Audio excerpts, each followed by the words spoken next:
Welcome everyone to Heist Aches, a one-shot crime syndicate special from Robert Hartley GM. I'm joined by some tremendous Dungeons & Dragons players, creators, and DMs.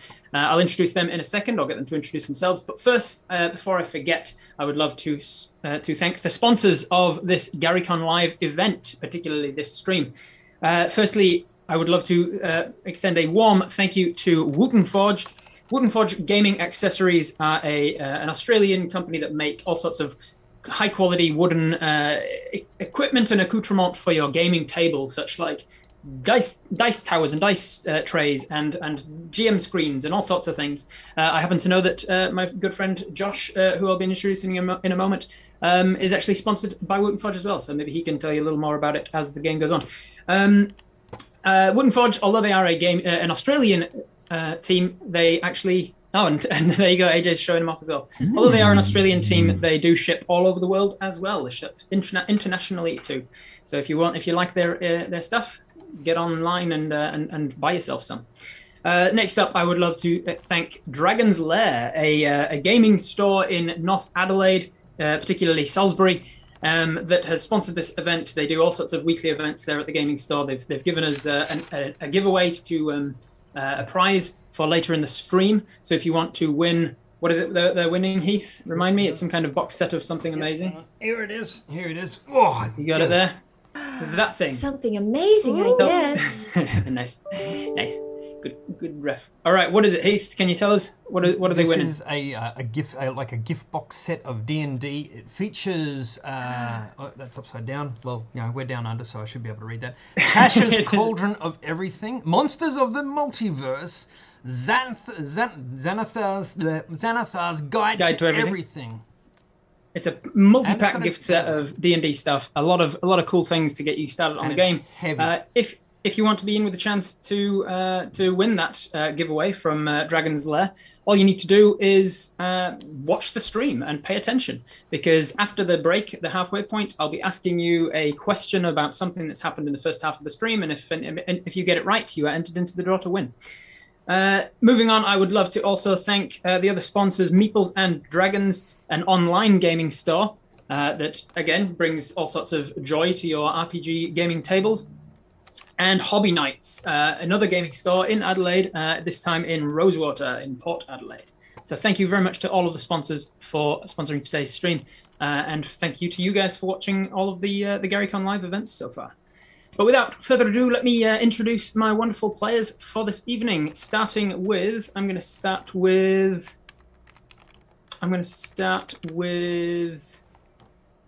the Eyes. The Eyes, playing Valentine today, is none other than Daily Dale. What can you tell me about who you are and where you come from and where people can find you? Me as a human being, I was here ready to introduce my character. I want to hear about you first. And then you said where people can find you, and I went, wait a minute. There's time in the game for introducing your character. Yeah, we'll get round to that. This time is for introducing you. For me, hi, my name is Dale. I make YouTube videos about D&D, lots of sort of homebrew stuff where we have fun tinkering with the rules of 5th edition Dungeons & Dragons. So you can find me on Monarch's Factory on YouTube, as well as Daily Dale or Dale Daily on other social platforms. Really, just Google Dale Kingsville. Because who needs consistency, right? Not me! All right, the next one, I'm going to go down to The Hands, playing Elliot today. Luna, who are you? Where can people find you? What are you doing here today? How did you make it onto the stream? How did I make it onto this stream? That is the question I asked myself. By being great. Hi, everyone. My name is Luna. I'm from Adelaide, South Australia, and I also make videos for YouTube. My flagship show is Crit Roll Conspiracies, where we talk everything Critical Role, and I also like to do a lot of chaotic D&D streams, like cooking and crafting and making a mess in my house. That's, pretty much it. You can find me at Lou Boffin everywhere on the internet. Wonderful. Going down the line to The Muscle, playing Terry today, is AJ Winters. Who are you? How'd you get here? All of that jazz.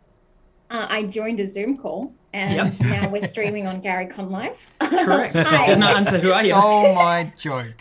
My name is AJ Winters. I am a world builder, dungeon master, and player from Western Australia. I make world building videos, and I am building a world one step at a time for an upcoming tabletop RPG show later this year. I'm very pumped. And I'm so keen to be the muscle today. I've even got props. Oh, Hell That's what I like to, that's what I like to Get see. it. Going down the line to the Brains, playing Banadin today. None other than my good friend Josh, the Dreaded GM. Who are you? Hi, I'm Josh, the Dreaded GM. If you want to know what I do, all you need to do is go and search Dreaded GM on Google. We're on all the places, but we're predominantly on Twitch, where we live stream D&D. We also do cool homebrew stuff, and we have a variety night where we also just hang out and do whatever we want, which is super cool. If you might know me from the many charity streams that I've done in the past with my good friend Rob and others up here as well, where we just endeavor to do as much good in the space with something that I absolutely love and everyone else absolutely loves as well. So I just try to bring as much positivity and wholesomeness to the internet as possible while playing Dungeons and Dragons with my friends.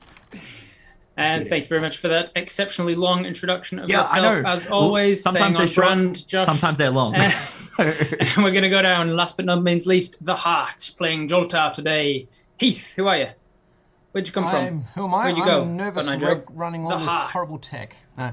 G'day everyone. My name is Heath. I am the Antipode D&D 20. I just have a passion for bringing Aussie RPGs and gaming accessories to the world stage and to the local stage and to the internal stage and to stage left and to stage right whenever I can get some free time to do so. I love playing RPGs, have done for a long while now, and this is my third virtual GaryCon, my fourth GaryCon. I've done one physical one. That was a lot of fun, and here's to many more with such a fine, fabulous audience and an absolute smashing team such as yourselves. Wonderful. And thank Joltar, you very much. so do we? We'll, want to we'll, say we'll, who we'll the- get we'll get onto character introductions during the game, Hell yeah. which we're about to crack into. But for those who don't know who I am, I'm Robert Hartley, GM. I am a dungeon master full time. I run a game for Viva la Dirt League, a comedy group on YouTube. I'm also the writer for the comedy skit series D&D Logic, and I'm a dungeon master in my own right on Twitch and YouTube and all of the things as well. So if you want to see any more of my work, if you like what you see today, you can find me at all of those places. But for now, everybody shut up. Oh, gee. Oh boy, Better shut up. That escalated fast. That's a very on-brand thing for me. Okay. We see a very dark room. As the eyes adjust, we can see that there is conical walls that seem to be indicative of us being in an attic. We see a small circular table in the center of this room, and at the chair at the table, we see a figure, humanoid, robed, with his back to us, hood up. He seems to be poring over something on the table, and as the camera seems to move past his shoulder, we see that he is illuminated from the front by the light of a crystal ball around which his hands are clamped. He's muttering to himself slowly, and then there is a flash, and he is jolted back into his seat. All that he can bring out of his mouth is, "Wow," before his eyes start twitching. The camera gets closer to his profile, semi-illuminated face, and we see there is a crazed look about him. His hands goes to his temple, and he starts rubbing frantically. He seems to be in the middle of a psychotic break when away comes his hands, and in them, seemingly held, electrified chaos. He brings them out of his head and looks at them, his face going still. He smiles. "I might finally have it." He takes the chaos and places it in an empty jar on the table. And as soon as he drops it, he sticks the lid back on.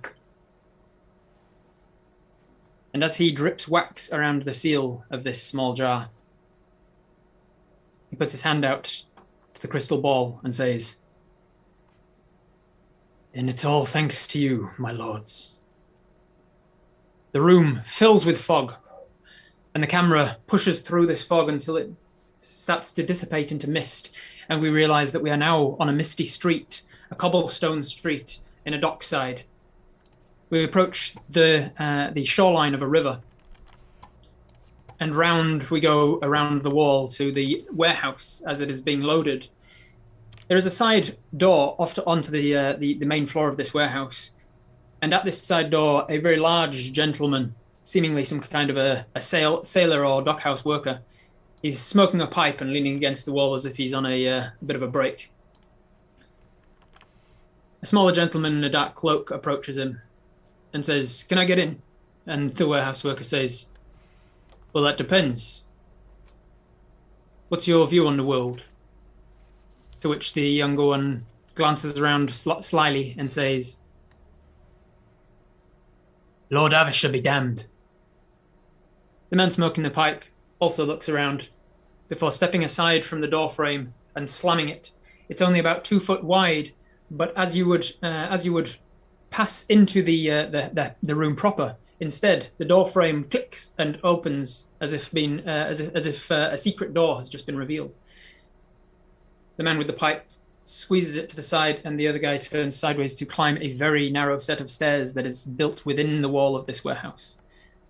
Upstairs, the camera follows him into a very dark room lit only by candles, around which there is a table, 2 chairs, and a man in a swiveled around chair on the other side of it.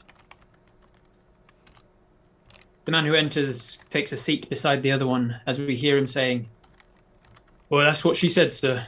Was too scared to give me her name, but I think she had reason to believe he's working on something dangerous. Powerful. I think it's finally time we step in." The chair spins around, and you see a very strong, handsome gentleman with a rugged face, as if somebody who has had a lifetime on the streets. He smiles back at the unseen man in the chair and says, "I think you might be right. I've always wanted to know what's in Moonsin Manor. And you know what? I think I've got some folk in mind."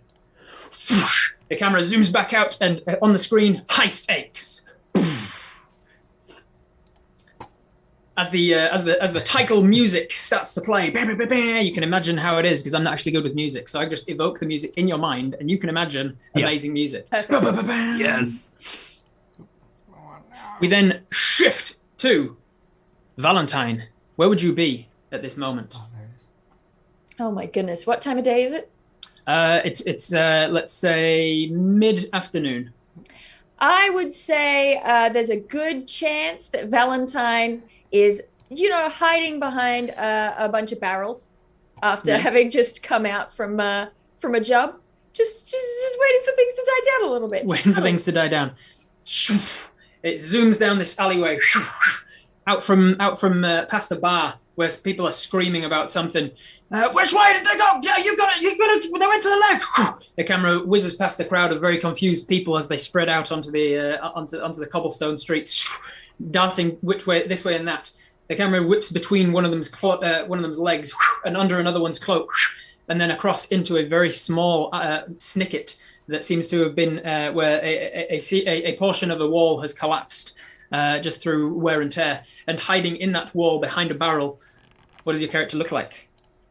My character is sort of a wiry, I don't want to say scrawny, but skinny but muscular little halfling, kind of browny hair, bit of an undercut, and she's got sort of this bandit mask sort of pulled up over her face, and then this big sort of fluffy hood draped over their heads so that really you can only see the eyes. But you can tell that this sort of cloak and hood really dwarfs her frame. You're hiding there waiting for it to die down when you hear a voice say, "You really like this hiding spot, don't you? It's to be hoped they never find it." And you recognize the voice as Penelope, or Bandor as she's known. Bandor, oh, thank the stars that you're here. You come sort of scooting out of the hole, and then a foot gets placed against your upper shoulder and pushes you back into the hole, and she says, "Not yet." And then a moment later, some running footsteps down the cobblestone street. All right. She reaches down and helps you out of the hole. And you look upon Penelope. What does Penelope look like? Penelope is kind of all muscles. She's human, she's tall, and she's probably got, a couple decent scars on her here and there. She really is, muscles are her thing, and so she makes muscles her job. She's very strong to look at. She is powerful. She takes no crap from anybody. She looks at you and says, if I can find his name. She says, listen, Jeremiah wants a word. He's got a job. I know you haven't worked for a while for the guild, but if you are interested in work and not this little, and she kind of just gestures to this low time crime that you've been committing. If you want actual work, it's a chance to prove yourself to the guild. I would say that Valentine, swallows audibly, loudly, just like, Is it a team job? It's a team job. Then I'll take it. I think someone of your expertise would come in handy. As she says this, the camera gets uncomfortably close, right up, sort of extreme close up across your face, and then the splash screen, the eyes. We whip away from the eyes into Elliot. Where would you be right now? Probably in like a dingy bar somewhere, like in a booth. She probably like got her feet up on the table, just kind of. Yeah. The camera pans away from the eyes as very quickly as it whips down that same street from where the people were coming, tearing out of the bar into the bar that is now mostly deserted, but except for one. What do you look like? Well, at first glance, she looks human. She's got like black hair in a very slick high ponytail. She's wearing kind of all black with like a lot of straps that, are they logical? No, but they look good. And straps. Exactly. And but on close examination, she kind of has like slightly pointed ears and tusks. And she's kind of leaning back and like she's got some like arcane runes in the air that she's kind of like swiping through almost like a tablet. And she's just kind of chewing on something, keeping to herself. Nice.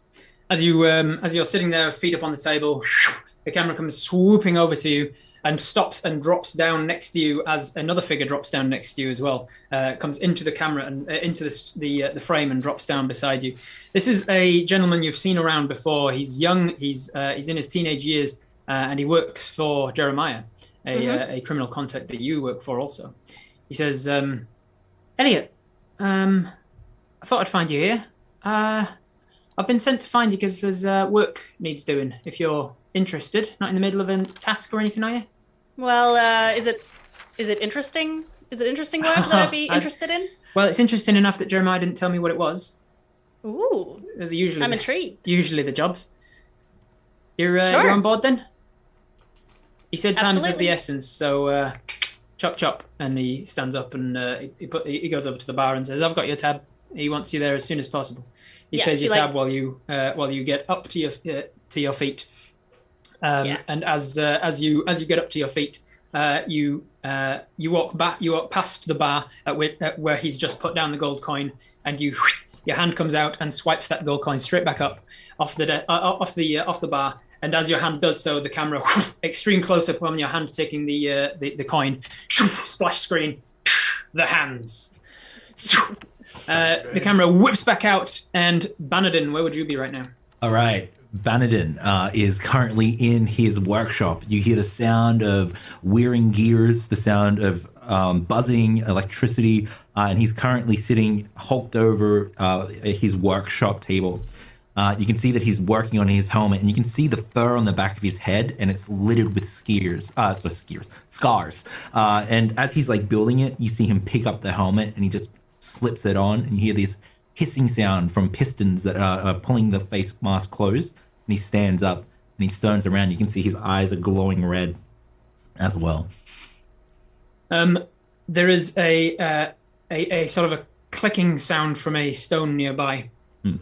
It gathers your attention, and you look across to it. It's a small circular disc of a stone, and it is a sending stone that is tied to a particular guild that you've worked for a couple of freelance jobs in the past. You go and pick it up, and no sooner do you do that than a voice, a dwarven voice, says, Jason, Jeremiah's got a job for us. If you're interested, we've got some work. And you realize that this person's trying to get in touch with a fellow artificer, someone of your talents, known as Jason, somebody you've not particularly had good dealings with in the past, someone that whose work is a little derivative. Okay. No taste in this town. And you see him start to move over. The sound of the mechanics are like clicking with him as well. It's then that the magic circuits start to glow a faint dull red as he bends down. The light seems to just drunk by the dark armored plates as well as he picks it up. You're wasting your time with that one. Wait, is this Benedin? The one and only. No. This job isn't for you. You can't do it. It's too much for you. Too much for me. Yeah, this would be too much. You wouldn't be able to handle it. I'll show you. Tell me the job. You see he gets aggravated by that. Yeah, if there's one thing I can do, it's any job. And as the guy replies, well, you'd have to speak to Jeremiah. No sooner is the word Jeremiah past the stone into your mind, then the metal suited individual comes tearing out, this rocketing like ability behind him, speeding up his voyage through the workshop that he's in, and then the camera whips past him and over onto the scrolling intricate designs and just incredibly complicated mathematics that he's been doing, these schematics of all of these crazy designs that no one but him would have the brains to work out. Splash screen, the brains. Yeah. Let's go. Terry, where would you be right now? I think Terry is nursing a drink at some sort of dingy bar, trying to hide their hulking figure and not get into a fight. I think Terry's just sitting there with like an ale. Terry is stark white hair, kind of albino vibes, with these bright copper eyes and just muscular. Like, cannot hide it under the leathers. This woman is bulging, arms, legs, fucking 8-pack, everything. And just sort of nursing her drink, just like, don't get into fights. Don't get into a fight. The camera comes whipping back down into the through the back door of a bar, past the person as they're putting down a barrel under their arms, out into the front where there is a huge, massive a man. He's human. He's got these muscles upon his muscles, and as he swings his fist forwards, the camera slow-mos. Splash screen, the muscle, but no, it's only there for half a second when it sort of there's a record scratch. The time speeds up again as the fist connects with this enormous orc of a man.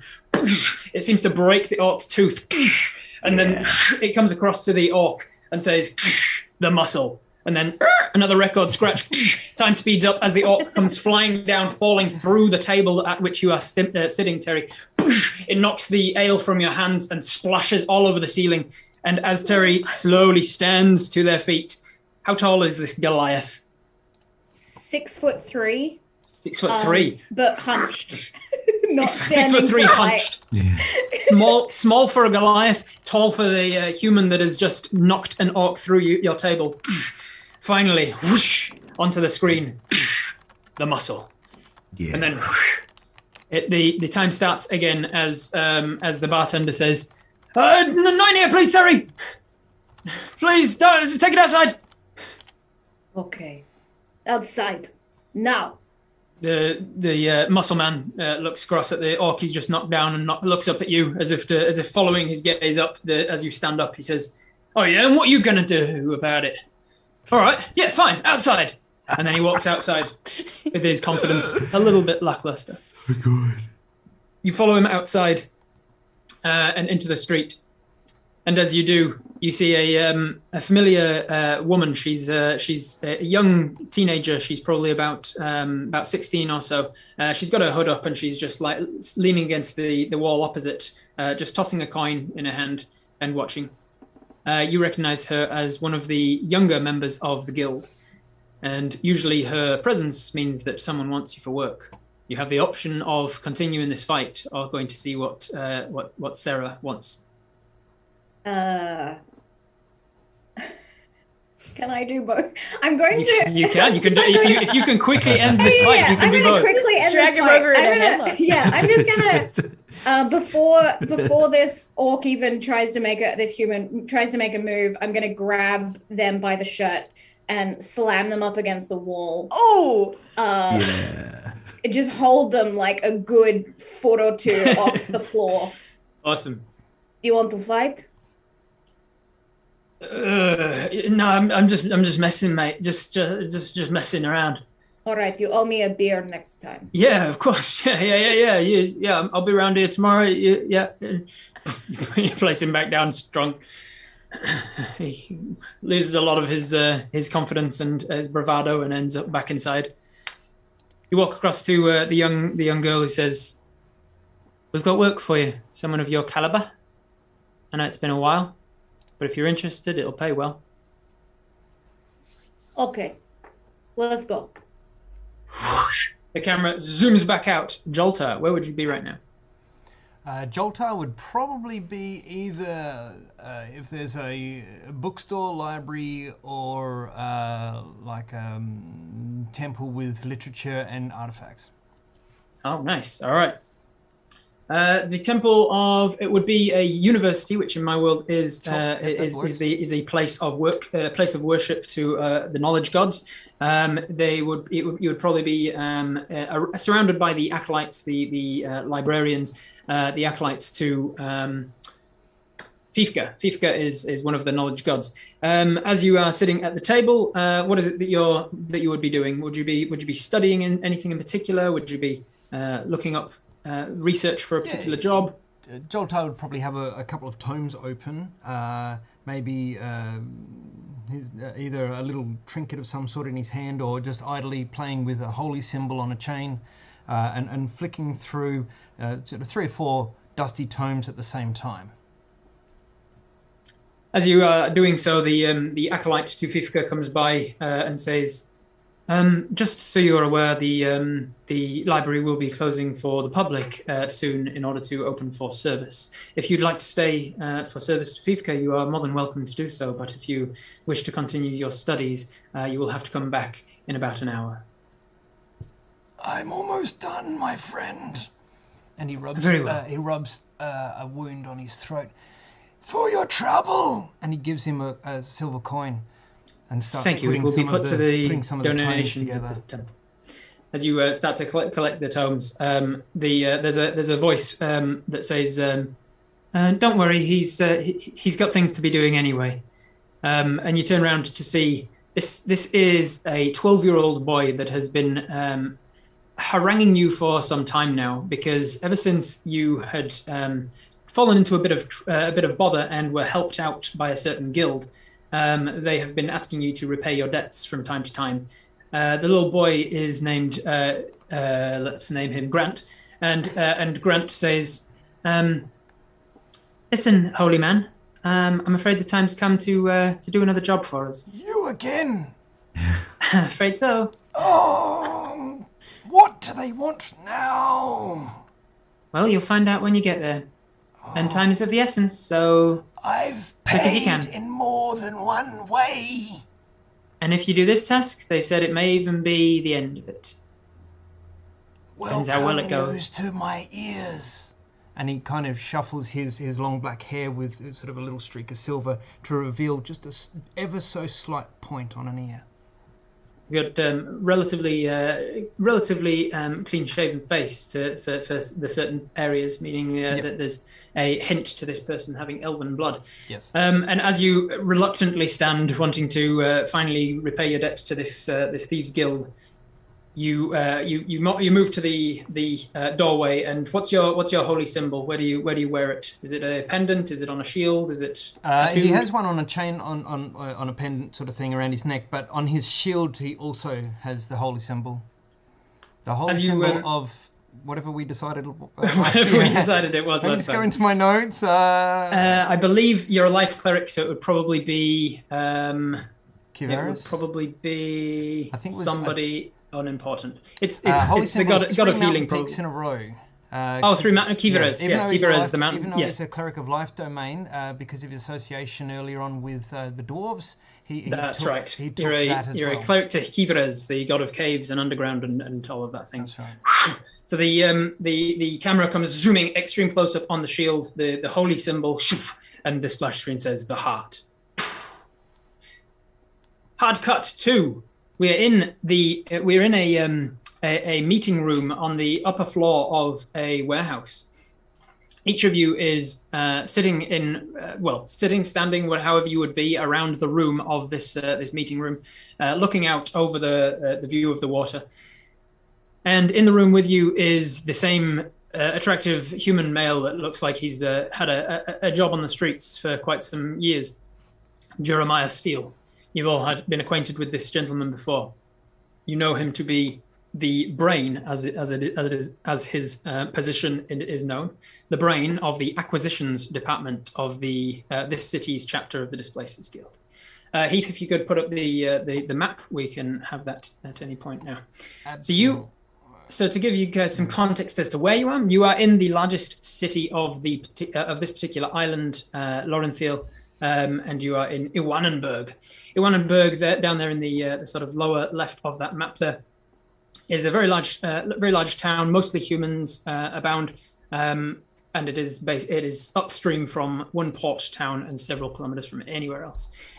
Each city or town has their own chapter of the Displacers Guild, a very secretive organization of criminals that basically do a Robin Hood deal. They steal from people who are too powerful, people who are too rich or despotic, and take them down a few pegs by giving those items of power and wealth to the more needy. So you've all been involved with the Displacers Guild for one reason or another over the years. You may not have all worked together. That's up to you to decide. But Jeremiah is the head of the acquisitions, the breaking and entering and stealing section of the Displacers Guild. He says, listen up. So the deal is, have you heard of the wizard, Amaskin? Now, you have been in this city for long enough to have heard of Amaskin. Amaskin is a bit of an eccentric wizard that lives on the outskirts, about 20-minute walk from the town proper. And he has always been a little bit of an enigma to the town. Everybody has an opinion about him, but those opinions are never the same. He's very involved in the politics of the city and always attends town meetings. But other than the town meetings, he's rarely seen outside of his tower. So everybody's always rumors abound about what he's working on there and whether or not he's interested in the politics for good or evil, nefarious purposes. Everybody's been making up their own mind, but Jeremiah tells you that we've got reason to believe that he's finally on the turn. He's working on something powerful, something dangerous, and we don't think he'll be able to control it. Microphone, my dear. If you we need you to. Well, we're actually combining the departments for this particular job. We've got the people from the knowledge department because we need to know what he's working on. We need to know how to deal with whatever it is. We've got the people from the acquisitions because, of course, we want to take it from his hands. And we've even got people from, and he looks across to Terry, the enforcement division. Because, this is the sort of job that will definitely go wrong. However, I'm afraid you guys haven't worked together before. And I can't just send you on to a job like this in such a dangerous manner. And I know some of you have worked together on minor jobs, but you haven't worked together as a fivesome. I need you to do a little proving yourself task first. Because if you ain't got what it takes, I'm going to have to turn to the alphas. And as he says the alphas, there is a flash in the room. And over in the corner, the camera whips around, and we see materializing a group of 5 characters standing in a superhero pose. The camera zooms in to frame all of them. Flash screen, the alphas. We can see as part of the group a human female in a very cat burglar-esque attire known as Pepper Wright. You know Pepper. She is a rival of sorts and is very proficient in what she does, but doesn't she know it? Behind her to the left, the dwarf that seems to have summoned them here, a dwarf called Samson Norkuth. A dwarf, Banadin, this is one of your adopted cousins. You know him to be proficient in the arts of conjuration. He's still got the purple remnants from around his hands from conjuring them into the room.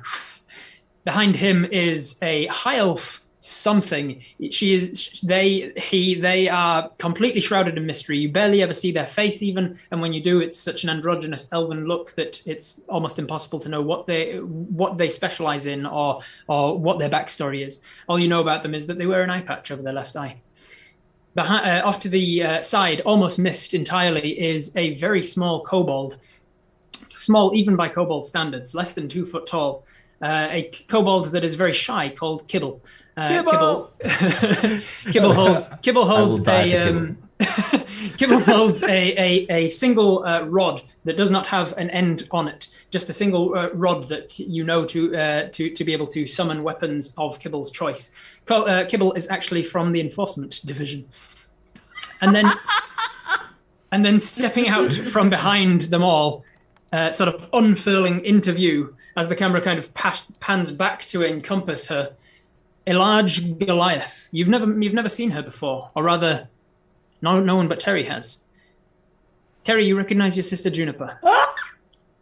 As she stands up with her wraps around her hands, she says, "All right, Terry." And then the scene is yours. Dale hates the alphas. Valentine is scared of the alphas. Dale hates them. The dwarf Samson says, "Did you see? Did I hear someone say alphas?" And Jeremiah says, "You know, you did. You were waiting outside to hear that whole time. You don't need to put on such a show the whole time." And Pepper says, "Au contraire." Don't worry, folks. We've got this from here. Whatever the job is, my team can do it. Oh boy. It's just Elliot at the side. Boy. Kibble sort of looks across and says, Hi, Valentine. How's it going? Hey, Kibble. Good to see you. You've been on jobs? Yes. Yeah. I've been on jobs. Yeah, sorry, you go. Sorry. No, you can. It's fine. Yeah, I'm just saying. There was a guy. I had to get some money back from him, and it was quite a lot of money. I've actually got quite a bit of money now. And the high elf just in the dark hooded robe just grabs Kibble by the shoulder and just sort of pulls him back into a formation with the rest of them as he was inching forwards towards Valentine. Bye, Kibble. Amazing. And I inch myself back behind our Goliath. Well, as impressive as you all are, That's the wrong voice. I think we're going to get the job done first. Presses a button on his helmet. Yeah, sorry, like wrong accent voice. change. Yeah, accent change. This is the way. Go on, what did you say? You're not going to get the job done if we get it done first. Well, then we'll see about that, won't we? What is the job, Jeremiah? He says, well, it's a tough one. Of course, it'd have to be to make sure that I'm Scottish now, but deal with it. Yeah, I know it's happening. It's contagious. He was cutting money. Listen, the job's a tough one, as it would have to be, is in order to warrant making sure that you're up to the task. We need a golden tooth. There's a bit of a hush falls among all of you because there is one very prominent person with a very prominent golden tooth that is known about the town. A halfling, or a hobbit in my world, called Randall Gallagher. Randall Gallagher is a very high leading member of a crime syndicate. And unlike the Displacers Guild, is not about helping out the little people. They're about helping out themselves. The motto of their crime syndicate is, if you can't hold on to it, you don't deserve it. Randall Gallagher lives in the most ostentatious mansion in town, even more so than Lord Avarish himself. And you need to acquire his golden tooth to prove your worth before the alphas. I am good at procuring teeth. Well, how you do it's up to you. Whether he knows about it or whether you take it by force, I don't care. Either way, you'd prove you're up to the task. I should warn you, though. If you do take it by force and he knows that it was you, you weren't anything to do with us. Got that? Usual rules apply. You never heard of the Displacers Guild? Yeah. I wish I had never heard of them. Do you need a lozenge? Joltar, don't worry about it, mate. You do this task for me. I'll write off your debt completely. You will. I will. And tell you what, I mean, if you'd have still had Salazar when that event went down, maybe you would have kept your voice. Say that name. This is why I am a shadow of my former self. Yeah, well, he's long gone now, ain't he? Wretched thing. Harry just kind of like half punches him to see if he's actually a shadow. There's very much meat and bone underneath your fist. And what say you for the rest of us then? What's in it for us, apart from the glory? What do you reckon old Amaskan keeps in Moonsin Manor? A great many things. A great many things. You get to keep whatever you can keep, mate. Right. Well. We just want whatever he's working on, whatever the dangerous thing is, whatever it is that he's apparently got power of. I know a little more, but there's not much more I can say until you've proven your worth. At which point Samson says, "Well then, say no more." Whoosh, and a purple light encompasses the alphas. And as you hear the last little squeaky voice saying, "Bye, Valentine," they're all whisked away outside, and they have begun. Amazing. Jeremiah, you know I will do any job for you. Why do you have to bring them in every time? It's embarrassing. You know. I mean, you need some amount of encouragement, don't you, darling? Ugh, fine. Don't worry, Elliot. I've got every confidence in you, love. She just starts pulling out some runes already, like. Valentine is just sweating profusely. Like, from the moment the Gallaghers were mentioned, it's just like rivers of dabbing. Are we? Valentine, are you okay? Are there? I mean, like, what about other golden teeth? Like, what if, sailors sometimes they get golden teeth, right?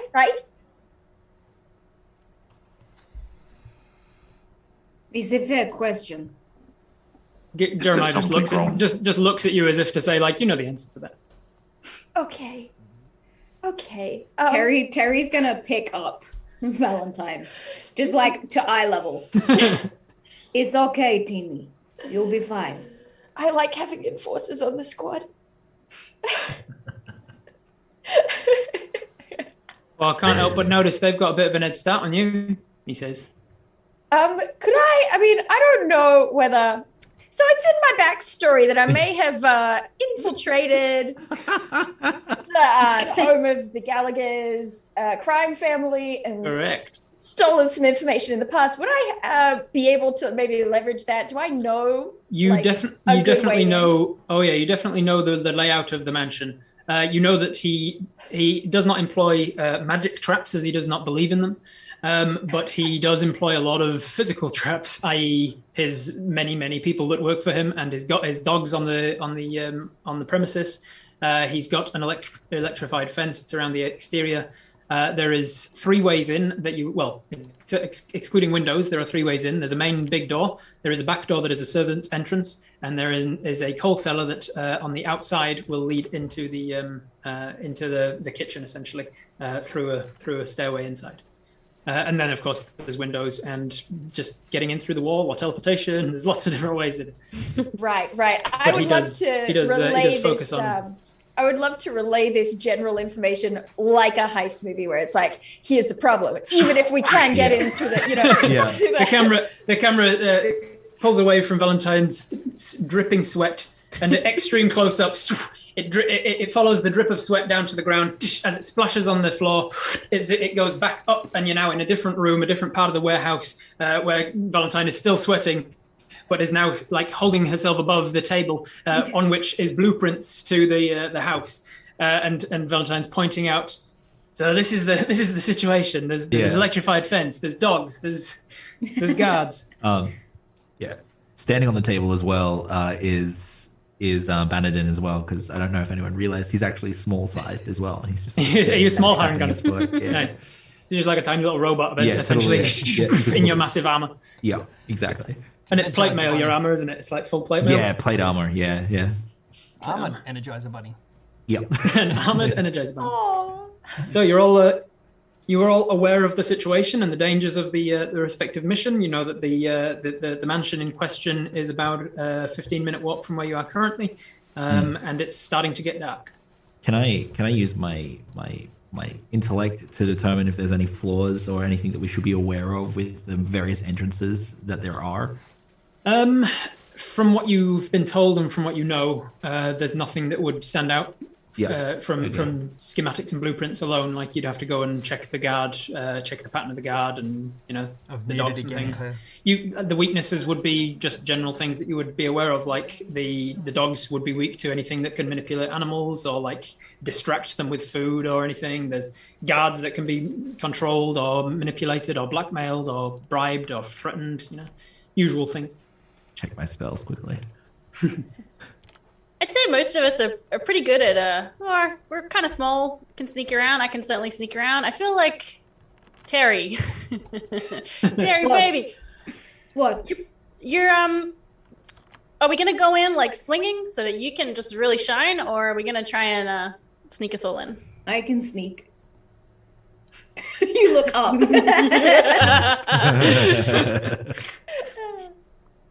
I mean, I could make you invisible if that's hopeful, but maybe Valentine knows the joint, can scout ahead. Okay, but I'm not sure that you understand. But if I'm the one, if it's me, but if it's me, then I'm skinned. They will skin me. They will skin me alive. We won't let them skinning you. I will not let That's that comforting. happen. That's comforting. I like that. We've got because we won't get caught. I'm worried for my sister. She's no fighter like me. more of a lover. She the pretty one. Rob, does the sorry, keep going. Sorry. Well, I can see that. All right. we best get to it then. Yeah. Otherwise, something might happen to her. Yes, we should hurry up. Yeah. The Right. blueprints are pretty, but took a long time. As we travel, I'm gonna just Question like is, 3 so, days, are 3 we days going to like loud or 8. are we going quiet? we come back to that. Valentine's got a ruler and a pencil out, and we're really on a time crunch here, Valentine. Can you not just tell us the information? No. I need to be able to point at something. I just want to get it really exact. That's all. From memory, there was exactly 33 feet between the front door and the. I think she's Wait, I think stalling. my scale is wrong. I need to start again. Don't worry. Start about again. that. Crunch. When she's got it laid out, she just points and goes, "So there's dogs here, and there's a guard, and there's a front door and a back door." Teeny, I will follow you. Make sure you're not skinned. Thank you. So we're going in quiet. Maybe a Yes. distraction. Yeah, I say we go in quiet until it goes wrong, and then we go out loud. Going quiet. Which come will out loud. inevitably what happens in my experience. Yeah. Does anyone have something to help with dealing with the dogs? I can put them to sleep, That would definitely like actual work. sleep. Harry just cracks Euphemism? her knuckles. Same thing work on human. I can put dogs to sleep. If I put them to sleep with some magic, they might not bark. But I think if we use your method, We put some of to them sleep might with be a yours. little noisy. Well, sleep, the spell only lasts for a minute, so you put them to sleep with magic so they don't bark, and then you put them to sleep permanently. Well, yes. Oh. It's up to you. We shouldn't do that. We shouldn't do that. Well, we can get inside in 1 minute. We just need them to not bark while we're getting inside. You can. That is true. You can put them to sleep for a minute. You got a minute to cross the lawn and get inside. Yeah. Where's this fence that hurts? Yeah, the fence is around the outside of his property. It's a relatively large mansion. Yeah, the perimeter. What if we get meat? We get fresh meat, and we put dogs to sleep, but leave treats. So when they wake up, they eating. I don't fight when I eat. I know when I wake up, I'm a little bit hungry. That too. That sounds good. Right. Cool. So that's the plan. You're getting some fresh meat for the dogs, so that you put them to sleep with magic. Put some meat out for them so they don't bark when they wake up. And I know a meat man. You know a meat man. Tell me. A meat man. Tell me who your meat man is. I want to introduce him. There's a meat man in like a very weird back alley that sells. I can get you meat. He sells meat from inside his coat. Meat. It's like it's like a late night meat store, only open at nighttime. And there's like fresh meat store, not a butcher. A meat store. Yeah, meat store, not a butcher. Yeah. No. He doesn't butcher the meat. He just not on premises. He requires it. Yeah. And he gives it in like nicely wrapped packages that like Terry looks really proud of by the time she comes out. It's so inconsequential, so I don't want to spend too much time on it. But I definitely am going to role play this meat store. So you go in to get your meat from the meat man, and he looks up his little wiry frame with an eye missing and an eye. He doesn't even wear an eye patch over it. He's just got a bare socket. And he just looks up. Hey Terry, what are you in for today? You want Griffin? You want Giant? I got some Giant in today. What do dogs like?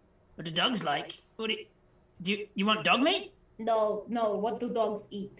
Oh, dogs eat anything. In there, right, Skip? And he kicks his dog that's sleeping next to him, and then he drops a little.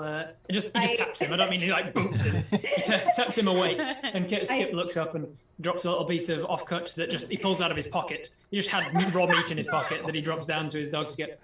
Nice. I flick him a silver or whatever the equivalent of or something. Surprise me. The thing is, he never actually asks you for a particular price. You just pay him a particular amount, and he gives you that much. He gives me like that amount of meat. Yes. He gets the silver and goes, "Oh yeah, right you are," and he disappears behind a curtain that falls with surprising silence. Like it should make a little noise, but it does not make any noise as he passes it. And no matter how often you've seen him walk past that curtain, it seems to be pitch black back there. That whenever the curtain moves aside to let him through, you cannot see anything but him on the other side of it. A moment later, silently it opens again, and he brings out a beautifully wrapped package that's in brown paper and brown paper string. And he passes string. And he hands it over to you. Right you are, Terry. Thank you. Always welcome. Drops a little piece of meat down to the dog. The store smells nice. You now have meat for the dog. What else are you preparing? I'm outside, probably babbling to Bannerton about the electric fence. Like the first time I tried to go in, I couldn't move, and then your muscles were seizing. Bad. Being It's bad electrified. Time. That must make sense to you, probably. I mean, to me, it hurt me, and I would like that to not happen again, please. Well, we will make sure that we can get a blanket to put over the fence. Okay, great. I will make sure nothing happens to you at all. I have a blanket, man. I have a blanket man. I have a blanket man. Here's one I procured from him earlier. Cut to the blanket. We've got a lot more prepared today. today. The blanket man. We've got a lot more prepared today than me just role-playing all of your acquiring of items to get into the first thing that is only the first mission Blanket to make man sure that you also are missing an eye, able but to it's do the the other next one. mission. Man. Blanket man's missing the other eyeball. Valentine. He's like an identical twin, but a mirror image of the meat man. It's like really heavy curtains. And he is on the other side of the same alleyway, so he's on the other side of the building and also exits into this middle space that is through a dark. I'm gonna have to. Damn it! Now I have to roleplay the scene. You go into the black man. And he goes in this exact same voice. Hey, we've got all kinds of blankets in. I've got. I recently acquired mammoth. Do you want mammoth fur blanket? Yes, that should insulate the electricity. Wonderful. I'll be right back. And again, he doesn't ask you for a particular price. He just comes back, and there's a in the exact same brown paper with the parcel string, wrapped up, much larger package though, a mammoth blanket, and then he holds out his hand for payment. Do I know that? Well, do we have the name of this merchant? This merchant is called. He just goes by K. K. You go, K. And give him. And the meat guy goes by J. and they're never at, like you said, the meat store's only open at late night. This guy's only open at like dusk, like right before late night. They never have overlapping hours. So good. All right. You come back with your blanket. You do you. You give him some amount of money that he accepts. You leave with your blanket. You have a blanket and meat. Yeah, blanket and meat. I got my. All right. We're on our way to a party. Got it. Perfect. Rob, What else is the plan? Rob, hate to break the flow, but someone in the chat said, please don't tell me there's a singing barber in there somewhere. We'll find out. Hells yeah. Do we need disguises? If so, I know a disguise man. I know a barber shop. What's your plan? Because every minute that you waste is another minute that the alphas are No, going. I think Valentine let's has go. probably run out of excuses to delay this. So so Benedin will just say one last thing to Valentine. Valentine, we won't let anything happen to you. I've got you. It's a little like 2-finger like salute. Pat on the back. Let's do it. All right, and you head off towards the Gallagher residence, with Valentine getting more and more shaky on the way. The closer and closer you get, the floor is basically dripping in sweat. You're wondering how she's not dehydrated entirely by the time you get there. You get there and she's a desiccated corpse. You arrive at the edge of the street, at the end of which you can see the gate to the Valentine to the Gallagher residence. Are you just walking right up to the front gate, knowing that he has a gate man and he will be on duty? Are you going around the back? Are you trying to stealth up and get reconnaissance from afar? Whatever side I approached last time that I got in, I'm going to go to the other side. Yeah, you went in from the right. Let's say you cut a hole in the fence. You'd acquired or borrowed, let's say, some lightning resistance gloves, and you'd snipped a hole in the fence on the right and screwed it in that way before. So this time you're going around the left-hand side, which the reason you did not go in through the left last time is it's closer to where the dog kennel is. Good thing The fence is about 2.5 meters tall. So what's that in feet? About 8, 9 feet, 10 feet. 10 feet is 3 meters, isn't it? So let's say 10 feet. Do I risk it? Yeah, I'm gonna run up and jump. I start unwrapping the brown paper, getting the blanket ready. You're starting to approach. You've got your plan ready. I'm going to put this over the thing real quiet. We get over to the other side silently. We give the dogs the food and all of this, and then boom, boom, boom, boom, boom. Out comes this running athletic jump. Whoosh! And your strength is high enough to do a 10-foot high jump, is it? Yeah, and I've got acrobatics. Oh, nice. that I'm proficient in. So there's like a moment where just the strength and might of leaping transforms into this beautiful little flip. Osby flop over the top of this. Pole vaulting style. You do so. It is easy enough. You do, because you already have the high enough strength to high jump that amount. I will get a dex check not to vault the fence, but to land quietly and got it without falling over. Ooh, 16 plus dex. Acrobatics is fine. Plus 5. Cool, 21. That's good. You land down, almost 3-point landing. and the camera lands with you and then zooms back and then pulls focus to the people on the other side, all 4 of them in the alleyway opposite the left-hand side of the fence, who are just holding up a mammoth skin blanket and watching, mouth agape, all 4 of them. What are you guys doing as she does this every time? I swear to God. Okay. Is there a way to get under the fence? Like throw the mammoth health over, if possible. You're gonna get up to the fence and try and like over. Yeah, and hopefully get the help. You easy enough to throw the mammoth help up and over the fence. Hell's yeah. I scramble up the fence. You scrabble on up. All right, I will have you are climbing the fence. It is making noise because it is a chain link fence, and you haven't done any sort of reconnaissance on where the guards are or what's going on with the guards. It's gonna be fine. And so all of you are just climbing into this place. So I will get stealth checks from everyone, Terry included. Well, can I please Misty Step? Can I see past the fence? You can definitely see through the fence. I want to Misty Step and then like immediately cast Sleep on the dog kennel. Awesome. What does your Misty Step look like to anybody watching? So it's very much like some arcanes come up in the air. She does a quick like swipe, and then sort of like spirals into nothing and then spirals out on the other side. Awesome. Yeah. And as you spiral out on the other side, you're about 10 feet from the front of the dog kennel, and you hear. And as the first nose pokes its head out of the kennel, what does Sleep look like? I play some like ASMR. just kind of like just throw some hot cocoa at them. Yeah, exactly. Get a pillow out. It's all like digital, like the white noise app on your phone. Some like lavender incense. Yeah, exactly. She's getting really tired. Yeah. Go to sleep. I'm really tired. Amazing. The eyes are getting really heavy. And as the dogs are hit with this wave of ASMR, their eyes go drooping. I will get you to roll Sleep to see if you roll really poorly and can't put these dogs to sleep. All right, come on, baby. All ones. Oh, no, that's it's okay.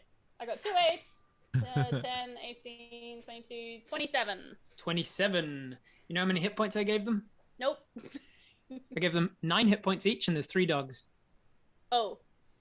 I can't you know do what that? You know what that equates to? Yeah. 27. 27. Oh my God! Really? I gave them 27 hit points, and you've put them all to sleep. So good. Amazing. You are. I will get you all to make that stealth check though, but now the DC is lower because it's no longer the dogs that you're having to sneak past. I got a 13. Strangely, 23. 26, 23, 13. You said, Brandon? 13. Yeah. I got 19. 13, 19. And did I get one from Jolta? 12. 12. All right. Too busy slaying the tech golems to be quiet. That is fine because it was a group check and there was a particular number that you had to get. When I do group checks, I add all of the numbers that you get together, and you have to beat a certain number. So that means that people who fail dismally can be accounted for by people who roll really well. So Jolta is not quite as experienced as breaking and entering as you all are, as he clambers over the fence, making a little bit more noise. But some of you are there on the other side to help him down. Terry just reaches up, grabs him from the top of the fence, and brings him down. And just as you're landing on the other side, you hear this. Go to sleep. And the dogs. I'm gonna put the legs start to go. I'm gonna put the meat pack in front of them and unwrap it. Unwrap nicely. it. As you unwrap it, it's got a very purple texture, purple color, with a very texture. Yeah, That's a purple even more color. frightening. A purple color with a marbled texture. It definitely has veins of some other kind of lilacs and things coming through it. This is not like any meat you've ever seen before, and you're not sure what they'll be eating, but hopefully it doesn't hurt them or turn them into mutants or something. Dogs will eat anything, the meat man said. As you Who wouldn't trust the meat man? As you leave the meat there, you have like 50 seconds left to make your way to the house. So you're going through the front door, back door, windows, ceiling. What's your plan? Windows. Is it multiple stories? It is. It's a 3-story house. Okay, cool. And 4 if you count the cellar. All right. Any open windows? As you look at the house, I'll have you make a perception check, see if you can notice any open windows. There are quite a few windows. Yeah. So you're sort of scanning over all of them, seeing if any of them are ajar. I will, meanwhile... 14. 14. 17, somebody got? Also a 14. Yeah. Did someone else say 14? I said 14. I had 14. I think I heard a 17, maybe. Oh, maybe I got 17. I'm gonna check. Anyway, I got 17. the 17 is fine. Natural 20. I get anyone with a 15 or more. Perception with advantage. I rolled a 3. We rolled for a 20. No. Hey! So anyone above a 15 sees that there are multiple windows on the front that are not opened. In fact, most of them don't look like they do open. But looking as you sort of cross the lawn, you sort of banana around, and as you're approaching the rear of the house, you can see that one of the servant entrances, right by the servant entrance door, there is a window that is slightly ajar for ventilation. It is large enough for each of you to fit through, but it is about 10 to 15 feet off the ground. Love that for us. I have a feat. I have two feats. climbing. I have really, really good climbing. Where is this? That's the name of the feat. Really, really good climbing. Really good climbing. It's called I've got good climbing, trust me. So my climbing is equal to my walking speed, and I can climb on difficult surfaces, including upside down on ceilings, apparently. So you have spider climb? What feat is this? Spider feet. It's called spider feet. It's called climbing. It's part of my bestial. Oh, it's your beast thing. Cool. Yeah. Awesome. That's well, then you can climb up. I'll take your word for it. You can climb up difficult surfaces, including upside down on ceilings. So it should be no problem for you to climb up to this thing. However, it is obviously a glass window. So putting your weight on the wall as you're climbing up it, there's a chance that it might cause some damage to the window if you're not particularly light on your feet. So there will be a check involved. I think what I'll do is I'll stay next to the window and sort of help my small friends get to the window to do the delicate stuff. Nice.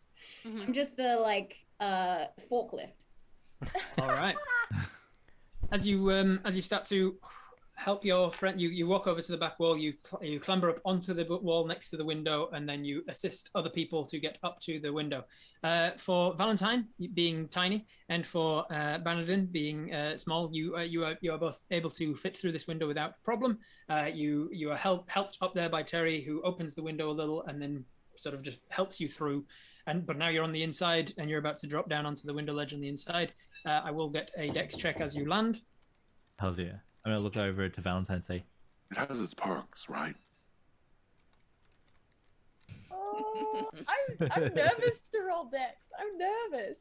wait, do we all have to make the dex? It's no, just the people who have gone through the window so far. It's just Banadin and And Val. it's just straight dex. Just Straight dex for now. I just want to Very see cool. how light on your feet you can land on the other side. I got a 16. 13, that's fine. 16 is fine. Okay, cool. You land down on the windowsill without falling, without twisting your ankle, without knocking anything off of the windowsill. You land down on the windowsill on the inside of the room. Both of you are on the inside. You can hop down off the windowsill without issue. I do so. And I as we shimmy hear, into the nearest shadow. I'm going to offer Valentine, while in the shadow, a crisp high five. And how loud is that high five? Let's find out. Roll for stealth. And because he's an armorer artificer, so as I do so, I activate my thunder gauntlets. Oh no! So you land down. You two are on the inside. The other two, are you entering as well? Yeah, I don't know if I'm gonna fit through this window. You are going to fit, but it's not not as easy as the other. It's definitely more of a maneuver for you than to just kind of like climb through without issue. So you're up next. Elliot approaches with Terry's help. You can make a. Let's make it. I'll give you the choice of athletics or acrobatics, depending on the flavor of how you're getting through the window. Definitely acrobatics. I'm trying to wriggle my way through. You have advantage on it because of Terry's help. Yay! Thank you, Terry. Oh, good. Thank God I do. You're welcome. That is 17. You are fine. You are through the window. Whew. I will get that dex check to see how well you land without making noise. Oh no. 10. 10 is what you needed. You land without making noise on the inside, without knocking anything off. There is a let's say you're in sort of the servant's kitchen here, so there is a ceramic jar that seems to be holding some kind of ingredients, probably flour, and it's pretty close to the ledge. And as you landed, your hand kind of went out and knocked it like a good 3 inches closer to the edge, and it's like an inch hanging off of the edge. You put your hand on it and scooch it back and scooch it further away for Joltar to come through. Just try and stay as still as possible. Joltar, you going in as well? Nice. I can do. I will fit through the window because we just had 2 small people go through the window. Will I Easy fit peasy. through? Cool, cool. You will fit through. All right, I will do. Luna, Just to clarify, is Terry's 6 foot something? Oh, sorry. I thought. And then the rest of you are tiny? Is yeah. that No. From Terry's point of view, yes. We've got one large person from Terry, and then we've got 2 mediums from well, you're not actually technically large, but you're Goliath, which are basically on the edge. Then you've got a half elf and a half orc, an Uruk, and then you've got 2 small races. Yeah. So you Yeah, run the okay. gamut. Small. like a babushka doll? Yeah, you're all inside Terry. Amazing. All right, so in you go. You've Yes. got advantage on either an athletics or acrobatics, your choice, to fit through this window without smashing the window or making too much noise, getting stuck, anything else that can go wrong. An 11 on the dice, and 11 is fine, 11 plus stuff, unless both your athletics and acrobatics No, are no, negative. You should no, be no fine. negatives. You make it on the way through easily enough. I'll get a straight dex check just to see how well you land. Ooh, 18 on the dice. Easy peasy. All right, so the only one left outside is Terry. Terry, you staying outside? You squeezing in? I said You- that I would. for you I it will said be a that I'd squeeze. stay with Teeny. So I think. All right, so you're squeezing in. In she goes. Thankfully for your spider climb ability, it means that you can reach through the window onto the inside. You can stick your hands to the wall on the inside and then use that to try and like bring yourself in.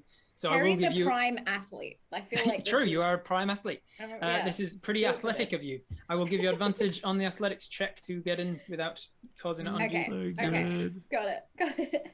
We're master heisters. That is 21. 21. With a 21, you easily fit through the window, and I will get a stealth check as you a dex check. Sorry, Dex? Yeah. straight dex. 17 on the dice. Easily peasily, you scurry down the wall instead of dropping and landing. You scurry down and land on your feet, light as a feather. All of you have made it into the mansion. As you look around the room that you're in, you can see that it is essentially a servant's kitchen, and the door to the main quarters is just ahead of you. Well done, There's team. no servants in this kitchen, it seems. There is a staircase off to the side that goes downstairs to what Valentine knows is where the servants live. Well, Not where the now, guards, where Valentine? the servants live. I have a general idea. Yeah, you would know that he is upstairs, which means you have to go the door to the main quarters, and then you go from the main hall up the stairs into the main master bedroom. Tug my mask closer, and I don't speak. I just gesture as I lead the way. Gesture to the door. You lead Holding your way my over breath. there. You listen at the door. You don't hear any noises moving about. You move the door open real quietly. It does not creak because he prides himself on having a very nice house, and having creaky doors is something I'm that also keeping peasants an have to eye deal out with. for any physical traps because I know that's his jam. you do know he has Um, physical traps, and that's his jam. I'm going Sorry, to go look over to Valentine, and I'm going to go. Maybe this will help. I'm going to push out have my finger hold up, and then you start to see this hex sort of like beat honeycomb sort of pattern come up. I'm gonna cast invisibility on you. And I'm just going to touch you on the shoulder, and that hex honeycomb pattern starts to go around you and bends the light around you, and suddenly you're just like invisible. I'm Fantastic. really Love scared it. right now, but that's the coolest thing that's ever happened to me. Oh, That is incredible, and just as I was Who about to said give you that? I inspiration can't for that, see I was reminded something I forgot to mention at the start of my streams. Whenever I start a game of Dungeons and Dragons, particularly when I'm playing one shots, you all start with inspiration, a hero point as I call it, because there's nothing worse than doing something that you like really, really want to go well because it's heroic and it's something right for your moment, and then you roll poorly and there's nothing you can do to You reroll. can't So do you all get anything. one free reroll for the day. Sweet. Oh, And then you can earn inspiration by doing cool stuff or describing cool things. So you push open the door, looking out for physical traps because you know that's what he uses. First thing you notice is there is a guard. One of his guards is on the other side of the door immediately. However, he is slumped down unconscious next to the wall. He seems to have a very large dent in the top of his helmet, no. and blood is trickling from beneath his helmet. They've been here. We gotta go fast. You move past him very quickly and into the now empty, very lavish, opulent main hall of this mansion that is mostly marbles and imported stone, with pillars on either side and a very grand staircase off to your right that you are passing down the side of. Once you make it all the way out into the hall proper, you turn around and you can double back up the grand staircase. You know, his master bedroom is right there at the very top of this stairs. Are you going upstairs? Quick. Yes. Yep. Upstairs. You're going upstairs. You are aware of, as you are halfway up the stairs, you remember a little bit too late that there were traps on this stair the first time that you went up this way. And as you are wincing, thinking, "Oh God, I've set something off," you look across. I really to the other hope sides. they had someone to disarm these traps. Yeah, you look across to the sides, and etched into the wood of the banisters running up either side are these arcane runes, none of which are glowing, most of which have been scratched out on one side and dispelled on the other. Nice. Ooh, it's very elegant, isn't it? You make your way to the top of the stairs very quickly and into the doorway of the main abode. There is who's got the highest passive perception? I believe that's Banadin, is it? No, it's not Banadin. Jeltar. Yeah, it's Jeltar and Valentine. Yeah. Jeltar and Valentine, as you are approaching the top of the stairs and the very large double doors that enter the master bedroom, you notice just a very small squeaking sound coming down from about your sort of left hand side. And as you look down that way, Valentine, even looking down from you to about the size of maybe 3 inches tall at most, is a tiny guard. And he's running around in circles, not sure what to do. And he sees you thundering up and starts waving a tiny little knife at you. Terry reaches out and grabs the tiny guard. Just running out of the pocket. Terry. And you put the tiny guard in your pocket. I do. I'm sure that won't come back to bite you. Maybe literally. Sorry. Literally, yeah. Rob, can one of us? I refresh my memory. What's the roll to recognise what the spell is and to know how long the duration is? That would be Arcana. Arcana. Arcana do a captain. Arcana do it. Oh, 18 on the dice plus 2 is a 20. Well, that would be. You would be very well equipped with the knowledge that this is transmutation magic. He's been transformed into this smaller size, he's been reduced. You would be aware with that roll that there is a spell called Enlarge Reduce that can usually shrink or grow people. You would also be aware with the 20 that it does not work to this extent usually.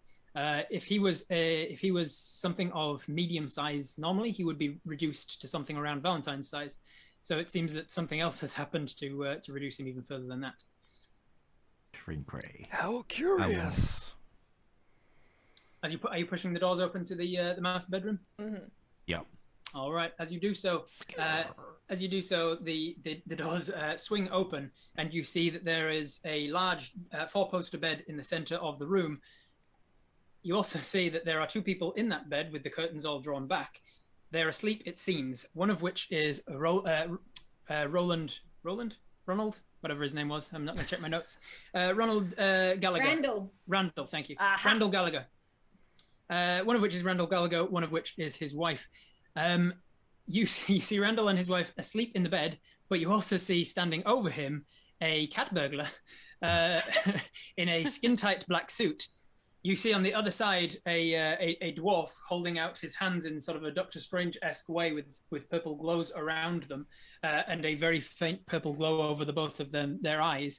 You see that there is a very small kibble that is panting a little bit and sitting off to the side with an enormous axe, an axe that should be way too big for him to possibly wield, but it's sitting on his lap.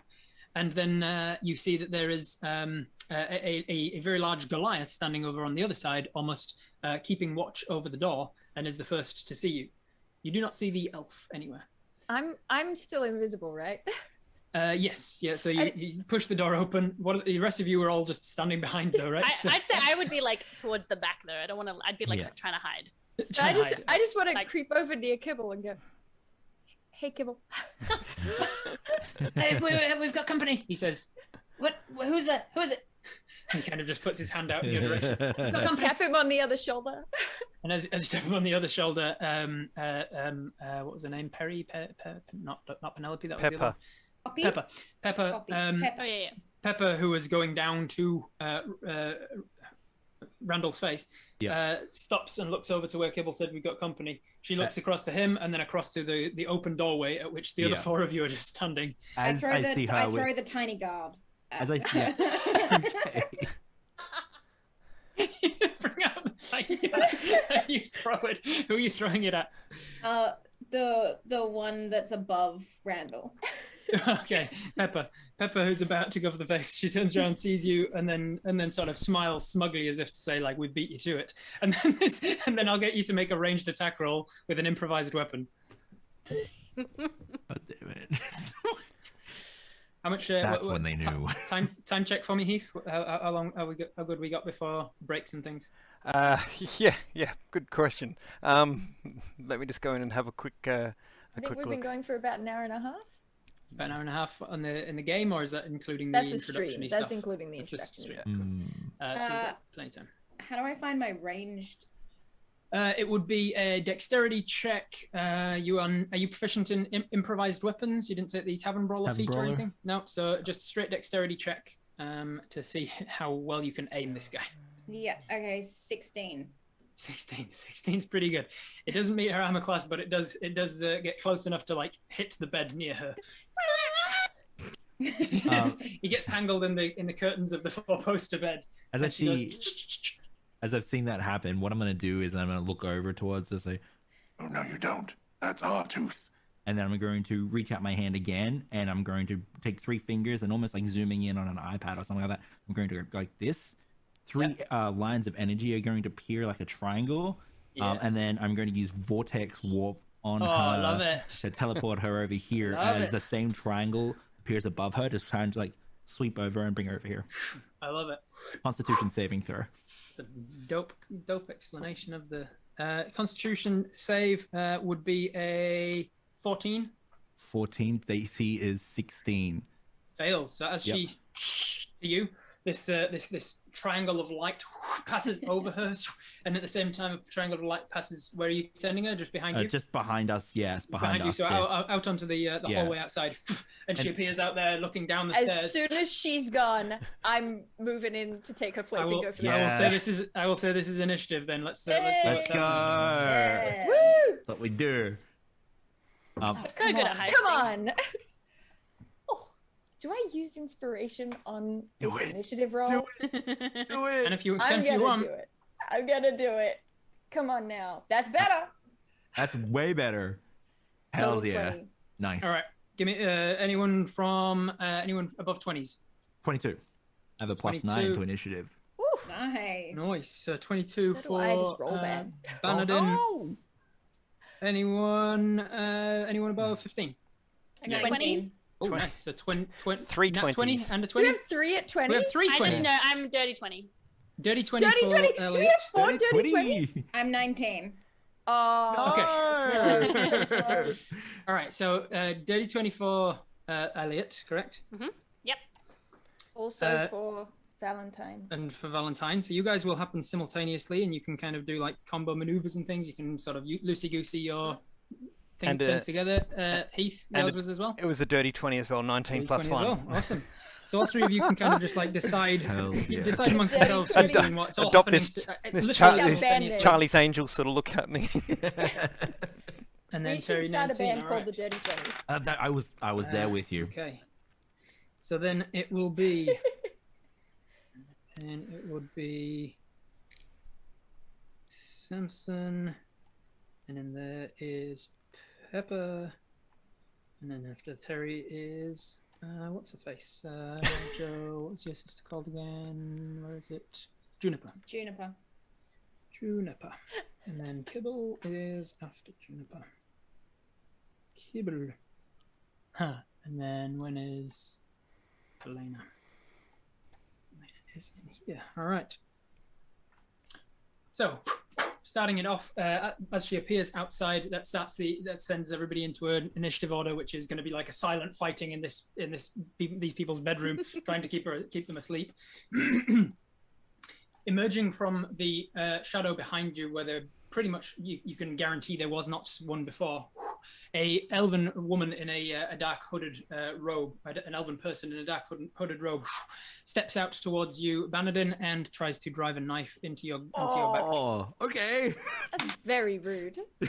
That is going to be a 24 to hit. 24 to hit. Let me just check my spells. Okay. That's going to hit. However, I'm going to use my reaction, and as it hits, you start to see this like almost like this bubble or membrane appear over his body, and I'm going to use my feature, defensive matrix, I think it's called. Let me double check the name. Yeah. So I'll gain temporary hit points as well. Oh, nice. So she still hits and does the damage then? Yes, she does the damage, yeah. Well, not the greatest. 6, 12, 14 points of damage. 14 points. Okay, cool. And she reaches around to the front of you and grabs you by the chin and says, "Go to sleep." No! I will get you to make a Constitution saving throw, please. Constitution saving throw. No! Okay. Cool. I'm gonna use my inspiration just in case. I got a 14. 14? Inspiration with used. inspiration? No, I just used inspiration then, so it was 14, but I was like, no, I'm risking it. 24. 24 total. Yeah. All right. But it was 14, then you inspired to 24. Yeah. Yeah. So at first, you feel like something pulses into you and disconnects your body, your mind from your nervous system, and you feel like you're about to lose your body to sleep essentially, and then you fight it off. No. And she withdraws the knife. Yep. Oh my gosh. And then she steps away from you, and you do not get an attack of opportunity as she disappears back into the shadow. That's fair. That's then it's your turn. All right, cool. She stepped away, which means that I gathering myself, I shake it off. I look over towards where I believe Valentine might be. I don't know for sure because I don't have the same early. I'm going to move towards that room. I'm going to set myself in the doorframe, leaving enough space for people to pass me by if they want to go run in there. But I'm going to ready an action to cast a spell. Do you need to know what the spell is? Just give me what level it is. Okay, it's going to be first level. Cool. And I'm going to the trigger will be when I see movement on the mouth, where I know that Valentine's in the room. When you see movement when I see, because like movement I on the believe mouth, Valentine's going to go for the tooth, so I want to be like, if when you see the mouth, when you see the mouth get opened by something invisible, you're going to cast this spell. Mark off the first level spell slot and then concentrate on it. Yeah, concentrating. Or if someone else goes towards, or if somebody else goes to okay, cool. Yeah. So mark off that spell slot, and that's your turn. It is now the dwarf in the corner, Samson, who says, "Don't wake them, for crying out loud, whatever you do." Whispers this in a stage whisper, and then focusing, he sort of passes his hands together and seems to like concentrate and hold them both with one hand. He's got like 2 discs of purple around his hands and 2 discs of purples over each of them's eyes. He then reaches down into his pouch, fiddles around with something.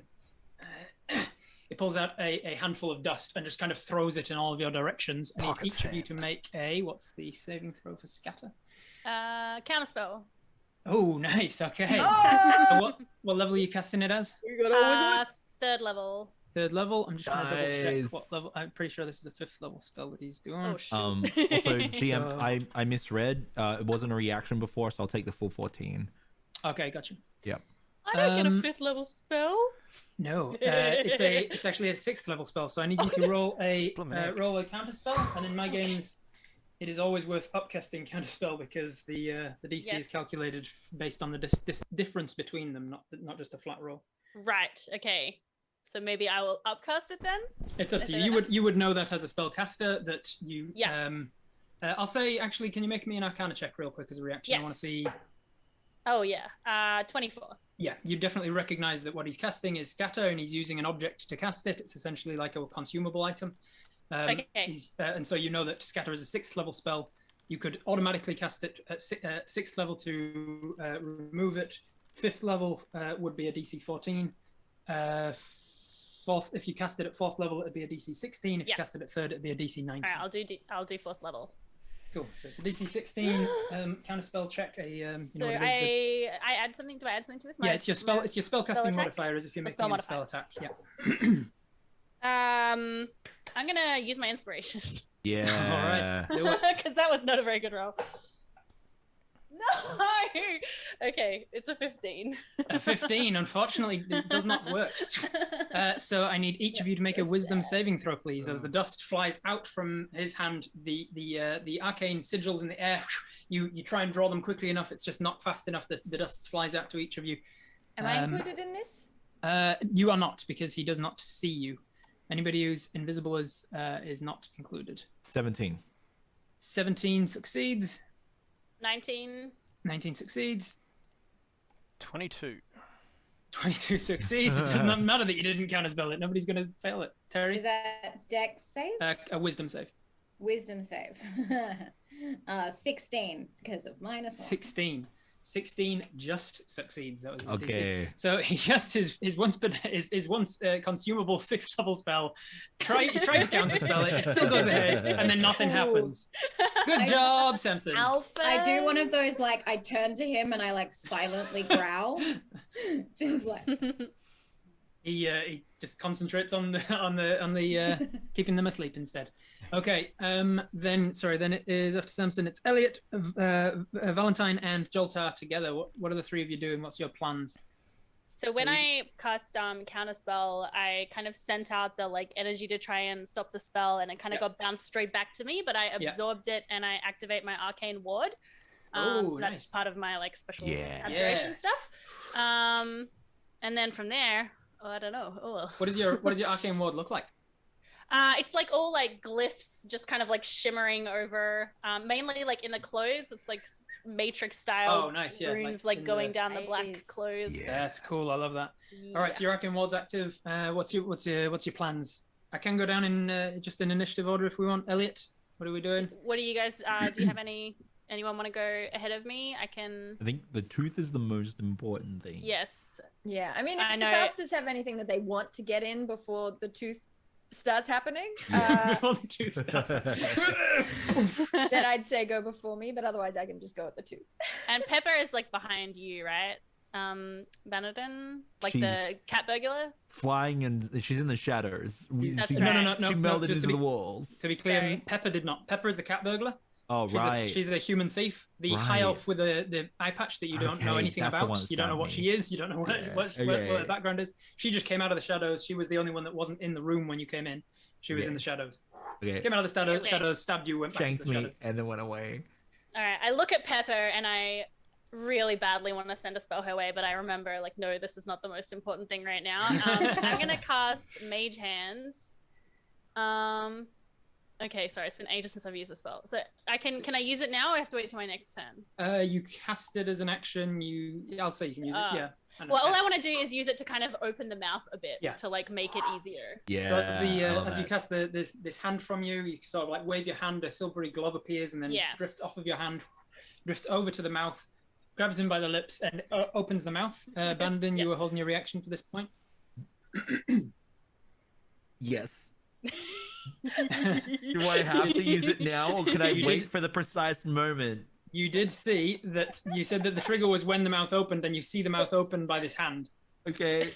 I will say, make an Arcana check for me. All right. Do an Arcana check. Okay. We're a pro team. Yeah, 22. 22. You recognize that it's being opened by a very faint, almost invisible silvery hand, not by an invisible person. Yep. So you know how much have you worked with Valentine before this? I would say so. Can you flash? Can you flash back to a moment that you've worked with Elliot and seen her cast invisible this mage hand before? I flash back to a point where there was this latch that needed opening so I could jump up to it, and the mage hand needed to flick the thing so I could just jump up. And this is before I learned certain spells. Yeah, and you turn around and say, I can't reach the latch, and then you saw Elliot do this hand flick, and this hand whispered up to it and opened it. Quietly as flashing well. back into this moment, you recognize probably Elliot that's opened the mouth, not Valentine. So you do not have to use your spell yet. You can hold on to that reaction. So that was Elliot. You cast the mouth, the hand. It opened the mouth. We've got Valentine and Joltar. Nothing Joltar was to do pre-tooth. If anything, want to do another Arcana check to see what old mate's doing with the Doctor Strange thing happening. All right, do an Arcana check.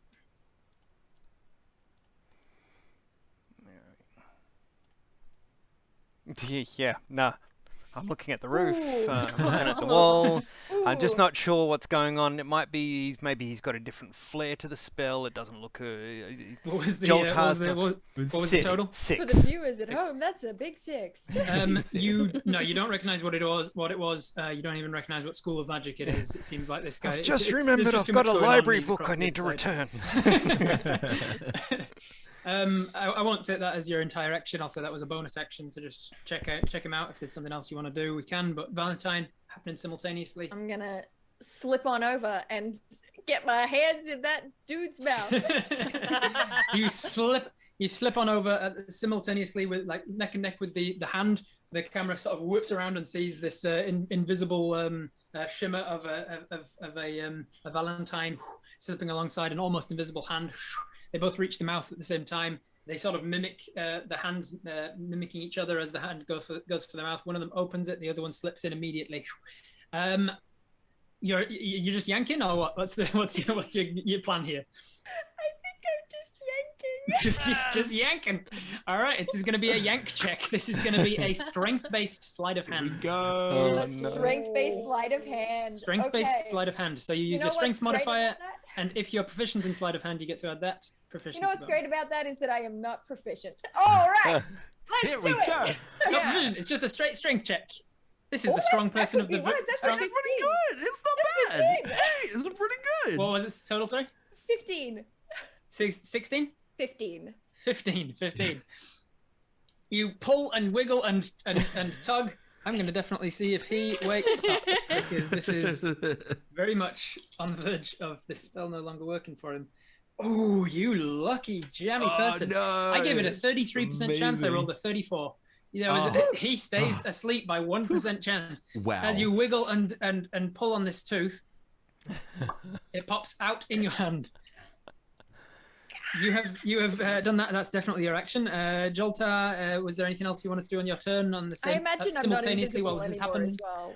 I don't know what the rules about pulling teeth out of faces is. But... Pulling teeth out of faces. It was a golden cap, so it's not exactly like it's causing him damage. So it's not really an attack. And besides, I'll tell you what. I'll roll a percentage. Let's see. There's a chance you're no longer invisible because this counts as an attack. I'll make it a 50% chance. I rolled a 97. You're good.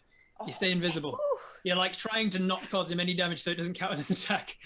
And as it comes out, you're still invisible. And as soon as it comes out, the gold tooth also goes invisible. Simultaneously, while this is happening, Joltar?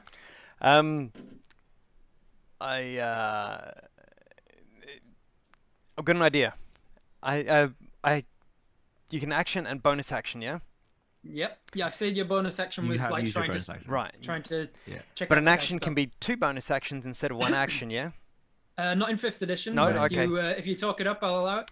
I had this idea that if these guys know what I've done before, and a trick that I have is I have 2 Misty Steps up my sleeve. I could Misty Step to the cap, grab the cap, and Misty Step the heck out, and then everyone just bugs out, and we are home and free with the cap. With that with that being casting 2 spells in a turn, I will not allow that one, but I will allow you to use your action to Misty Step over there if you want. No worries, I'll do that. So you see Joltar go like this. No,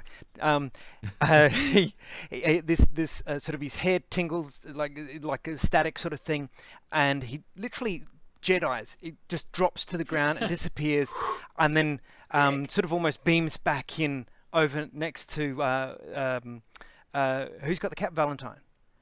Valentine, but you don't see Valentine. You just saw the hand go over to the mouth. You didn't see the tooth come out because as soon as it did, it went invisible. And you don't see Valentine because she's invisible. Right. So you Misty Step over there. You look into the mouth. You see, and because your turn is happening literally simultaneously. You see the tooth in the mouth as you look into the mouth. As your hand goes out to grab it, it disappears, and then your hand bumps against something that's right in front of you, and you realize what's happened. As that happens, that's when Benedict will say, Get out of there now. Oh, sorry, wrong way. Get out of there now. You're going to hear this like hissing and popping, and then 2 pipes are going to come out from his shins, and you're going to hear this as I cast grease. That's dope. Yeah. I love it, and I also love that sound effect. Yeah. I'll give you That was inspiration. incredible. Incredible grease sound effect. Yeah. Grease on the floor around the entrance to the bedroom. The most like the most genius way to put it. So what's the most advantageous? Whatever the most advantageous way is. Because I can't see it. So I want to make sure that they can escape, and they can't. If they come in and try and catch these guys on their escape, I want them to slip and prone. Or so to guarantee that they will slip on it if they leave the room after you, then it would be in the doorway. But your friends are also still in the room. Yeah. So is there a way that I can position it in a way that, like, if they try to run over to the mouth, they'll slip over, or if they make any yes, movement? absolutely.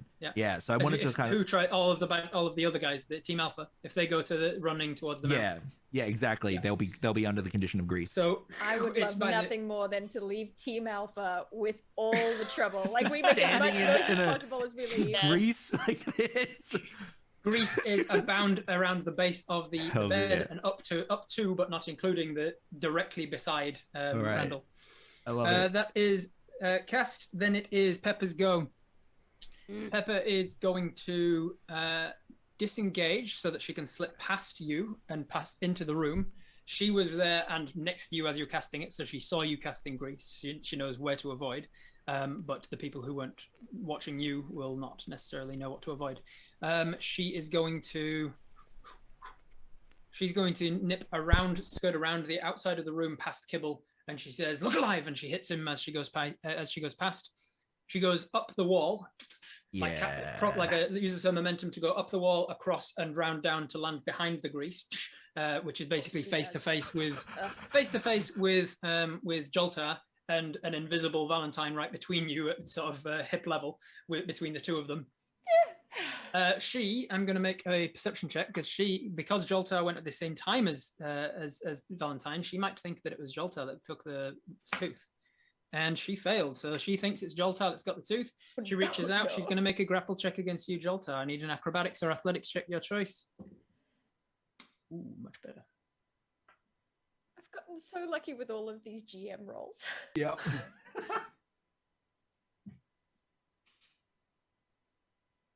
12, that is a fail. I got a 15 on the dice plus stuff. 12. She reaches out, she grabs you by the wrist, and she twists it back and forces your hand to open sort of violently. Causes you a little bit of pain, but no damage. And as your hand opens, she realizes that there's no tooth in it at that point. Can I just grapple you though? Can Joltar go? You just give her a wink. She still has you grappled. She doesn't let go of your arm, but now she looks around and she says to Kibble, "Where's your girlfriend?" That is her turn. Terry, you're up.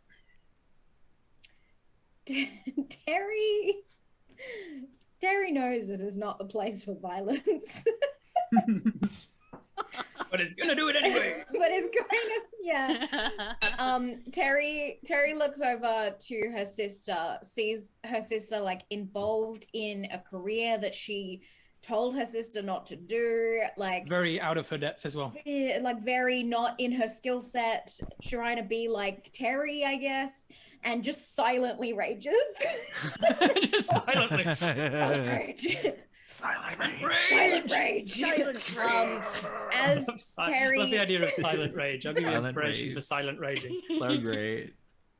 As Terry silent rages, you watch this bestial tail form out of the back of Terry. It's also white and spiked. It looks very almost dinosaur-esque with nice. Terry's height.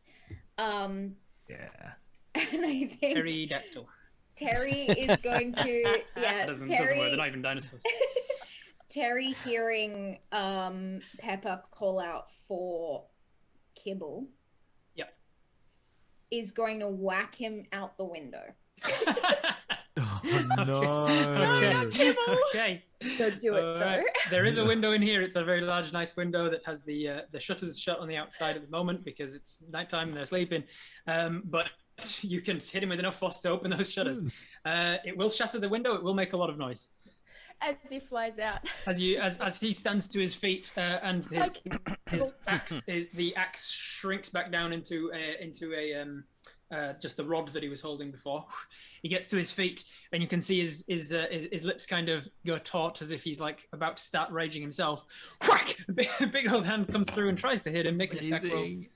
So that is a 21. 21 hits. Roll an unarmed strike damage. I've got my tail attack. Oh, your tail comes around and whacks him. So my tail is what's flicking him up. All right, hit him with the tail. I did. I mean, the damage from the tail. Yeah. So that is 11 points of damage. 11 points of damage. All right, so Kibble takes 11 points of bludgeoning damage from your tail. Is it bludgeoning, slashing, piercing? Piercing. Matter, piercing. So yeah, the like spines go into him as it like little spikes in him, and then like hitting a. Even though he's less than 2 feet tall, it's like he's made out of concrete. He is a solid chunk of mass. And whack! As you smack him, he goes skirting across the floor. His kobold claws dig into the floors, and I rolled a strength save for him. He cuts huge grooves into the floorboards. And he reaches the window and like stops, and then he turns towards you. Is that everything you can do? Yep, that is my bonus action and my attack and my movement. Yeah. It is his turn next, or one of his turns next. He goes simultaneously with Juniper. He goes into a rage, and as he goes into a rage, his eyes go from usual kobold eyes with irises and pupils, and that his pupils dilate until that's all you can see, just black. He starts to froth at the mouth, and he just launches himself forward with a fury. His claws come out, and in the other hand, the rod grows into a mace with spikes that do not aren't too dissimilar to your tail, since he's been inspired. He is going to take a huge swinging strike at you. I love Kibble so much. That is, he's going to go reckless on it. So 19 plus stuff will hit. He is going to do rage damage. Can I do my reaction? You can. What is it? Ooh. So I'm going to cast up some runes in front of me and form them into little darts that I'm going at him. So I'm using silvery barbs. Yo. All right. So I magically distract the creature. Another one. They re-roll another d20 and use the lower roll. And then I am going to look to... Ooh, who am I going to give the inspo to? Because Kibble is attacking Terry, right? So I'm gonna kind of then turn to Terry and just be like, "Come on, you could do this." And then she gets advantage on the next attack roll. Awesome. Ability check or saving check. So some darts, some barbs fly across his path as he's launching himself towards Terry. As quietly raging as he can. Just reminded me something I should have done with my reaction, and I'm really mad at myself now. Missed abilities. Missed opportunity. So he rolled a 9, he rolled a 19, and then with the silvery barbs he rolled again with another 19. So he's taking a 9. He's taking the 9 because technically that's how the wording of silver barbs works. If you do it on advantage, they actually get double disadvantage. Yeah, it's double disadvantage. Pretty crazy. It's crazy. So he gets the double disadvantage. He takes the 9 plus 7, 16 to hit. It hits. 16 still hits. Yeah. Wham! It hits you, and then the damage from the is 2 1s. That's great. 2 1s plus his strength of 4 makes it 6. Plus rage is 8. 8 points of piercing damage halved to 4 because you're raging. Yeah. As he smacks you with the maul, looks like a mace. It's got the stats of a maul. He lands next to you and then claws up with his other strike to make a striking attack against you. He's gone reckless, so he's got advantage on this as well. 12 plus 7 will hit because the 9 plus 7 did. His claws will be plus another 6 is 13 points of damage, halved, and I round up because I'm a mathematician, so 7 points of damage. Let me know if Grease kicks off at any point as well, because there's death. From his perspective, fine, he hasn't gone next to the bed at all. I smile at him. This is Terry's territory. This is like what Terry does. Fighting. He went bonus action to go into a rage, so he can't frenzy this turn, but he looks like he's ready for you. And Samson goes, "For Christ's sake, Kibble, shut up!" All right, that is Kibble's turn. Juniper simultaneously sort of rushes over towards where the fight is happening, hits the grease, and dex save, is it? Dex save, yeah. Oh, that's pretty good. And she does have levels in monk, so she this is about a 20. I rolled 16 plus stuff. Yeah. She hits the grease and slides and does like. Have you seen that video where there's a guy just slipping on ice for like 5 minutes and he can't get his feet? She's kind of doing this, and she's like, her hands going up. She eventually grabs a hold of the curtains around the four-poster bed, and they start to tear, and then out comes like feet fired out of it comes a little guard. Who'd been tangled up in it the whole time. Let's see who he's going for. He flies towards, who's the third on the list? Samson. Oh god. Flies towards Samson. Let's see if he hits. He does hit. He hits Samson. Hits Samson in the face. Is it enough to distract him from his constant? No, thankfully he keeps the other two asleep. As he gets hit by a tiny guard who lands on his collar and is just like hanging off him. It's you, the bastard! You did this to me! I'll kill you! And he starts to scream at him, holding on with one hand, waving his little needle in the other hand. That's Juniper. That was a movement. She's got an action. She doesn't know what to do. She says, wait, what's your accent, AJ? What are you like vague Slavic. Russian? Slavic kind of thing. She says, Yeah. she says, can't we just work together? We've got the tooth. Can we all go together? And where are the alphas now? And then you hear from the shadows. That's not how this works. And then it is back to the top of the round with Pelena's go. Can I ask, did Juniper end their turn next to me? Not next to you. You are Pepper did. Okay. Yeah. No, that's. Is that good? Fine. So Pepper is next to you, and you are between her and Joltar. Pepper's got Joltar grappled by the wrist. You are on the left side of the bed by Randall. Gotcha. And then right behind Joltar is a patch of grease. Round the base of the foot of the bed is where Juniper is, just kind of standing there. Around the right side of the bed, over in the far corner, is the dwarf. And somewhere in the shadows around is Pelena, who goes now. Grease is not. Let's see. Oh, interesting. Pelena can see. I don't know if I like that. Oh no. What's your stealth modifier, please, Dale? Let me check for you. It is 10 plus 10. 10 plus 10. Plus 10? Right. The modifier, right? The modifier? Yeah, just the modifier. Plus I want 10. to know I what have expertise. I'm a rogue. Right. Yeah, Okay, that makes sense. It makes sense. Correct. You hear from the shadows. I think the little one has it. She's invisible. I don't know where.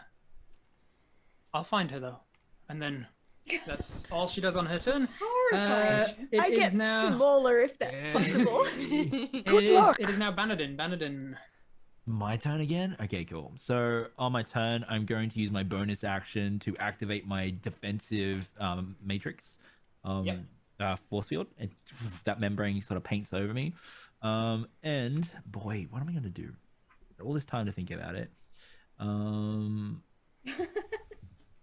Are we I going don't on like time, being. Heath? I don't Do we like need being. I don't like being. Sorry. stabbed, We can so. take a break in 20 or 30 minutes, 30 minutes. Cool. something like that. Or if it's dramatic enough, you call it early. That's fine. I think 30 minutes is a good time for when I intended to sort of get things to before Hell's the yeah. break. Okay, cool.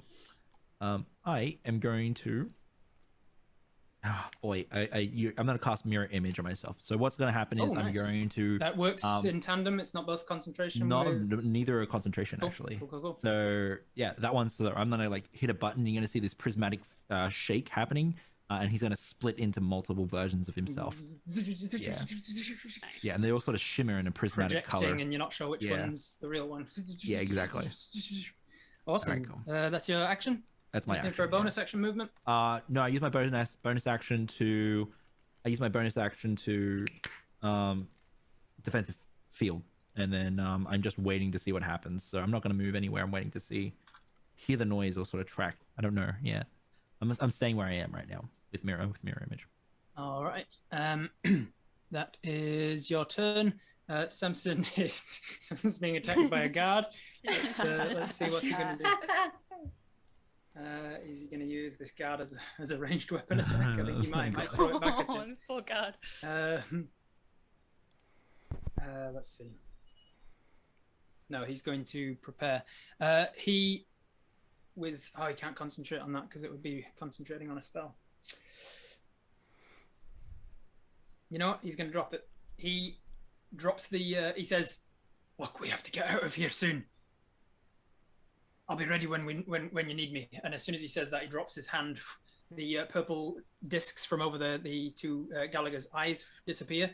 They stay sleeping for now, but they are no longer magically held asleep, it seems. He instead brings his hand up in front of him, and this purple wall starts to appear in front of him, and he just seems to be holding something at bay right there, and he's readying and casting a spell. That is his turn. Elliot, Valentine, and Joltar together. What are your plans? What are you doing? Can I just shout scatter and like leap out the window? Amazing. You absolutely can. So what is Joltar and Elliot doing at the same time?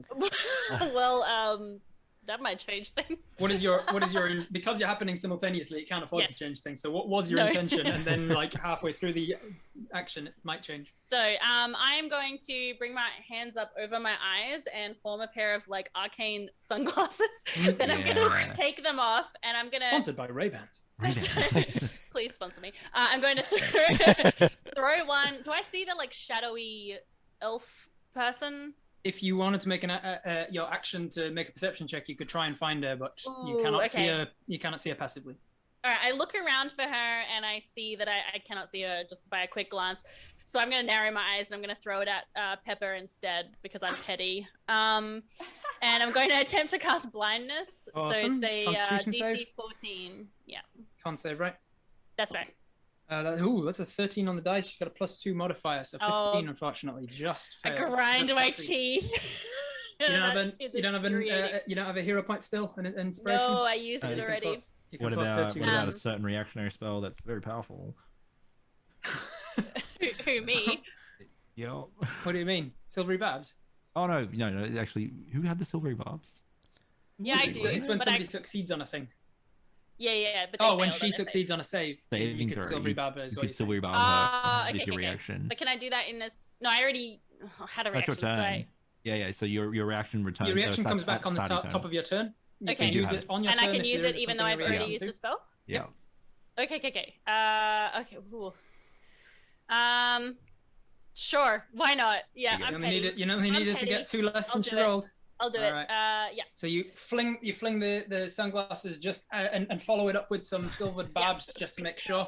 Yes. And as it, that'll do it. So as the sunglasses seem to approach her, she seems to dodge out of the way, but then the silver barb sort of like hits her in the side of the head, and it twists her head just perfectly for the sunglasses to hit onto her face. Amazing. And as they do, she looks great. She looks fantastic.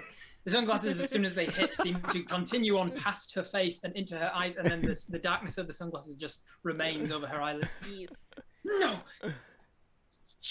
Yes. She's still holding Joltar, but she is now invisible. And as she says, as this happens, sunglasses are darting towards her, followed up by silvery barbs. You're also hearing scatter just from somewhere in between. So what is happening simultaneous to all that? Yeah. You are held by Pepper, but what do you want to do? Sorry, go. Also, I'll cast the advantage from silvery barbs to Valentine as they are. Does it have to be someone you can see? Yeah, you have to be seen. Okay. So I can't see her still? You can't see her. She's invisible. Yeah, she's invisible. Sorry, I keep forgetting that. Okay, in that case, I will give it to myself. All right. To make myself feel better about almost missing. Yeah. All right, Joltar, simultaneously, what are you doing? Okay, question on grappling. Casting. I have Warcaster as my cleric. That says shield and sword, but can it also be if you're being grappled because you no longer need the semantic material? I'm cool with that as long as you have your what's it called, your amulet on you, as long as you have your holy symbol. So I said he had it on the shield, and he also had it on his on a chain. I'm cool with that. Because of Warcaster. So Just trying to figure out.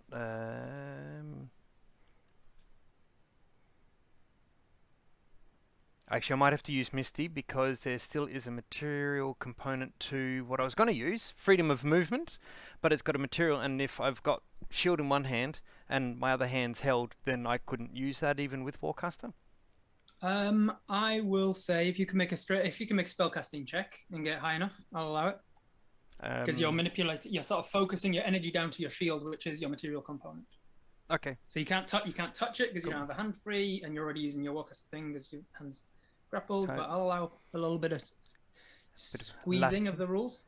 So what check? Just a spellcasting check. So add your spellcasting modifier and your proficiency bonus. Where are we? Hang on, looking.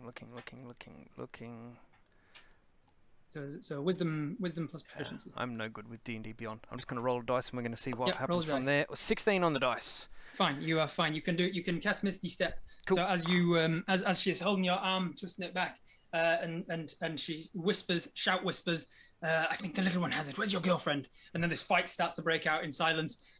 Moments later, you see her eyes just go black, and she looks confused and taken aback. And at that same moment, you hear from between the two of you, scatter! And then poof, you disappear into mist. Where are you going? Back out to the hallway. I had this cool idea of being on the other side of the window, hanging onto the rails, waving and then dropping. But you said they were shattered. They were shuttered. They are shuttered, and they were not shattered. They were shuttered, not shattered. They'll soon be shattered. That was going to be the idea. If Kibble went out through the wall, I was going to follow with Misty Step to get away.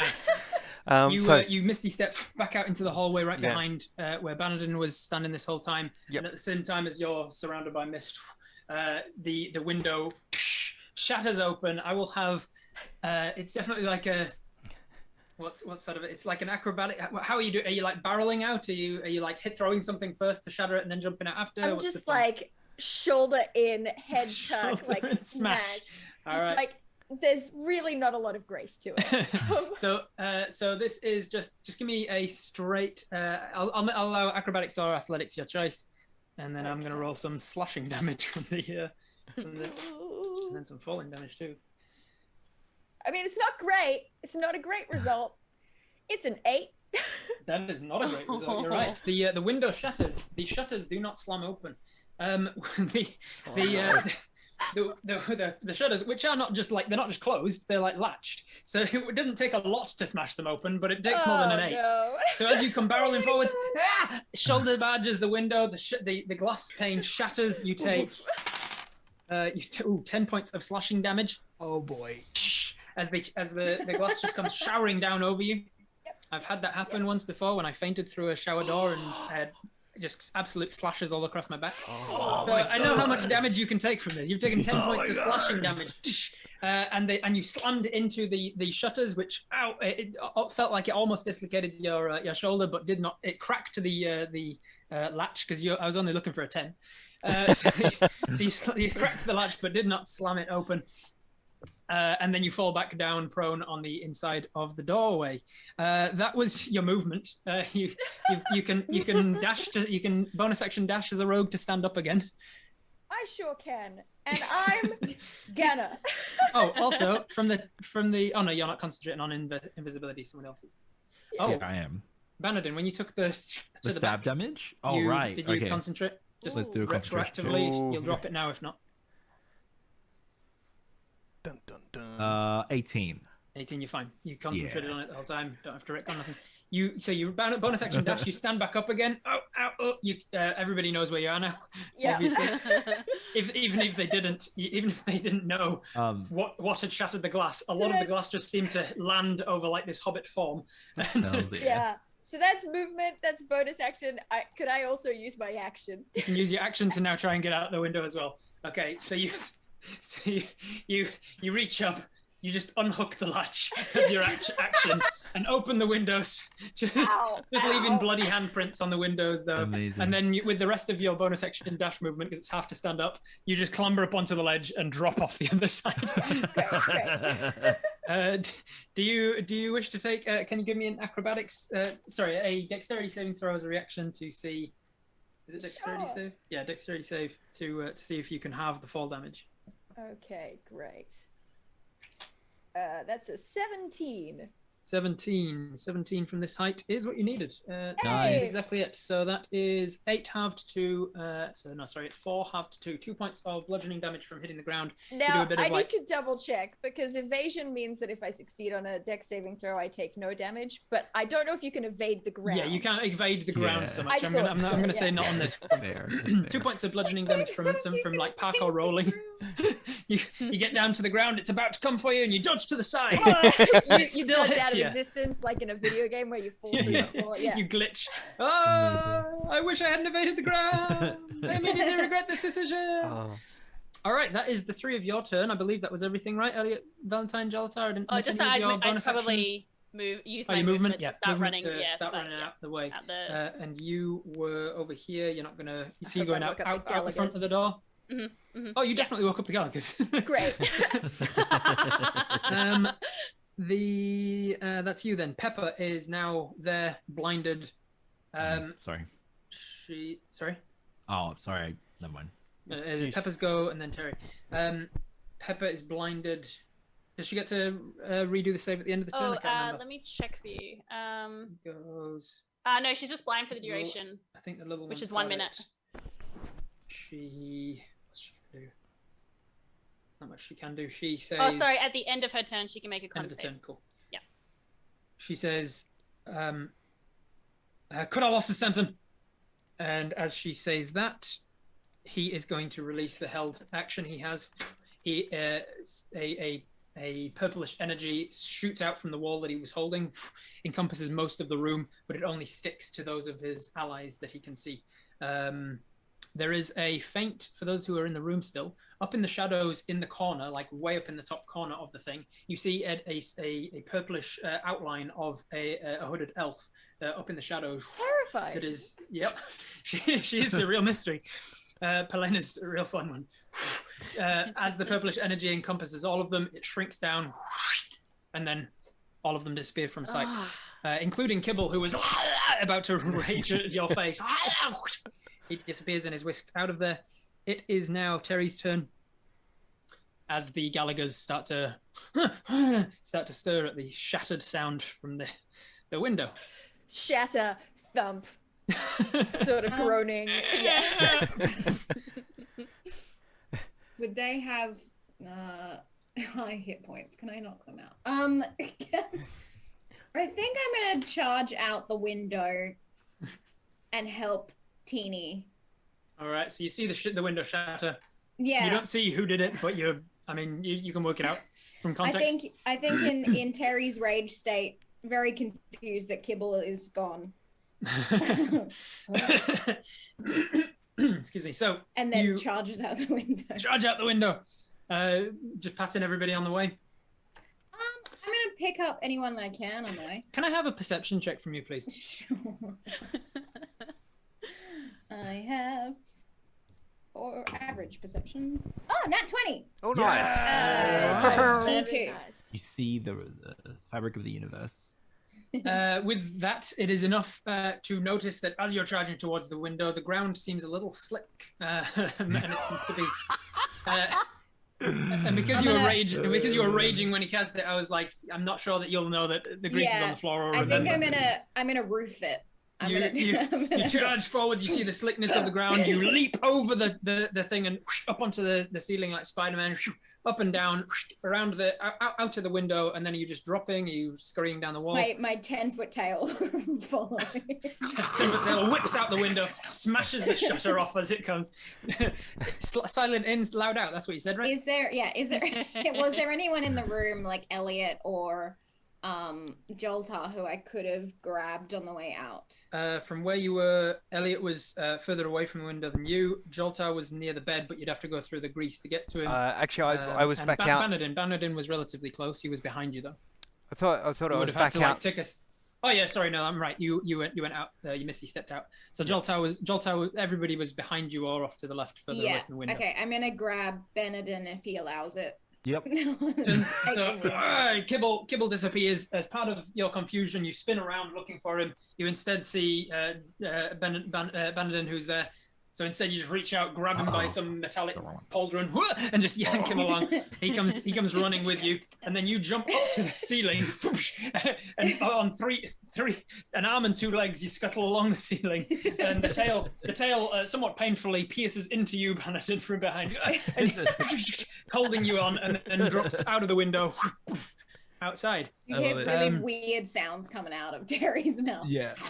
And behind you, you hear from just as you're dropping, you're hearing, "What the hell was that?" Back to the top of the round with Bannerton. We still aren't quite out of initiative because Joltar's still in there. I love it. What I'm going to do is like, the others can take care of themselves. I'm going to drop concentration on invisibility. And about 5 feet off to your right, you see this just prone, this prone, very badly scratched, bleeding hobbit. Friend of yours. I love it so much. Question, which is, whereabouts would the exit be? Can we see the gate from here? Yes, you have smashed out of the back. You can't see the entrance actually, because you've smashed out the back window, because his master bedroom was, if you were to have come in through the front door, you would have been into the entrance hall, see the master stairs in front of you, and right at the top of the stairs is his door. The window is on the other side of that. I love it. So you've smashed out on the back right corner of the house as you look. Hell yeah. So what I would like to do is I'd like to get Valentine out of here, because I think that we can take care of ourselves. It's like all right. So I want to. My fingers come apart again. Also like to get Valentine out of here. And I'm gonna bring a vortex over Valentine, and then vortex warp her outside of the compound. What's the range you can send her? I can send 90 feet. 90 feet's fine. Yeah. You send her to the right hand side of the pound, just on the other side of the electric fence. 90 feet's about how much you would need. Get out of here! Unless you're resisting it, Valentine, you appear on the other side of the electric fence with a golden tooth clutched in your hand. That's Bannerton's action. You've got movement.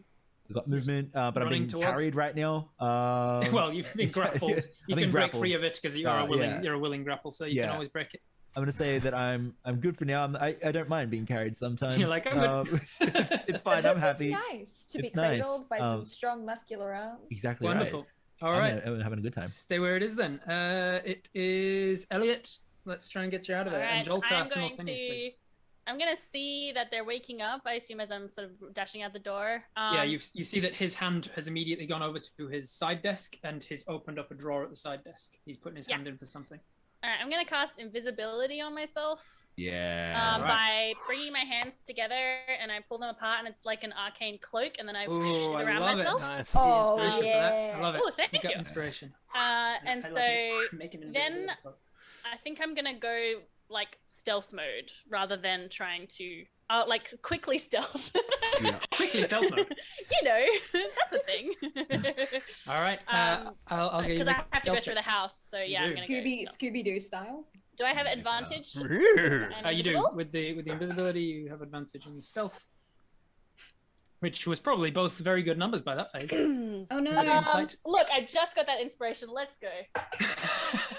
Yes, there we go. 23. No, 20. Yeah. I 20. Need to know what 22. Your advantage roll is. Yeah, what was your advantage roll? So I rolled a 3 and a 5 initially, and then I rolled a 17. Wonderful. Bit of a difference. Right. So you very stealthily disappear. Jolta, you don't even see her coming by. As far as you're aware, you're the only one left in the house. No. What are you doing? Oh, that's really shitty. Just to refresh, how what floor are we on? You're on the second floor. Second floor. Or first floor in British terminology. Ground floor, first floor, second floor. You're on the middle floor. Nice. Can I hear anything downstairs? Nope.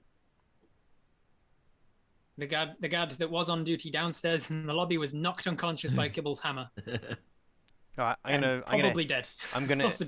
Not sure. Depends what rating we want this to be. He was not moving and blood was trickling from under his helmet. It's all right. He was a very bad man. Yeah, he worked for crime family to pay the bills. I'm gonna quietly make my way down the stairs. Since his wife died in childbirth. Oh no! Sorry, go on. Was there any windows in the stairwell, like when down the stairs we come up? Windows in the stairwell, no, because it was a grand staircase that's like right up in the middle of this elaborate hallway with pillars on either side of it. All right, and I can't, and there's no one downstairs. I'm just going to quickly make my way back down the stairwell, the staircase. Downstairs, the quickest way out would be the front door because it's right in front of you on the hallway. But the way back, the way you came is back, sort of double back around and through the kitchen. Okay. Up to you. You've used your movement. You can use an action to dash either to get to the door or to get into the kitchen. I'm going to dash back through the kitchen. All right. Thinking for a moment, you double back around, back past the unconscious guard that's slumped against the side of the stairs, into the kitchen door. That's your whole turn to get back into the kitchen. And I will say, because they're waking up, they're kind of a little bit... Terry, you can continue running. I'm assuming you're running for the side of the fence, and then with your athlete up and over. Because you are now carrying somebody who is made of... There's a train comes through. You are train running through. Steam starts to come out the back of Banadin's costume. Time to go loud. And I will have you make an athletics check to see if you can vault with somebody since you're carrying somebody. Yeah. Okay. Oh, you have advantage if it's within a minute. Since I did my silvery It is barbs. within a minute. Nat 20 plus 7. That'll do it. Oh yes. Slow-mo. Just up and over. With it, the camera goes into slow motion and it follows you sideways profile as you launch out with your tail out behind. You're almost four-legged running. Spin around. We see Banadin just enjoying himself as he moves. It's like the Dukes of Hazzard. Over the Dukes of Hazzard. There's a crackle of a lightning electricity arcs from the fence up to Banadin's costume. He just kind of catches it and charges up his costume a little bit.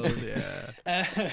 And then as you land, the camera quickly goes back into real time and whips back to the front door of the mansion, which bursts open. A cleric who's way out of his depth, not used to breaking and entering job. The back door of the kitchen door bursts open. Jolta comes running out. Jolta, are you going back for the mammoth skin to get over the fence that way?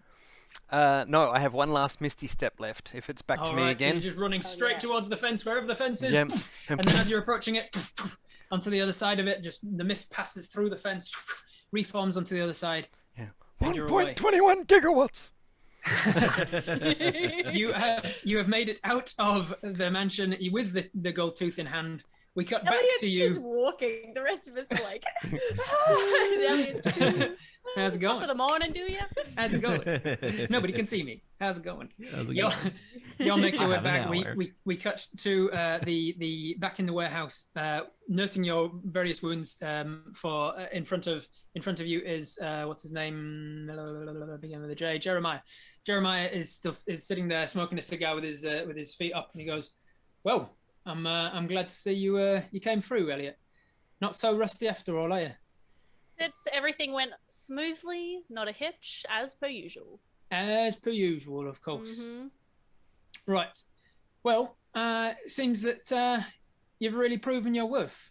Perhaps it's time I bring in the information to what this job really entails. I think you've got what it takes. And as he says this, the camera pans out of the room, and on the front door, it closes shut behind you, and there is a sign that says, "Do not disturb." And that is where we're going to go to our break.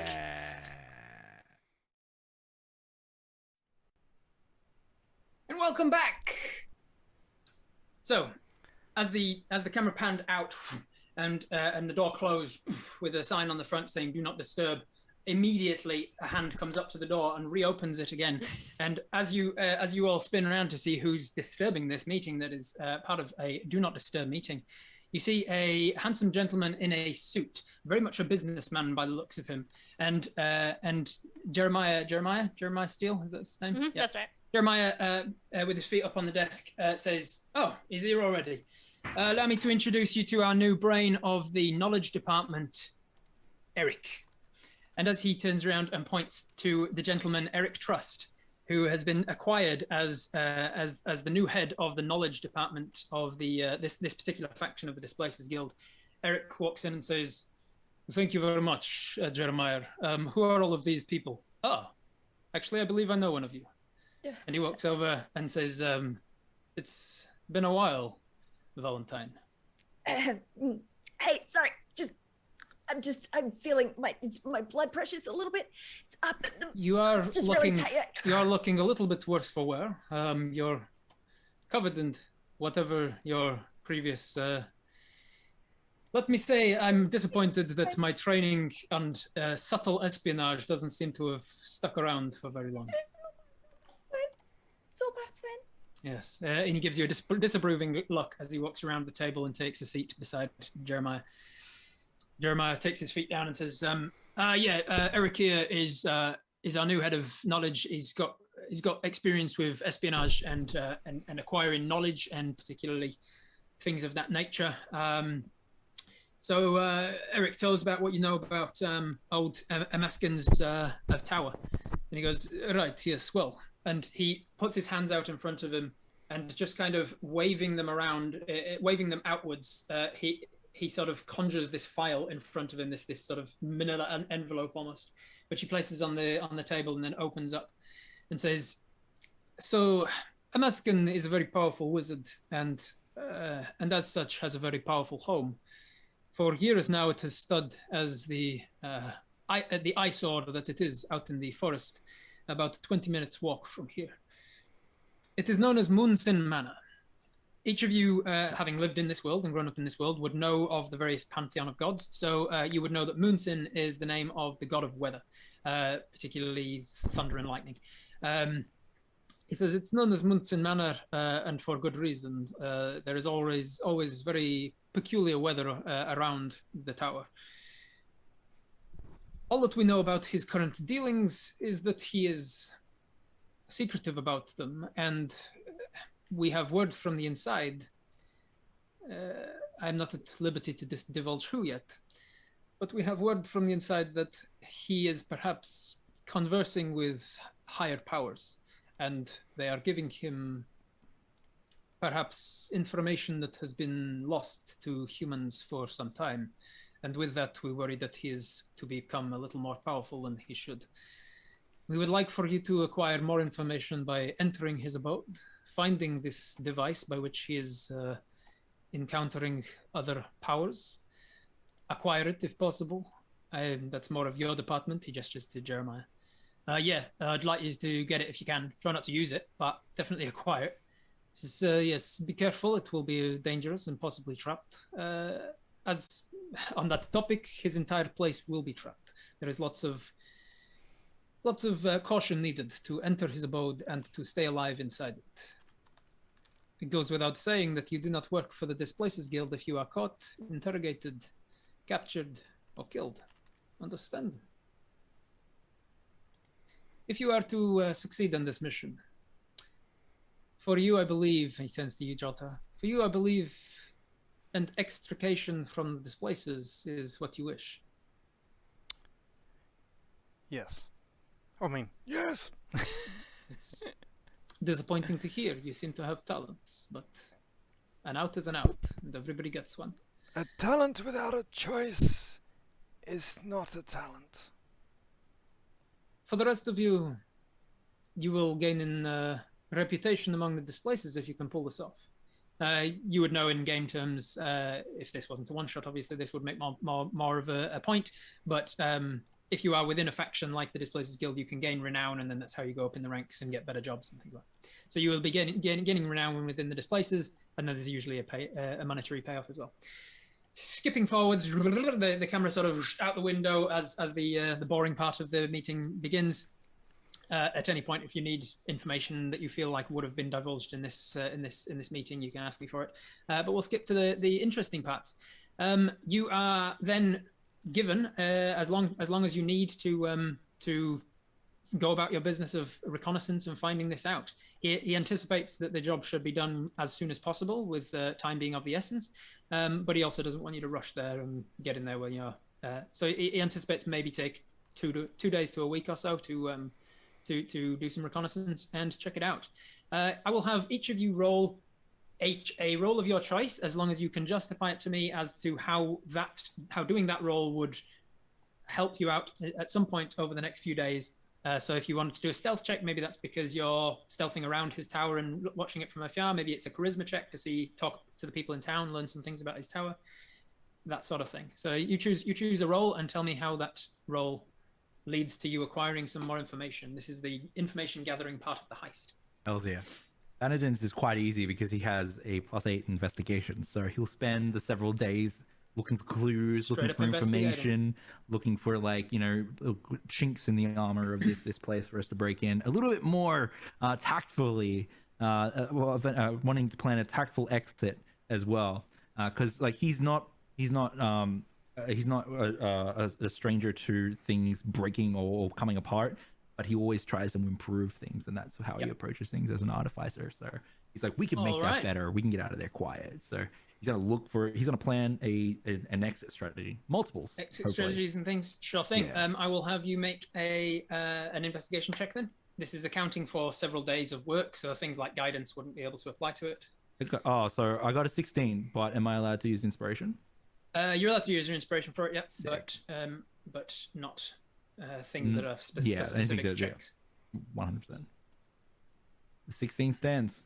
16 stands. All right, with the 16, that is a success. I'll come back to what that means for you. Who else is going to do something to aid in this part of the preparation? I think, oh, sorry, go ahead. No, you please.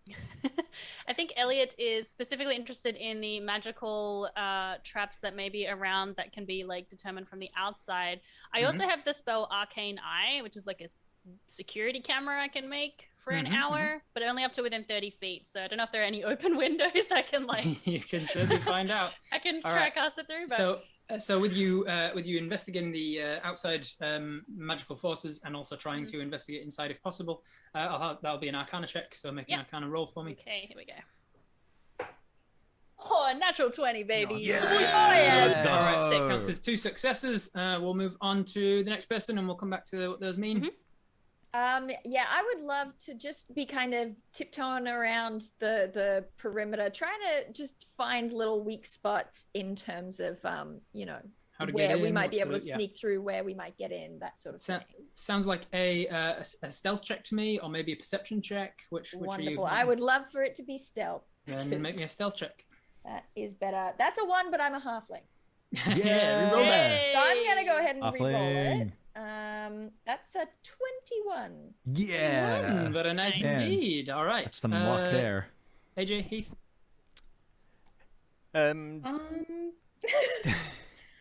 Go ahead, Heath. No worries. Sorry, in between all other tech things here, Joltar has a rather decent score in survival, and I thought that he could sort of maybe have a look at the area, check the time of the time of the year. You know, is it going to be boggy? Is it going to be rainy? Like, find out the lay of the land. Get the conditions. Get sort of weather. Have a look at it. Watch about that crazy weather. Now, awesome. I will leave that up to you to whether the roll stands or not. Not being one to muck around with D&D Beyond too much, I actually clicked on the 6 and it rolled, whereas I just wanted to click on the word survival to see if that's what it did. So it rolled 11. It rolled 5 plus 6 makes 11. So 11 total on. I'll be honest and say so you clicked survival and got an 11. Is that what you're saying? Yes, then that is an 11. All right, and I will explain the results of that in a moment. AJ, what you doing? Terry can't really do intel. So I think there are other ways to learn things. I think there's going to be like a training montage where Terry teaches the others how to defend themselves a little better. Awesome. All right. Yeah. Yeah. So I think what are you thinking? Love that so like in the much. morning, I think Terry does like a morning workout with everyone, like this is a 1-2 punch. I'm hoping that this can like help them. All right, and this is going to be an athletics or athletics? Yeah. You reckon athletics? All right, give me an athletics check. Cue Eye the Tiger. Yeah. Okay. +7, 23. That's so many. 23 is a lot. All right, so because you got an at 20, which was 2 successes, the 21 also counted as 2 successes, the 23 also counted as 2 successes, and then Dreads counted as a success. You got 8 successes. Heath, that was not a success, but everybody else made up for it because these things are combined to each get you one more piece of information about it. So the things you learn. With your studying of the arcane nature of the tower, you learn that it is protected. There is a 2-meter tall fence around the perimeter of it, and a garden area between that and the actual tower in the center. You learn that the tower in that garden area is protected by an aura that is, you would know it's a very powerful abjuration spell. You are an abjuration wizard, so you've heard of it. It's a spell called Prismatic Wall. This is a very weakened version of that, but it does have lots of layers to it, where if you were to try and pass through it, you would probably get different amounts of damage passing through this wall. I'm really glad Elliot made the call on what she was doing before I did. Stealthing into it. I'm just going to get right up to the wall. And... Oh, look at me. So you learn that piece of information. You learn that the tower is protected on the inside by the Forbiddance spell, which in layman's terms just means that you cannot teleport inside it or out of it. No teleportation once you're inside the tower. You were able to get your arcane eye into the... do you have to be able to see where you're conjuring it? Because there's no windows. Let me just double check. I think that's right. Range of 30 feet. If it doesn't specify, then the default is you have to be able to see. You can create an invisible magical eye within range. That's all it within says, range. Yeah. Okay. If it doesn't specify like with Dimension Door, which says you don't even have to be able to see the place, then usually the default is you have to be able to see it. So you don't manage to get the arcane eye inside of it, but you do learn that there is a door at the base of the tower. No windows on the tower, except for a window in the roof of the tower, the conical roof. Heath, if you wish to put the artwork of the tower up, yes, indeed. Now is a good time to see it. This is, don't expect much. I hand drew it myself, and I'm not an artist by any means. I'm excited. I'm a storytelling artist. I'm not a drawing artist. It is a large tower, about, there we go, it's just an outline sketch of it. That's beautiful. Oh, thank you. Great, are you kidding me? It is, how tall is the tower? It is about 70 feet tall, give or take, about 40 foot in diameter, cylindrical except for the conical 10-foot roof, and an outcropped conical tower with half walls around it. There is about a 10-foot tall squarish base with a door in the center of it. No other windows except for the one at the top. With your arcane eye, I'll say you can look through the window at the top and discover that you can't see anything in it, because taking up almost the entire window, the entire sort of circular window, is the circular lens of a large telescope. It's like the one in Stardew Valley. Yeah. The other piece of information you've learned with all of your successes, the tower is frequently experiencing crazy weather, and lightning strikes it often. Aperiodically, but the weather could be completely fine, and then within a minute it storms over and lightning strikes, and then within another minute it's gone again. That sort of sporadic nature. While you're watching it with your survival as well as Joltar, you're noticing that it's just, there's definitely no magic, no natural weather patterns here. It's affected by something else. The other things you learn is that that Amaskin has a necromancy license. In my world, necromancy is illegal, but you need a license to do it, because healing magic is technically necromancy as well.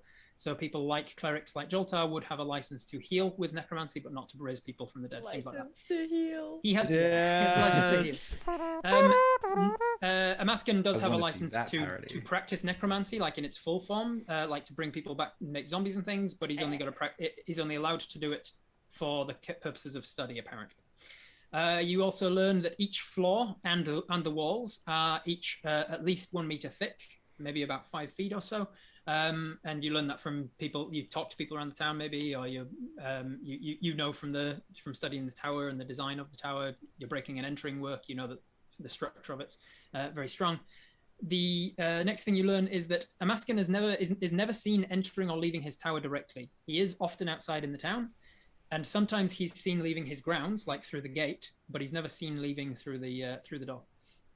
And finally, the last thing you learn is that he will be overseas for about a week, starting in 2 days' time.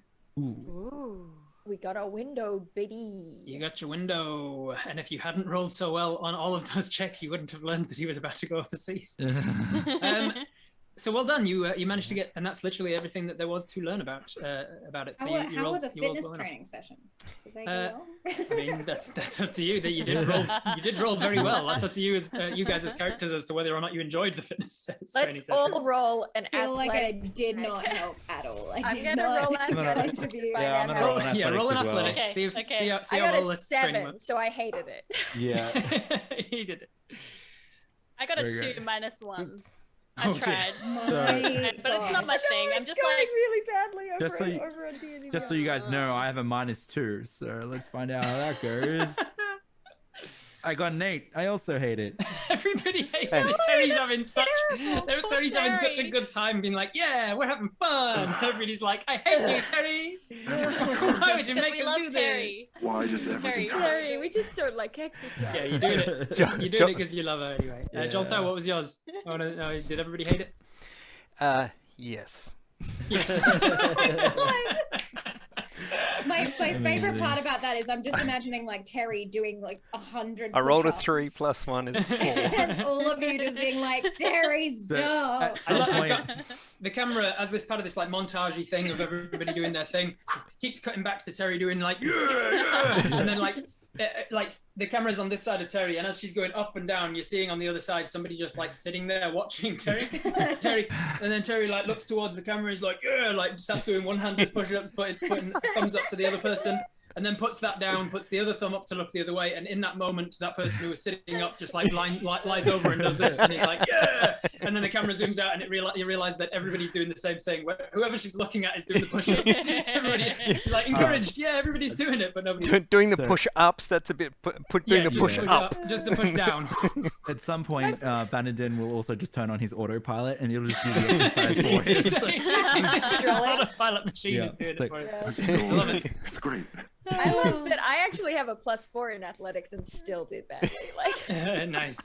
All right. Well, to round out the last of your preparation week, this montagey bit, another trope of the heist is that, of course, at some point during the heist, something will seemingly go wrong, but then we get a flashback to some way that you've prepared for that moment, and you bring it out in a moment. So to account for that, because you took time to prepare and you all actually contributed, you all get a natural 20 that you can sub in for stop for. You get a nat 20 that you can sub in at any one point if you can then give me a flashback moment to how you prepared for that moment. Yeah, I love I love flashbacks. I'm All right. here.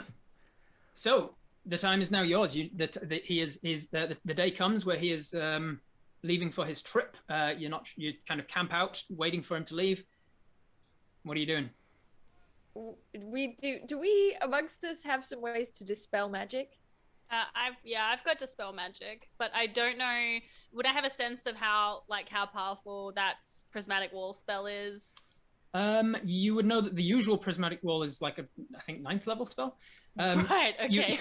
You would know that it also lasts like an hour, so he has dumbed down the power of it, but increased the duration to permanent. Right. You would also know that in my games I've homebrewed a rule called extend or something like that. I can't remember what I've called it. That if you cast that at the same time as another spell, you can increase the duration of that spell. It's very expensive, but someone of his level would have access to it. Yeah, so he's increased the length of this spell, but he's dumbed down the power. So it would be a lot lower than 9th, but probably above 3rd. Yes. Okay. So sorry, just to clarify. So that spell like encompasses the tower because it's surrounding the gardens. Encompasses the tower. You know that it doesn't stretch inside the tower, but it stretches for like 6. It stretches for 30 feet from the gate. Cool. So, I mean, I can try and dispel it with 4th level spell slot. That's an option. You would also know that prismatic wall, dispelling it would only dispel one of the walls. Right. So we'd have and there are, with it being prismatic colors, there are several. Yes, there are multiple layers. Okay. Joltar has dispel magic as well, and has three slots available. So you could spend all of your dispels to try and get into the tower. But I'd be down a lot of healing potential. Right. Now, are we okay to take that long rest as well? Yeah, of course. It's been several 5 days. Awesome. Just making sure. It was assumed that We you might hadn't be been worn- walking we might around be worn out every minute by- of the by- day. We might be worn out by Terry's athletics. So. That's true. Yeah, you've all got 3 levels of exhaustion. Yeah. 3 levels of exhaustion. Glad I brought it up. Amazing. Okay. All right. So you are assuming that he's gone. He did not disappear from, like, he didn't come out with a briefcase and a suitcase and lock the door, press the button, and beep, beep. He didn't make a point of leaving. But as a wizard, he's probably teleported out to wherever he was going, Yeah. which would indicate that perhaps the forbiddance is not in every part of the tower, if that is what it is done. Yeah. That makes sense. It's probably got a ring in there or something. You've stood outside the tower for long enough the day before he was due to leave to make sure that he hasn't left out through the front door or anything. Mm-hmm. If Terry can get to the tower, I can climb through the roof window. Mm-hmm. But we've got to get there. Although the window is blocked by a telescope. So you'd have to like break the telescope in. Yeah. And you'll shrink as you go down the telescope. That's what happened to the guy. Why would I shrink? Because it gets skinnier. What? I love the idea that this is an exchange. It's an in-game conversation. It's happening now. Well, it was because if you want, because if you have you ever seen the telescope? It makes things bigger, but if you look through it the wrong way, it makes them smaller. So the joke is that it gets smaller. I do not understand. That's okay. I will break the telescope. All right. It's a 70-foot tall tower, and you're currently standing outside the gates, knowing that there's an abjuration between you and Yeah, that. the other option I've got is polymorph. Could turn into something and fly. I don't know if I can fly. I'm sure I can fly at 9th level. Give me a lock, and I can get through it probably. But this is kind of outside my wheelhouse. Yeah, most of what I do is teleportation, so... I'll have Elliot, being that you're an abjuration wizard, I'll have you make an Arcana check to see what you can glean about prismatic wall. Can I punch the wall? 15. You can definitely try. With a 15. Do it. 15, you would know that. So you think about dispelling it, and you think about your studies into high-level magic, and you really wish you'd paid attention. Yeah, I wish I hadn't dropped out. And you're pretty sure there was something about it not being dispelled easily, or like it was partly dispelled easily or something, and you're trying to remember, but it's not coming to you in the moment. Okay. And then you remember, it was just the last wall that can be dispelled, and that triggers you to remember each wall has its own trigger for how to get rid of it. You have to do a specific thing to each wall to get rid of it. Oh, okay. I will share that with the group. Okay, so each wall. So meanwhile, Terry has walked up to the front gate and is looking into the gate. So to you, Terry, it looks like a really thin mist, sort of like just morning mist, not even like a fog. It looks like thin mist, but you can tell that it's just red. It's just like a red mist. Which, as a barbarian, you're probably very well acquainted with red mist, both from the rage and also the blood that often is sprayed in red mist from your. I was going to say something really dumb, like, can Terry taste whether it's blood? But I feel like licking the prismatic wall is a bad choice. You can if you think that's what Terry would do. The science. I feel like if we were having a conversation, I think Terry's gotten out each of her weapons. Can a Great X knock down the wall? You can try. What about this dagger? I'm just like asking everyone. Just asking people, getting them out. What about this? Can I do an Arcana check to see how damage, like physical or magical, interacts with the wall? Yeah. That's going to be an 18. With an 18, you're more about objects as an artificer than study of spells. So you would like 9th level spells are like really up there. Yeah. Not a lot of people know how they work. So you don't know exactly the specifics of the wall, but you would know that with the magic of this, the interaction with a weapon either will trigger something to happen, or it just won't do anything at all. There won't be a middle ground. It'll either be the weapon does everything that walking into it will do, or the weapon doesn't do anything at all. Well, I can tell you that it's either going to do something or nothing. But what I will say is, whatever we discover will be interesting. Oh, I really want to lick the wall. Well, it's dangerous, though. Lick the wall. Lick the wall. Yeah. I'll give you plot armor for licking the wall. I will assure you I won't kill you for licking the wall. Can you describe what plot armor looks like, please? I will when she licks the wall. I feel like Terry is definitely like it. Maybe it's blood. Maybe it's him. So you reach forward, tongue out, and this is how plot armor looks. Have you seen the episode of The Simpsons where he's eating the chilies and he drinks candle wax? Yeah. Maybe I do, Ralph. The tongue comes out and it's got a thin layer of wax on it, which will reduce incoming damage. As you stick your tongue into the red mist, your face gets very hot and hotter. In an instant, it is burning hot, and you take 2 points of fire damage reduced to 1 because of your plot armor of doing it. And you realize that the first layer of this mist will cause damage from fire. I'm in danger. The wall is spicy. No, banana. It's a spicy wall.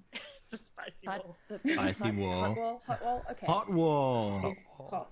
Yes. This is the first one is a hot wall. I don't like that. You felt, Terry, like you could walk through it. It would hurt. You'd be hurt by it, but it's not. It's a wall of mist rather than a solid wall. Could my tiny friends walk through? They could probably push through it. They would feel very hot. You look at Valentine, and I'm just looking skinnier than ever. Like, I think we can walk through, but it will burn. I'm game. I don't know whether. No. That I'm game. I'm over this wonder wall. And I'm going to wander into the wall and see what happens. As you walk into the wall, you walk the first couple of feet into the wall. Your armor gets very hot around you. You take 3 points of fire damage. Okay. 3 points of fire damage. You continuing to walk forwards. Yep. You continue to walk forwards. The visor of your helmet. You're looking through it and seeing this red mist. The red mist is slowly turning orange. Someone's just changing the RGB value slightly. It's turning orange, and as it gets orange, you take 6 points of acid damage. 6 points of acid damage. It gets more burning. You can feel it burning your armor. Are you continuing to walk? Yep.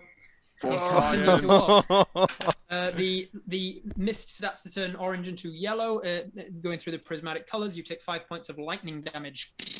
Love it. You continuing to walk? Yep. All right, you walk further.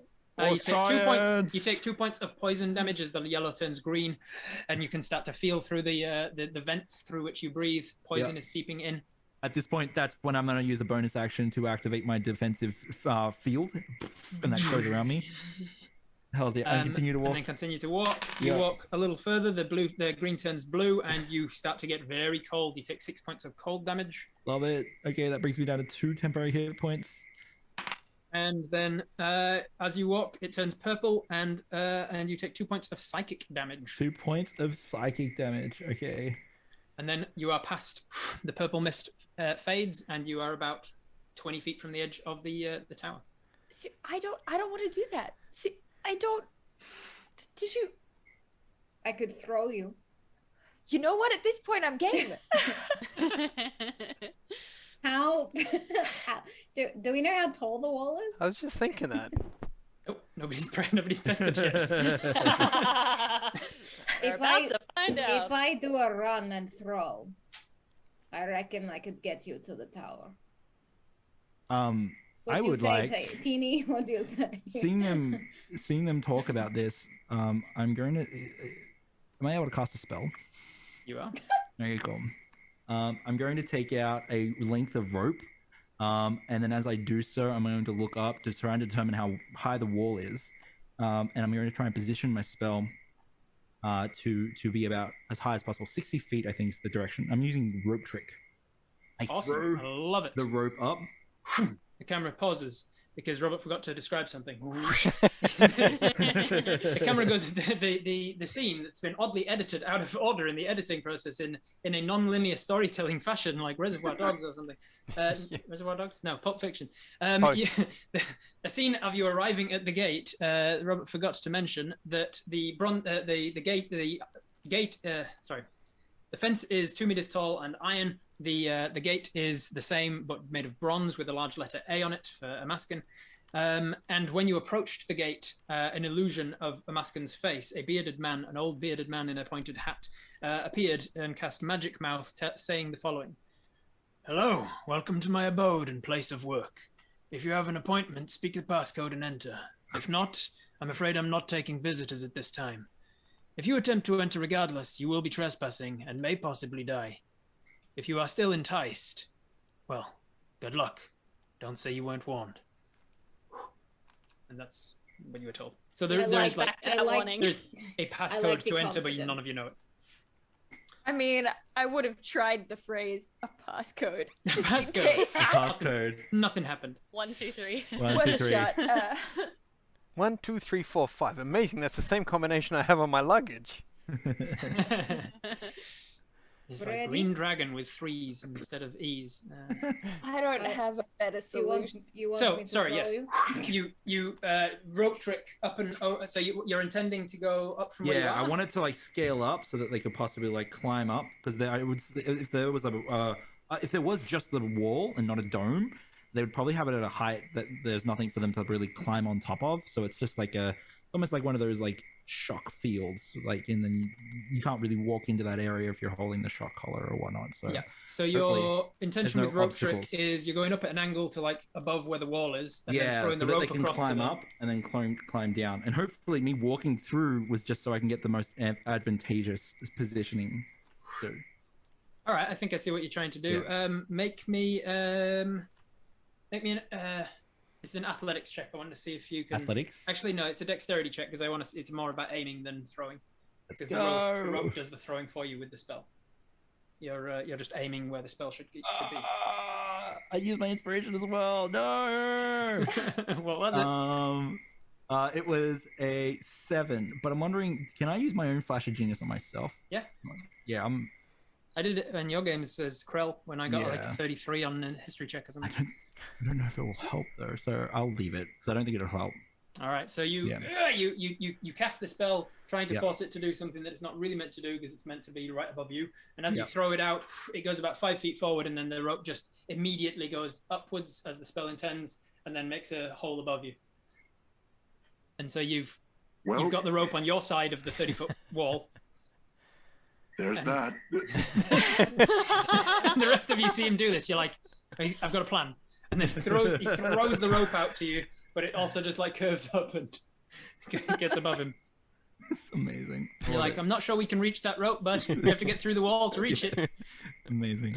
You could now try and throw the rope through the wall to them, and then maybe they can climb through only a couple of the walls before they just nip the corner of it. Because I'm gonna put a pin in this. How far can a mage hand get? We've got. Mage hand can get through the wall. Oh, that's true. Yeah. Okay. But won't the rope just swing back once someone climbs on it? Like, isn't that how physics work? Yep. When he said it as a plan, I was like, I mean, we can try this. So you're just sliding vertically. It's like a tightrope now. Yeah. What do you want to do? I pick up Valentine. All right, Derek picks up Valentine. What's the plan? Over the top? Yeah. You know where the top is? I'm gonna make myself as aerodynamic as possible by just tucking into a ball. Acrobatics check, I help put you in a ball. I love it. Bounce it a few times. Bring your knees to your chest. What's that from? Is that Space Jam? What's this? Where Cartoon gets all squished into a ball? That does sound like Space Jam. Space Jam. I think that's Space Jam. What is it? Athletics. Athletics. And I'm acrobatics. As Tara's winding up, I'm gonna say in that moment before launch, I'm like, aim for the rope. The great news is that I rolled a 1 because that's better than if I rolled a 2 because I'm a halfling. Yes, halfling luck. Thank goodness, 19. Yeah. And I rolled a 16 plus 7. So good. Okay. So 23 to throw. and 19 for acrobatics. You're going to pass through 3 of these walls as you clip the front corner of it. Oh no! You take 5 points of fire, 2 points of acid, and 5 points of lightning for a total of 12 points of damage. But you are thrown at such an angle that you miss the last 3 walls, and then with your high acrobatics, you manage to grab on like a Cirque du Soleil silks artist, grab onto the rope that's hanging there, and do not take the fall damage on the other side of that launch. And then you can climb back down the rope, and now you're on Vanadin's side of the thing. Just like I planned. Yeah, the wall hurts. You two are a lot bigger than teeny, so I don't think I can throw you. So to clarify what my knowledge is, so do you think I can Misty Step here, or is it just inside the tower that teleportation doesn't work, or is it inside the tower is cast forbidden, so you cannot teleport into the tower. You could teleport into the grounds of the tower. Okay. I will use Misty Step to teleport You get as up, far you get as right I can, up to the wall as quickly as close as you can to the wall until it starts to get very uncomfortably hot, and then you Misty Step and you swirl and you will catch the end wall because of how dimensions work. You get 3 points of psychic damage as you land in the purple nature of the last wall and then fall out and then push yourself out of it, and you are on the inside by the rope. We've got a Terry and a Heath. This just getting into the tower is going to take the rest of the session, isn't it? I love that we're not anticipated a lot more like, oh, let's just do it. Especially given the first half. I think once I've thrown Valentine, I'm like, okay. And I just charge on in. All right. Oh, there's a lot of... Oh, no, that's about average. So 1 point of fire, 3 points of acid, 6 points... I'll give you the total at the end. 6 points of lightning, 5 points of... whatever the next one was, poison, 4 points of cold, and 2 points of psychic for a total of 10, 21. 15, 21. There you go. 21 points of damage. You get through though, and there's parts of your skin that are freezer burned, and parts that are burned, parts that have got acid coming off. Just pat them down. Easy peasy. Leaving Joltar on the outside, the healer. Well, catch you later. Oh, apparently I have cold resistance. Yes. No, they have resistance to. I think it's cold. I think it's resistance to. It is cold. Is it cold damage or is it just to cold altitudes? Like. I think it's just altitude. It is cold damage. Okay. Cold is just cold resistance, not cold damage. There you go then. All right. Yeah. Joltar, what are you doing? Joltar is also going to use Misty Step, similar to Elliot. Seeing it work, you get right up to the wall and then onto the other side. You land in the psychic and take 3 points of psychic damage, and you're all inside. You've solved my getting inside puzzle. Getting inside the grounds, mind you. You still have to get into the tower. Looking forward to leaving. I begin to climb the tower. Okay. All right. You walk straight over to the tower. I think I've had a run through the things. I pat myself. I continue running. Continue running. Up the side of the tower. We might be able to open the door. Okay. Terry, are you going for the outcropping bit that's a half wall situation, or are you going up to the window in the roof? Terry's gonna get inside and die. I'm gonna go into the tower. I'm gonna go all the way up. I'm gonna kick the telescope, and I'm gonna. So you're gonna go into the window through the circular window in the roof. You get up to the top. The rest of you notice that as Terry climbs, the clouds start to get darker above. Oh no! Terry, running up this wall, you get to the tile slates on the top of the thing, and a couple of them slip. But you catch yourself. You get over to the window. You see that it's a very thick glass window. How are you getting in? Just punching, not even using a weapon. No, I'll get my great axe out. All right, great axe out, and you take a swing. Make an attack roll. In fact, for the sake of brevity, because it took you longer to get through than I expected, you hit and hit and hit. You essentially take 20 on this thing, and you realize that this is abjured by magic. This glass ain't gonna break. That face. I really wanted to get in there. The window just cracks. Oh, smash. As you are standing up there wailing on this thing, the lightning clouds have gathered tremendously, and then there is a thunderous as one cracks down and hits the top of that very tall lightning rod that is sticking out of the secondary tower off to your side. It's not close enough to hit you, obviously, the purpose of the lightning rod, but you realize you're very close to lightning, probably the closest you've ever been to a lightning strike. Well, that's not good. I climbed down defeatedly.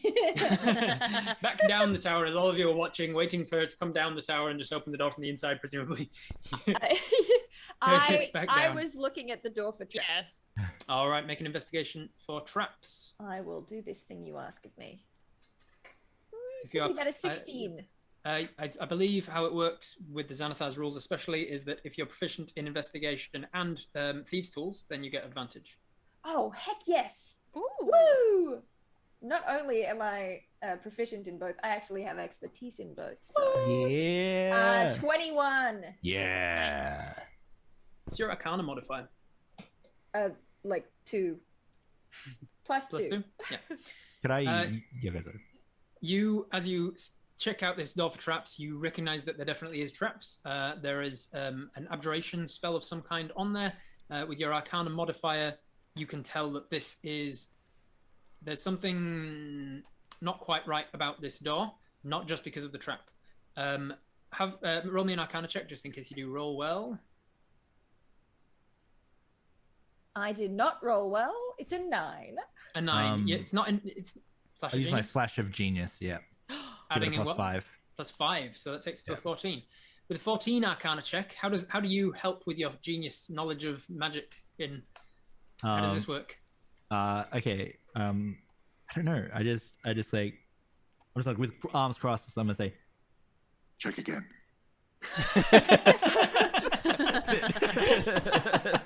Here I was. I'm always so. My expectations are always so high for Dread's descriptions because they're always so amazing, and then like, I got nothing, man. What do you want? No. It's great. It's like I Still went for check again. subverting expectations on purpose. So. Check again. And you do check again, and you realize that there are abjuration spells on this thing. There is also a small evocation spell, rune around where the door handle would be, and there is a faint other type of rune within it that you recognize from the school of illusion. And now that's when you realize that there was this lens that membraned in front of your vision that you didn't see. And it just dissolves. Little breakdown. Nice. Yeah, I think that this one's. I think that maybe the whiz kid and the priest maybe would be maybe the rabbit. Anyone else? Just anyone. I've done my part. This door's trapped. Look, it's trapped. It's trapped. You deal with it. I haven't prepared identify today, but I can use 10 minutes if we have it. Otherwise, if someone has it prepared, perhaps cost that. You have a week. Okay. If you say that out we'll loud, camp out here. We'll camp out. It's a 70-foot tower. If each floor's like 10 feet, then we've got a day per level. I'm gonna move over, and there's this arcane digipad, like the diagnostic tools that come up, and I start like looking at things and moving around and trying to identify best that I can. So what are the rest of you doing in the 10 minutes that he's casting? Just hanging out, playing cards? On my way down the tower, yeah. I think Terry, frustrated as Terry is going to like try and find or make a window. Terry is just like crawling down. You do a once over of the tower and realize that there is no window. However, you do notice that on the back of the approach to the house, out towards more of the forest area, you notice that there is a coal shed. That's the only other thing that's on this land within the wall, within the prismatic wall. We saw him. There's no windows, and as you grab at the stonework and things, they're not like even wearing away as you're like trying to wear away with them with your axe. They seem to be abjured in the same way as the window. Terry is on verge of rage, accidental rage. Another lightning cracks beside him. Heath. Hey, we saw him leave, but we didn't see him leave through the front door. Let's look at this coal shed. I'll go do that. I can't help with the magic. As the others walk to the front door to check that out, you head towards the coal shed. I will have you make Terry an is investigation. Steaming. When you see Terry, it's just like hot air coming off. There is lightning with no rain, by the way. Yeah. Yeah. Okay. Cool. So investigation check with advantage because your thieves tools things on the coal shed door. Right. I'm so glad that there's advantage involved in this because that was a 3. That one was a 1. Halfling luck. Yeah, halfling luck. It's really okay. The 3 was the highest. Yeah, technically that was a 3, not a 1. It doesn't even yeah, matter true. because 3 plus. the reroll was a 2. I cannot believe so. It was an 11 So 3 total. plus 11 total. Okay. It does not seem to be trapped. It is locked, not trapped. It's locked, but it's not trapped. It's got a keyhole though. All right, I'll start working on the Picking the lock. All right. that As you make me a thieves tools check, is anybody going up to this front door, checking it out, doing anything? Oh, you were identifying. That's right. Halfling luck again. Yeah. Wow, I love this lot shot. of nat ones. You can imagine the screen having some sort of stinger that has a splice of them both Yes, working on something at the yes, I same love it. time. And it sweeps over to Both the watching diagnostics. doors. Yeah. Doors. D&D's true enemy. Yeah. Yeah, I also have identify, so I feel like I've got mine out, and I'm just like comparing like how Comparing the spells, notes. you know, like, yeah, exactly. Because I'm Yeah. like always interested in like I love improving my spells. Yeah. So as you roll that, Dread will come back to you as your identify goes off with your arcane diagnostics. You ascertain that there is no door here. This is an illusion of a door, and if you were to go for the handle or try and interact with this door in any way, the evocation would go off. The abjuration would acknowledge that you're approaching. The evocation would then be triggered, and something bad would happen. Ah, clever. Too bad I'm more clever. And then with your lock picking check, camera picks. It was over to not great. I got a 13. Oh, no. with a 13. All right. So with this sort of thing, you the DC, you're going to eventually pick the lock unless there's any time consume happening. So the reason I asked for a roll is just that it tells me how long it takes you to get in. Yeah. So it takes the remainder of his 10-minute identify. 13 is actually sufficient to get in without too much time. It's By the time you all get over there, I've got like picks sticking out of my mouth. I'm like, no, I've got it. I've got it. Tried a whole bunch of it's not right. It's Oh, not it's the so right good. caliber. I'm trying with this one. It's not going. Eventually, you all arrive just as it goes click, and then the door swings open. And just as it does, you see a small, thin silver thread across the top. The component for the alarm spell. And as the door opens, it snaps, and a very loud bell starts to ring out. What do you do? Do I see the bell, or is it a spell? Just the sound. It's a spell. It's the sound of a ringing bell. Terry is not having fun. Why am I here for a wizard tower? Well, this door is an illusion. We can just walk through it. Let me go knock out some teeth. Looks like, what are we doing? You have to act fast.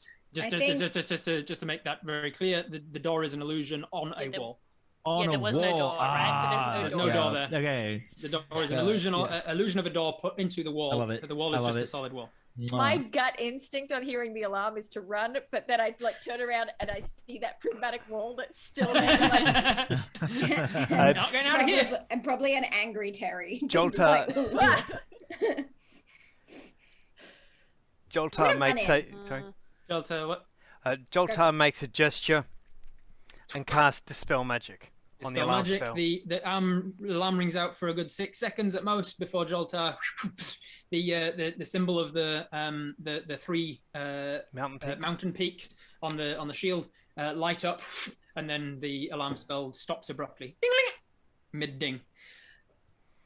And the door is open to the coal shed. Only it's not a coal shed. On the inside, you see a nice set of wooden stairs that leads down under the ground and curves around towards the tower. I'll head over and Yeah. No time like the present. All right, you start heading down the stairs. As you do so, there's nothing triggers on the way down. The wood creaks normally under your feet. You get to the bottom floor and turn, and you see a nice stone corridor that looks like it's been well carved out. Torch sconces the second you step foot on the floor. Light all the way along, lighting their way to a doorway in some stone foundations of the tower. like that. The moment you also step on the thing and light up these torch sconces, another illusion of this magic mouth of a maskin appears in front of you, just his floating head with a long beard and top hat, a pointed hat, and he says, This may be rather startling, but I'm only an illusion. I will give you the riddle, and you will give me the solution. The passage ahead is now ordered, but if you wish to enter the tower, I'm a 9-letter word, but my child is one fewer. My grandchild is one fewer again, or so that I have heard. 8 generations there have been, and each of us a word. Such a good riddle. Now, Harry punches the illusion. your hand goes smashing through it and hits nothing. You sure Terry's not from Brooklyn Nine-Nine? Because there's a correlation here. The fitness, the third person. Correlation to Terry, yeah.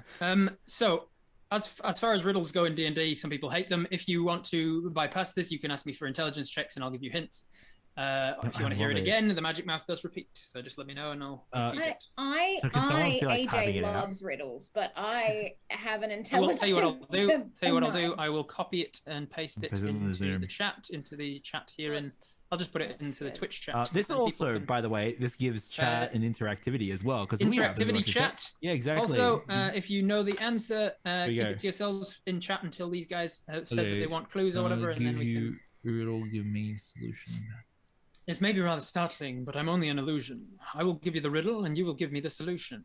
The passage ahead is now ordered, but if you wish to enter the tower, I'm a 9-letter word, but my child is one fewer. My grandchild, one fewer again, or so that I have heard. 8 generations there have been, and each of us a word. I am very bad at riddles. I feel like Elliot would be much better at them than me. if you wish to, yeah, that's perfectly. I'm happy to leave it open for a bit though. No, that's perfectly okay. If you want to roll me an investigation or intelligence or arcana check, something like that, I'm happily to give you information that Elliot would probably pick up on. Okay, great. Well, I rolled it's a 4, so it's 10. It's 10 total. Which an arcana check. Arcana, yeah. So you recognize that this spell is being cast as magic mouth, and you also with the can I have your perception check as well as like a secondary thing to see if you notice something else? 8. You didn't notice the other thing. I certainly didn't. You recognize that the spell is magic mouth. You recognize that this is clearly a riddle, and he's asking for a password. The answer is a word, and giving that word, much like he did when you first arrived here, if you say a particular word, he will turn off his abjurations, and this apparently is. How do we feel about me using my intelligence modifier for a skill check to try and get a clue? Just a clue, yeah, just exactly. A clue, right? Because I want the satisfaction of cracking it. I want to win. Yeah. All right, clue. Yeah, so give me an investigation check or an arcana check. I'll take investigation. Whatever you want it to be. Because okay, investigation. I'm telling you that the clue that I will give you will dictate based on what you've said. Investigation. Investigation. All right. It's going to be a 27. 27 investigation. All right. I will give you a clue. Okay. The investigation, because it was investigation, it's about the wording specifically, not about the spell that's being cast. Yeah. Okay. I thought so. I'm 9-letter word, but my child is one fewer. He's saying that. If you take away one of the letters in his 9-letter word, it makes another word. Right.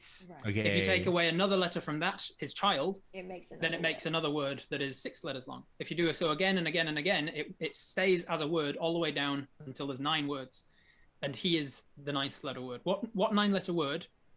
What 9-letter word is there, right? Can you take away a letter and it still makes a word? It's not solution though. It'll be solutio. You got a 27 as well. So I would say that you would know from that as well. You'd intuit from that it is not an anagram. It's saying like if you have a word spelled out and you remove one letter without rearranging the other letters, it still says a word. Okay, it's not startling, is it? It's not illusion. I mean, you can turn startling into starling, but I don't know whether you can do it. Well, starling is a bird. Oh, but it doesn't say where you take it away. So you can take it away from anywhere. So starling works. Any one of the things. And then if you can take a letter away from starling and make another word, then... Okay, cool. But I don't know whether we can. But starling works, right? Like you take away any letter. You need to be able to go all the way down to one letter. Okay, cool. So a 1-letter word, there's not that many options. Is I, right? A or I. Or A, yeah. Correct. That was one of the clues I was going to give you if you rolled for something else. I was going to say, And you would then know that two it would have to end in an A or an I. I love that we clearly are a riddle solving Yeah. group of players because Seems we're like- all seems like, like it. I You're all enjoying refuse to roll. And then If two anybody's letters. not having fun, I'm happy to move on at any time. So just let me know. 2 letters is like is and Okay, staring. on. No, Wait, A or I. wait. Sorry, go. Good. Sorry. So, startling, staring. Yeah. I don't know. This could be a dead end, but I'm just saying I'm Yeah. 3 words deep. The thing again, we don't. It doesn't have. We can be in any order, which means we can I made take this one the up, by the way. This is a brilliant one. It's you can good. take. I love it. I'm You enjoying can- myself. You can take away any letter, so as long as we end on A or I, it counts. So we can still Correct. use the word. So you could work backwards. You could work backwards. So and if just you leave ended it on an A, what or would the an I. 2-letter word have to be? At, as, an? Yeah. Yeah. Yeah. Or in, or if, or... AJ and Heath, how are you guys doing? Is this fun for you at all? Yeah. No, my brain is trying to go through combinations of letters and If stuff. this is fun, I'm happy to move it on. No, I want to help, but my character wouldn't. You can So definitely like help. I'm So the way I run writing, I'm writing notes, but like my character is angry. Yeah. Why are they? In my games with riddles and stuff, anyone, even if you're playing a 6 intelligence person, there's something in your history that's happened that you by chance know this I like that answer. as well. And like, yeah, I've heard this one. My granddad used to tell me. I don't understand. like that. I don't understand the rule, but he said it was this. Like, you can always contribute, even if your character's dumb. How you doing, Dale? Not good! I haven't got the pen and paper out yet, so I can now interact with the chat a little more while I'm waiting for you guys. Been a while says it'll end in S most likely for a free extra letter, but it does not end in S because you do not rearrange the letters. The word, if I'm saying like if they had startling, if that's the one that they're looking at, that would begin with S. Got I in sin skin. You have the Skins. sin in I at the end too. Skint. I don't know if that's a word. If it ends on an A, the next word up could be either am or ma. Could be. Ma would be, pushing it a little bit, but technically a word, I suppose. How did you guys get to skin? Well, I What went. word are you? I There's in, no skin. There's no skin. Oh, you're going I up. in sin. Yeah, I'm trying to go up, but but then I got stuck about 3 levels up.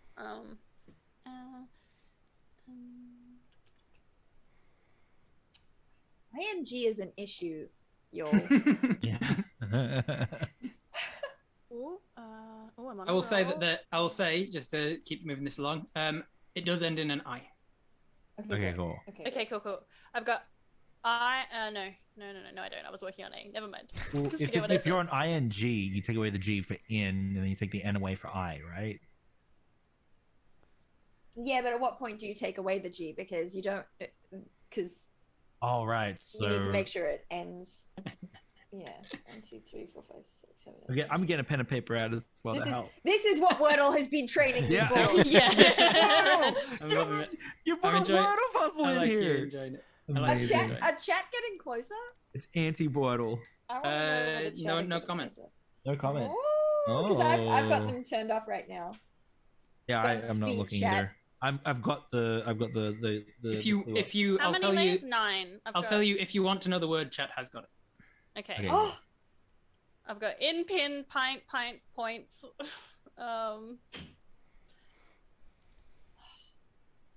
What about point with an E on point? You can see the pure ecstasy on Rob's face as he looks upon their misery. It's feeding me. You should see my notebook right now. It is a complete disaster right now. I'm so glad. I'm glad that you're enjoying it. I did come up with this one, and I was like quite proud of it. You should be. This is amazing. Oh, And I what's initially just brilliant- wrote it out, and I was like, I think I can make To this right. inflate your ego just a little bit more, Rob, what's please brilliant do. about this is that you can apply any other word to it. So this is a riddle that other people can use in their games, which is like it's so good. I mean, okay, but what if we got one more clue? Okay. yeah. I'm okay with rolling it, but I also understand that other people like I will, rolling at this dice. point, I'll just give you it if you want another clue. Okay. Yeah. Another clue. We'll take another clue. All right. Which clue would you like? Another letter, like the second word up, or would you like what would you like a letter that is in the word What sort of a clue would you like? What would be useful? Can I request a letter from the third word from the bottom? Third word from the bottom. So the word that is 3 letters long. Yes. There is a letter S in the third word from the bottom. S. Interesting. So were we correct on sin then, do we think? Because if you, what We can you were do with looking at I? Or you can do if, but then it would be sif. That doesn't make sense. So I mean, unless we're getting into Norse mythology, but that's me. yeah. we are not using proper nouns of Norse mythology. I mean, I would be aiming for sin at that point. Also, what was the name of this tower? I feel like we've heard the word sin today already. Oh my god, Moon, yes. Moonsin. Yeah. Monsin is the name of the tower. Moonsin Manor. How many letters is in there? Rob, Not that- enough. Not Not enough. enough. Rob- Not enough. I was like, we've got it. Transparency. I have to stop because I went back into You Twitch went to the chat? to mod and I saw it and And I we went. saw Penguinista spell it all out. So I'm out. Yeah. I can't answer Penguinista in anymore. the chat has got it completely Yeah. I correct mean, and spelled out Penguinista every to that person. Penguinista. Penguinista. I know Penguinista. Penguinista has spelt it all out correctly. Well done. I'm stuck on the 4-letter one, right? Oh, spin maybe? Sin, spin, skin. You want another letter? I'm happy to do Dim. it. If we want to move this along, there is a Yeah, lot we of might need things to in move this it tower. along. I It's think fun, we have but to we do probably it. have I would to, love to because we're- sit here forever. I will but- say that you spend another 20 minutes. You were on the exact right lines. You just weren't getting there. You would have definitely got there. The word is startling. It's in the clue. He says, Oh, I you know were that this is right! startling. Yeah, I thought it was startling as well. If you take startling, you can turn it into starling or starting. You can turn that into staring. You can turn that into what is it? String. String, thank you. You can turn that into string. You can turn that into sing. You can turn that into sin. You can turn that into in. You can turn that into I. I was stuck on string. Startling, That was my missing piece. Startling, This is so starling, good. staring, string, sting, sin, sing, sin, in, I. It's I'm so so good. sad that Startling. we didn't need it. And Well, as you're standing there thinking, what is this word? The magic mouth is continually repeating, this may be rather startling, but I'm only an illusion. I will give you and you're like, startling!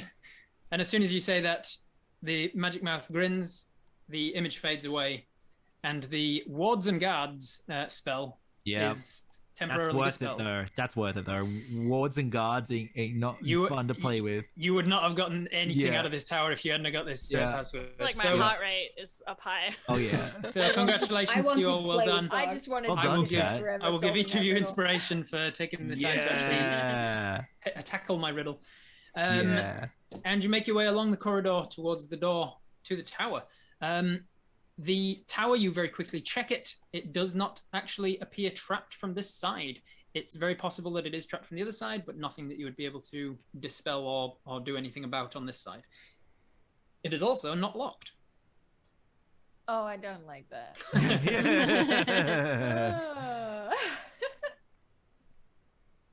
Why no are we worries, Rick. hesitating? If We we go want to through the take door. 10 minutes, I can I'm gonna- detect magic. I'm just gonna open the door. I'm just doing You it. open the door. Do it. As you open the door, you see that there is a basement laboratory essentially in front of you. I will have each of you make Yep, there we go. a wisdom saving throw, please. Hello, darkness, my old friend. Are you sure you don't want it to be a different? Joltar has advantage on this. Yes. Again. Oh, you beauty. I rolled a 19 for a total of 21. Nice. I got 14. Okay, that's Luna 14.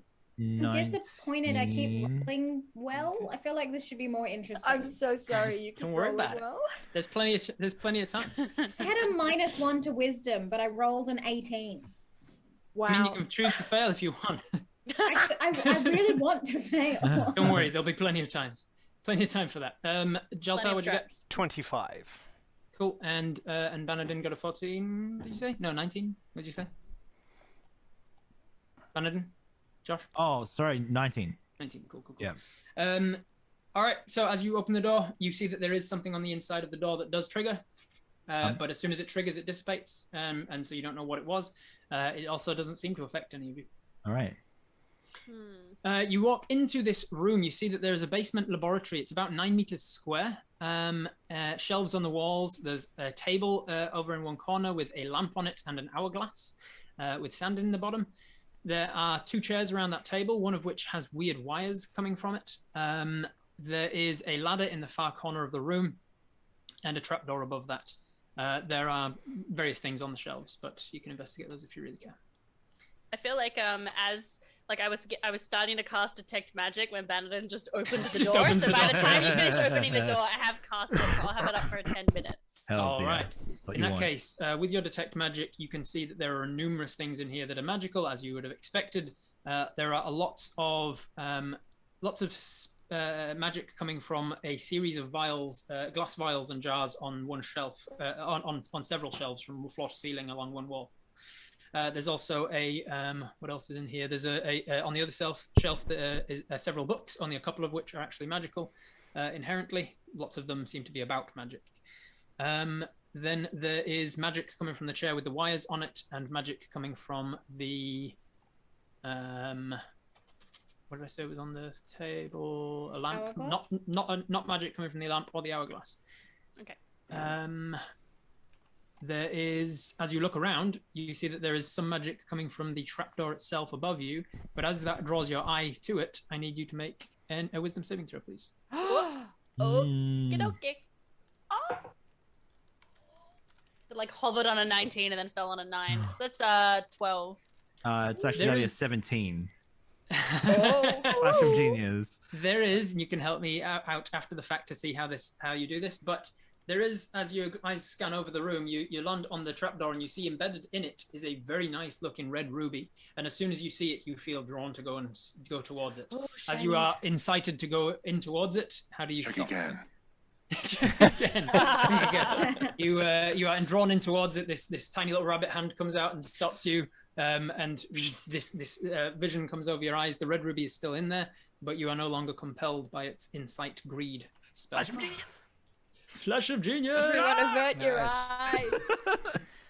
I would like to flip the sand timer. You walk over to the hourglass. You pick up the hourglass and you turn it over. It starts to pour sand out of it.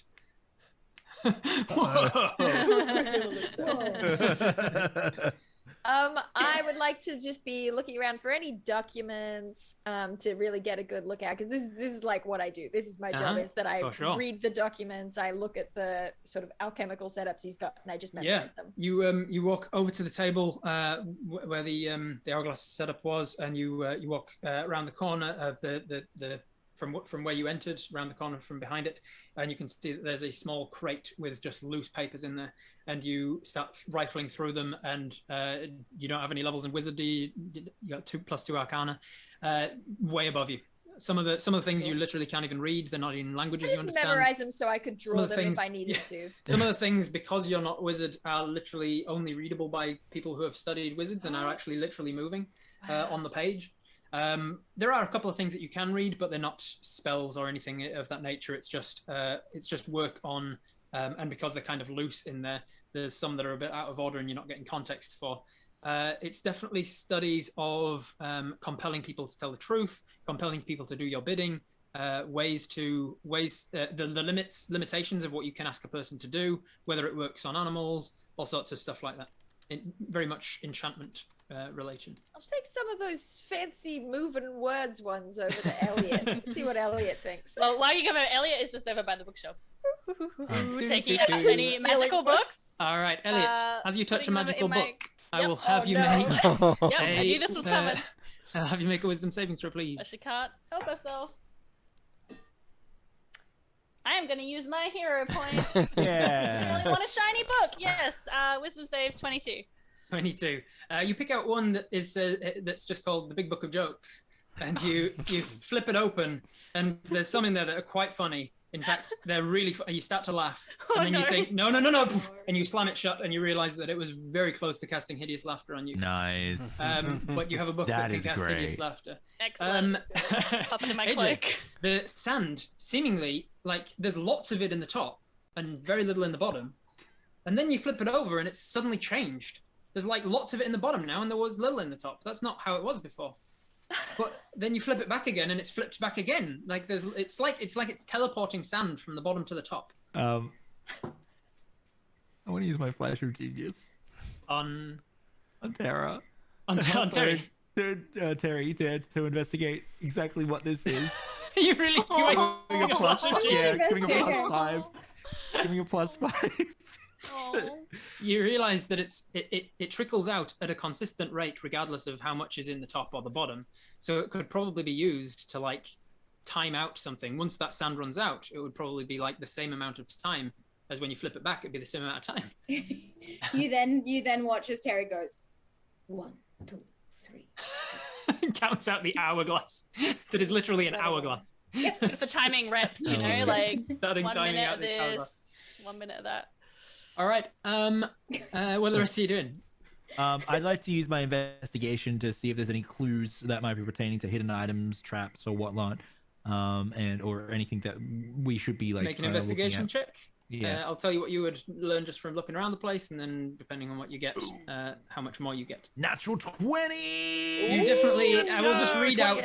I will just read out everything in 28. this room. Okay. What else? So you see that at the base of the table is a small loose piece of stonework. As you pry that up, you can see that there's a lockbox inside it. The lockbox has a magical runes of abjuration around the front of it. Between you recognize it as the arcane lock spell. You can pick it, but it's very difficult because it magically changes the tumblers as you're trying to pick it. You also recognize that it has some enchantment runes around it, so if you fail to pick it, it will probably cast some sort of enchantment magic on you.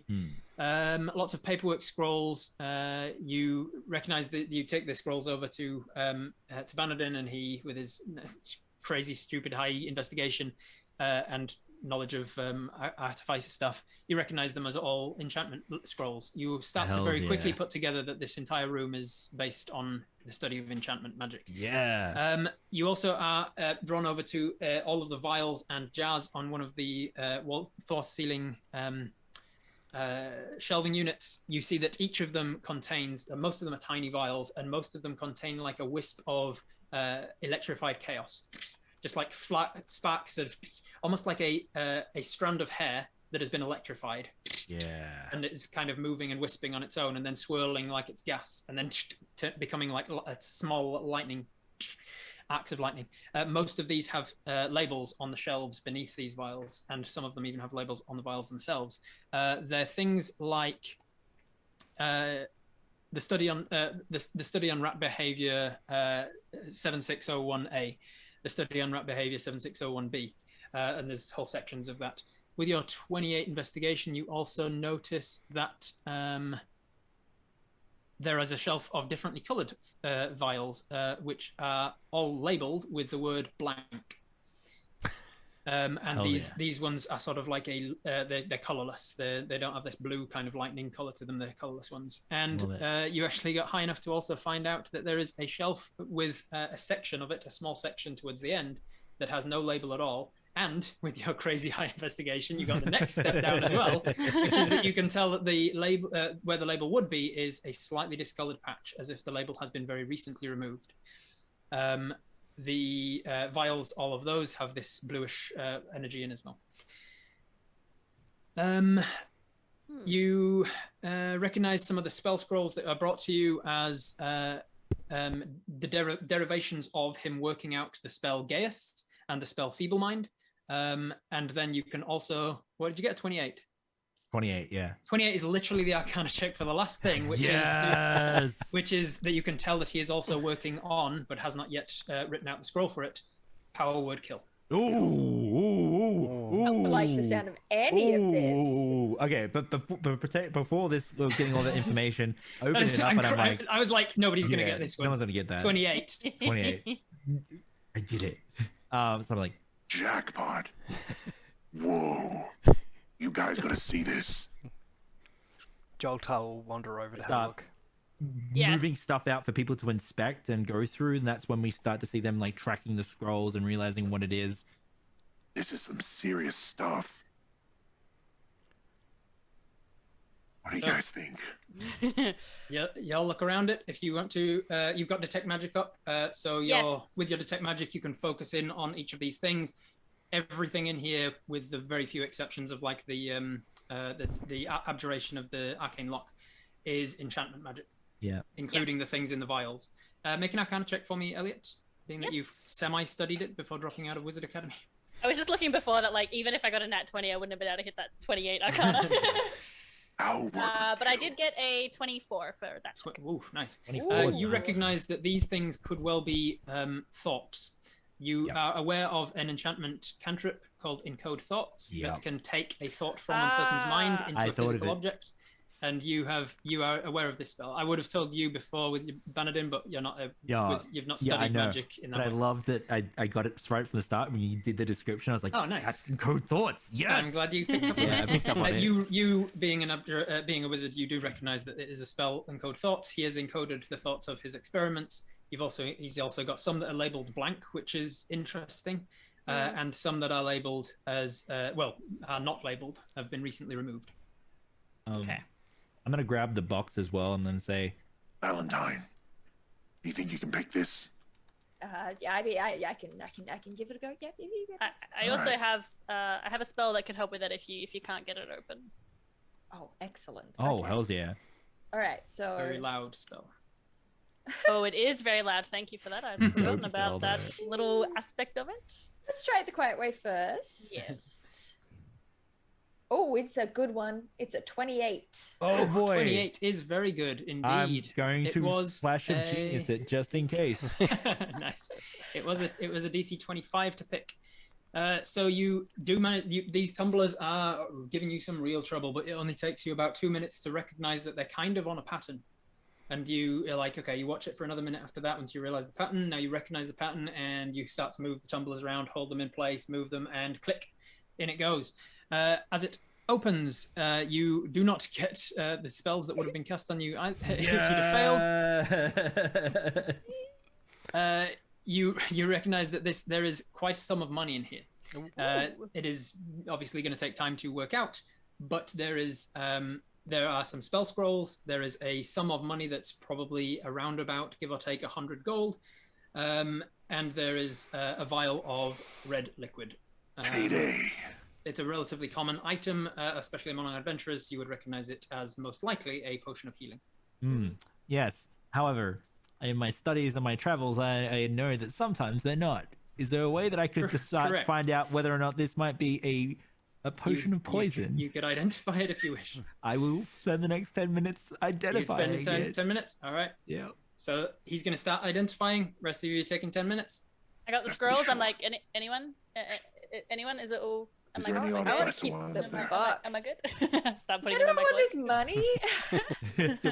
I think we all want the money. I would. Elliot doesn't care about the money. As he's taking 10 minutes to cast identify, you can take 10 minutes to count the money. Count the money. That's actually great, though. Yeah. I think Terry has realized she can't count very high.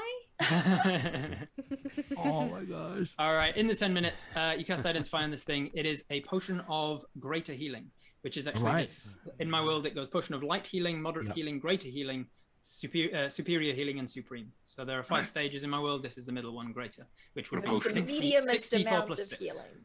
64 plus 6. And in my world, if you take an entire action to drink it rather than a bonus action, you can just take the maximum. Nice. So you get a potion of greater healing. You also find spell scrolls. I'm literally just going to randomize them. So they're all sixth level spell scrolls. Sorry, no, there's 1 6th and 2 5th level spell scrolls, and we can roll a randomizer if you actually want to use them. They would all be enchantment spells. I'm going to offer the potion to the party. Who wants to take the potion? I can. Joltar can look after it. I can. Yeah. The hourglass has gone about. I didn't give it to the cleric. Yeah. The hourglass has gone about this much down into the sand now in the 10 minutes that you've been counting, but you haven't been. You lost count very early, and then you turned it back. Terry's trying to like trick time, being like, put it back again, hold it sideways. Whoever's counting the gold, there is 121 gold pieces. Because fight among that with 5 of you. Then for argument's sake, I need one of you to just like get upstairs because Jesus, you're in the basement. I was going to ask. We saw Elliot almost be charmed by the gem, right? I will avert my eyes as I avert your eyes from it, and you walk towards the trapdoor, and you climb up and you push the trapdoor open without looking at the gemstone in it. It pushes back and falls onto the other side, so nobody has to look at it. Nobody else has to be enchanted with insight greed. I go with Teeny, but take the hourglass. You go with Teeny, but take the hourglass with you. Okay, so you take the hourglass in one hand. You can be fighting one-handed with an hourglass in the other. I'm gonna attach it to one of my belt loops. Amazing. Nice, I love it. Hey, you've got time now, so yeah. I'd like to do an investigation to see if I can but remember what exactly we were looking for in this place and whether or not what our score, what we're trying to get is I will here. say you spent a week trying to study this place and for this job, so you know what you're here for. You're here to try and work out why he's apparently been conversing with higher powers, and they've been giving him knowledge that he shouldn't have, which may be related to Power Word Kill, maybe related to something else. You are here to take away his ability to do so by whatever means he's doing that. He's somehow conversing with things from other planes. All right. Yeah. Is there any learn about it, learn about what it is, and how to use it, how he's using it, and then acquire it. Investigation, and to see if there's any clues here that sort of lead to that. I will, for brevity's sake, say that you look around and this on this enchantment floor there is not. But as you push the trapdoor open, you pass through about 5 feet of stonework between the floors, realizing that these are very well insulated from one another. Thankful that Terry had us practice pull-ups. And yeah, exactly. I think from underneath you on the ladder, I just lift you up. I'm like, I'm doing it. I'm so strong, and you're just just lift elevator. As you get into this next floor, Valentine, you are greeted by a sound you don't like. It is the sound of in the darkness. The room is not well lit. You do not have dark vision as a hobbit, so you look around and you can just hear. And there's a choir of it. No. I want to come back down. Terry! But you're being pushed further and further up. No, get up. You get pushed up onto the floor as Terry comes up behind you. Terry, as a Goliath, you also have no dark vision, I believe. So you also hear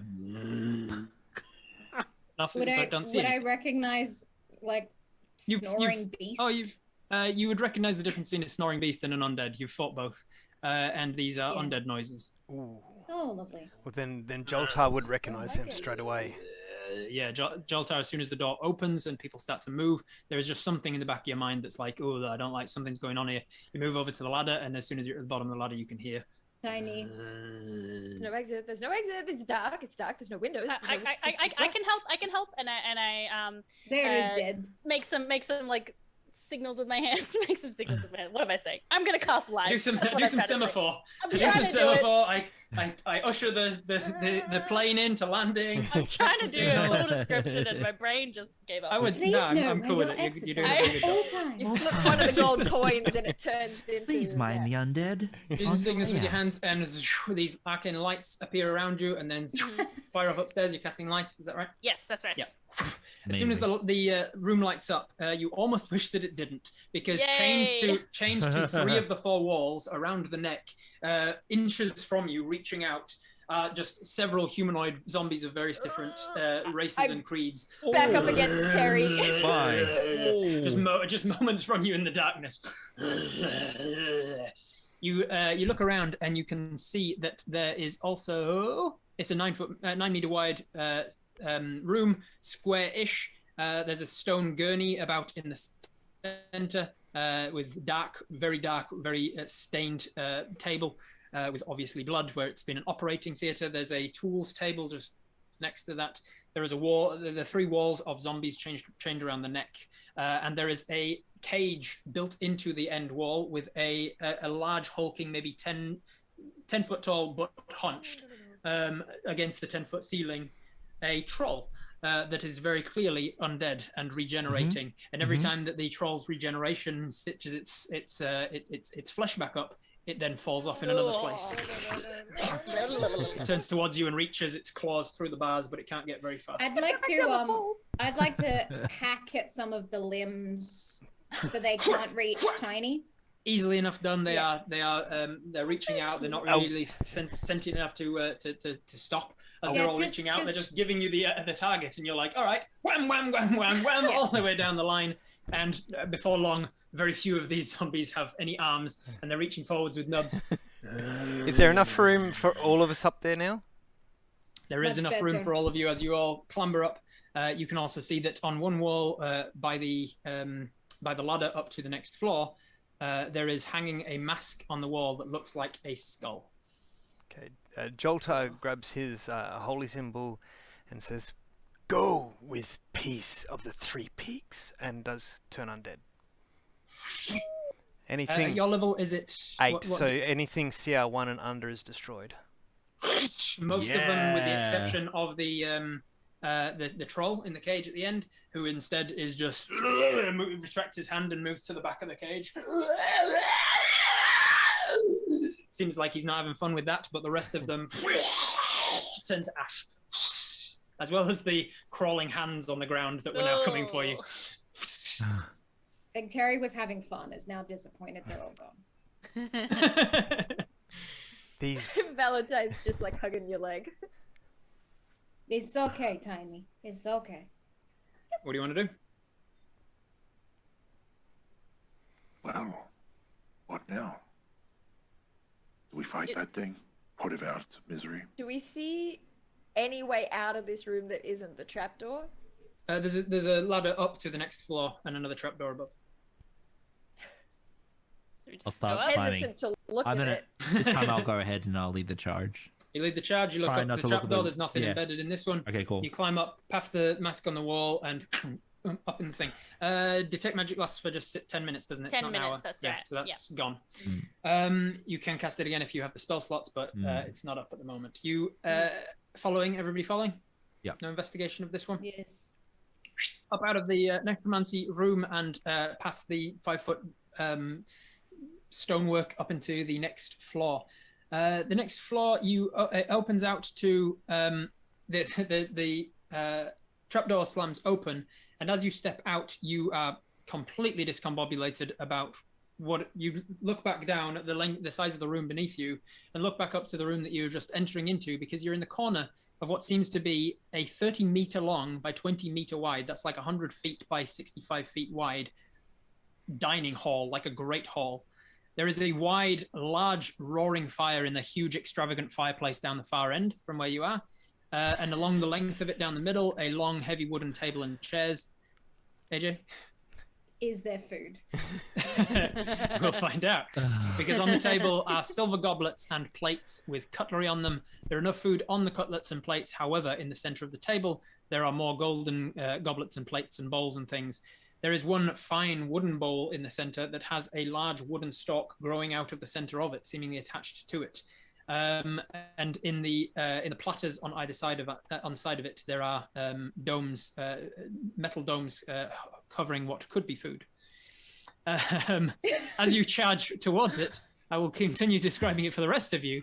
You see that flanking the sides of the fireplace are 2 suits of armor, one of which is dwarven armor, suited for a dwarf. The other one is human. On the walls, swords, axes, and tapestries. And then down the far end, marble steps that lead up past behind the fireplace up to the next floor. You open up one of the platters, and disappointedly, no food. You put it back down, and it doesn't quite go back down. You bring it back up again. There is food on this platter, a lot of it. This is a nice dined food. There's like all sorts of what would Terry most like right now? Roast chicken, roast turkey, meat and 3 veg. You've got just like this glorious roast meat pheasant. From the meat man. Meat from the meat man. Yeah, there's purple meat in here. Well done. There's a roast pheasant in here. You grab it, tear it off. I can imagine that with that hourglass was captivating enough for Terry, that this illusion of this room within is blowing her mind.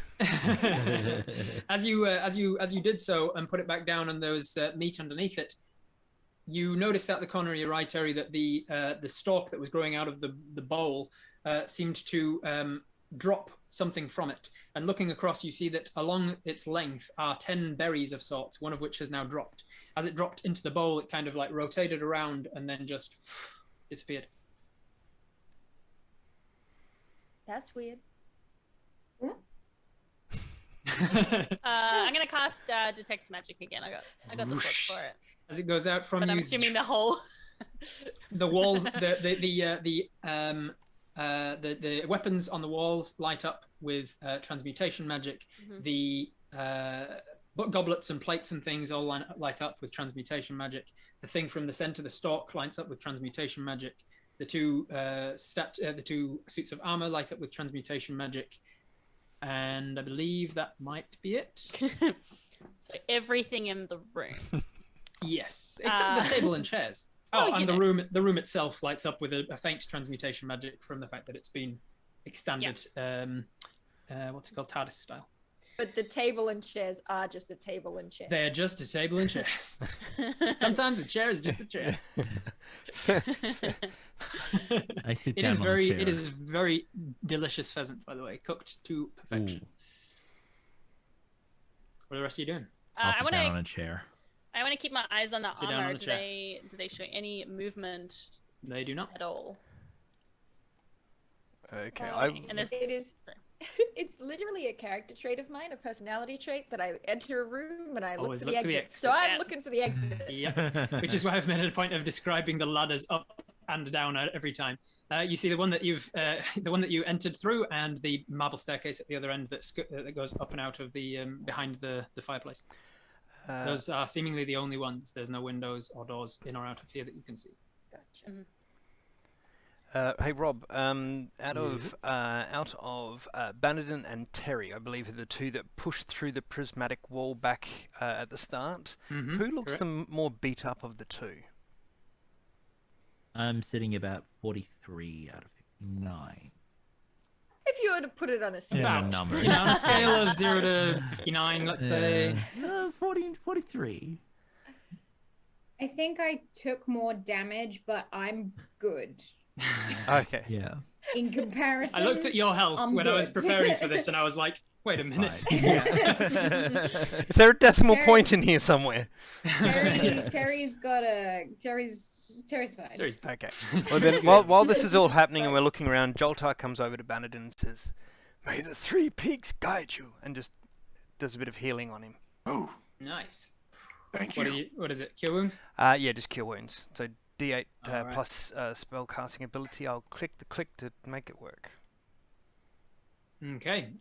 And then you sitting down at the tables. Well, I want to investigate. I want to go look at the staircase while I've got my Alright. detect Yeah, magic up and see if it's I want to trapped. go with Elliot. Yeah. Yeah. As you walk over to the staircase to investigate it, you can see that the stairs themselves have some transmutation magic on it. Possibly because just it's fitting it inside of a tower. Might be that. It might be something else. You're not sure. Okay. Josh, you get back 7, and because I'm a disciple of life, I get back 3. Hells yeah. Nice. I'd like to use my religion just to know what I know about the three peaks. Yeah, make a possibly as religion well. check. The basics that you would know is that it's Kivarez, god of the Underdark and god of caves. So that's a 13. 13. Yeah. You don't know too much more with that. They're considered a significant member of the pantheon. They're one of the greater gods. They're god of all things rockwork. They're also the gods that a lot of masons worship. People who work with stonework. It's very much worshipped by the dwarves quite often. Yeah. Little unusual that a half elf would be worshipping them, but not too out of the realm of ordinary. Someone in chat has just told me the voice I'm using. I give him the 1.21 gigawatts.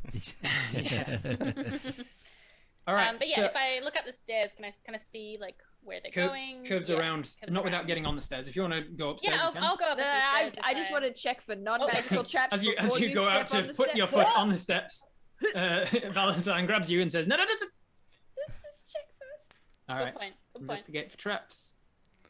It has advantage, doesn't it? This one does not have It advantage. doesn't. Well, then the first one was an 18. All right. With an 18, you can see that there is indeed traps on it, but it is magical. They are not they are not that sort of thing you can easily disable with thieves' tools. There are runes on the sides of the stairs. I turned to Elliot. I'm like, it's trapped, but it's your deal. Oh, well, okay. I thought I'd see it with my. Okay, it's. It's I got you saw that cocky, it was detect. It No, was no, no, transmutation magic. You didn't see that it was like a trap That it was necessarily. trap. It's not detect Absolutely. traps. no, it's fine. This is Elliot speaking, not me. Yeah. All right, cool. I'm gonna try and cast a spell magic at the third level. All right. That does not seem does not seem like it'll be enough for a wizard tower, but okay. Make me a dispel I check. believe. I So believe. your spellcasting modifier and proficiency. Sorry, I that's maybe the noise I believe make less. sometimes. It's a 6. As you do your runes to dispel these things, it scatters across the stairs, and then you see the runes sort of lighting up as if they're about to get dispelled, and then they are triggered. The stairway that you did not step on suddenly into a slide, and then the two armored suits of armor by the sides spring to life, as do all of the weapons on the walls, which come off of the walls. And I'll have initiative from each of you. Snap. I get up from my chair. Hey, Terry gets to hit something now. Terry gets to hit something with a leg of pheasant. And It's also, half-eaten. while I fail Loving on that, loving your acting out, by the way. Adrian, you get inspiration if you don't already have it. I also activated my arcane ward when I cast Awesome. I've received a lot of inspirations and never used them, so hopefully this battle. I try to give out inspiration for just having fun. So I feel like I use need them, to use it them more. as I soon need as to you use can, it and then more, yeah. I'm gonna you get use another. mine. I'm just gonna do it. No, I forgot that I was gonna put inspiration points in the OBS so Don't we worry could about have. it. It's fine. Don't worry No, about it's it. Fine. Too many You got things. it. So yeah, exactly right. You got it. I either forget to give it out for like entire campaigns, or I give it out like 40 times in a session. Yeah. Given the choice, I'd rather forget to put it up than you forget to give it out. Yeah. All right. What's the initiatives? Anybody above 20? Yes, 21. 21 for Heath, and then anybody above 15? 17. 17 also. Oh, you'd like to double up. So we've got 17s for AJ and Dale, but what did Elliot get? 16. 16. Okay, 17 for It's always the three of us. Yeah. Elliot. I'm just changing your names around here, using some real, some not. Joel Tar. There we go. Elliot and Terry, and then 16 for whose character? I'm looking at Zoom, and you've not all got your characters in this. Dale. Also, it's Terry and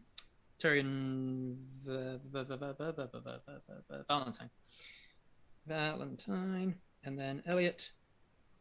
And then what'd you get, Bannerton? I rolled really low. I got What'd you a get? 5 for a total of for Bannerton. 9. Oh, 9 for Bannerton. No, total 14. Sorry. Oh, total 14 from rolling a 5. Yeah. Damn. Yeah. All right, and then That alert feat, though. Alert feet though. Yeah. Yeah. We're alert in different ways. You're just prepared for things. Yeah. I am afraid of everything. I love it though. It works. And together we are aware. Hey, I have a pun for you. What do you call a wolf with the alert feet? Oh no. Yeah. I don't want to say it. wolf with the alert feet, observant, pack, howl, bite. Aware. It's a werewolf. And a werewolf. Yay. That's good. I like that one. Yeah. All right. I could have answered. I wanted that to linger. That was good. Awesome. Joltar, you are up first as these two suits of armor come to life, as do the weapons on the wall, which seem to fall from their brackets and just hover in the air. Okay. Would I know if this is all one effect or individual effects? You would not know. Okay. As a cleric, you've not studied the arcane. Okay. That's cool. Just checking. Unless you're proficient in arcana. Let me have a look at the sheet here. Unlikely that you would. No, I'm not. All right. He is going to use Dispel Magic and aim it to one of those suits of armor, and hopefully, if it's a group effect, then it takes it all out. But there's a human, there is a dwarf. Which one are you aiming it at? Obviously, you're hoping for more than one, but if it is not. Okay. Joltar says in Dwarvish, "Sorry, brother," and aims for the dwarven suit of armor. I will have you make a spellcasting check, please. Okay, So roll at your wisdom and your proficiency. Okay, click. Dang, hang on. Bear with. So what was the roll? Sorry. Roll plus your wisdom plus your proficiency. You're making a spellcasting check. Yeah, 6 on the dice. So I'm not sure if that's going to... You probably won't have enough for that. So you try to dispel the magic that is holding this thing up. It does not see. It seems more powerful than that. Yeah, no. That's your action. You've got movement bonus. Depending on where I am in the stairwell lineup. Whereabouts are you guys? So I can picture you. I'm right by the sitting at the stairs. table. Same. You're right by the stairs with Valentine. Where was Bannerton and Bannerton was Joltar sitting at a within chair the at one of the tables. I'm pretty on sure the same that. side as AJ. Yeah, but I would also say that he would be near where he got healed as well. Okay, so sorry, Joltar would have been near Bannerton, so I just healed him. So Joltar and Bannerton near where you came into the room at the chairs on that side of the table. AJ on the same side of the table but further up. Yeah. And then further up on that same side, not at the table, is the other two. So yeah, he would have cast then, not moved or anything. Like being next to Bannerton, we can sort of work together. That's fine. Then it is the dwarf's turn. The dwarf armor. The dwarf armor will. Oh, sorry, not the dwarf. Oh, that's going to get confusing. That's fine, I'll remember. The human armor will go, and it will look across to the dwarven armor and hold up its hand, and then it will just like make a circular motion. And as it's moving, its hand seems to move faster and faster until it's just kind of like vibrating, and then he will walk over and touch the dwarven armor, which will instead start to vibrate with a lot faster energy than it was before as he casts haste on the other armor. Then it is Valentine and Terry together. I'm gonna go ahead and Terry's got indigestion. I think Terry just mid-chew just drops all the food and gets up. There's something to hit. There's something to hit. Moving back, the chair scrapes against the floor. You can see that there are axes and weapons that have come off of the wall. Axes on your side, swords on the other, and there are 3 of each. And then there are 2 suits of armor down the far end that are probably from where you are about 50 feet away. All right. 45. I will bonus action rage. Not silently this time. You know, I'm silent. Awesome. Grow my big spiky tail once more. Tail this time, yeah. Yeah. And then I'm going to run full speed at one of the suits of armor. Which one? The one that just cast the spell, the human armor. All right, you run towards the human. They're both next to each other at this point, but you're aiming for the human. Yeah. You got a speed of 40, haven't you? Yes. They're 45 feet away, so give me an athletics check, see if you can push yourself 5 feet further than normal, so you can still get off your attack. 18 plus 7. Yeah, you're fine. You push yourself 5 feet further than normal this time. Means you've still got your action to strike. Get it. Make me some attacks. That is a dirty 20. Dirty 20 hits. Roll damage. I love this for you. Oh, Yeah.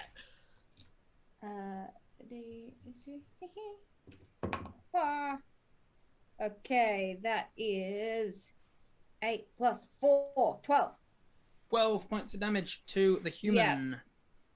Yeah, so the heavy great axe like cleaves into the suit of armor. Awesome. All right. I think I'm gonna go for the second waist. attack. Try and like split it. It definitely slams into the metal, dents some of it. You've got a second attack. Yes, and then for my second attack, I will spin around like as I'm pulling the axe back out.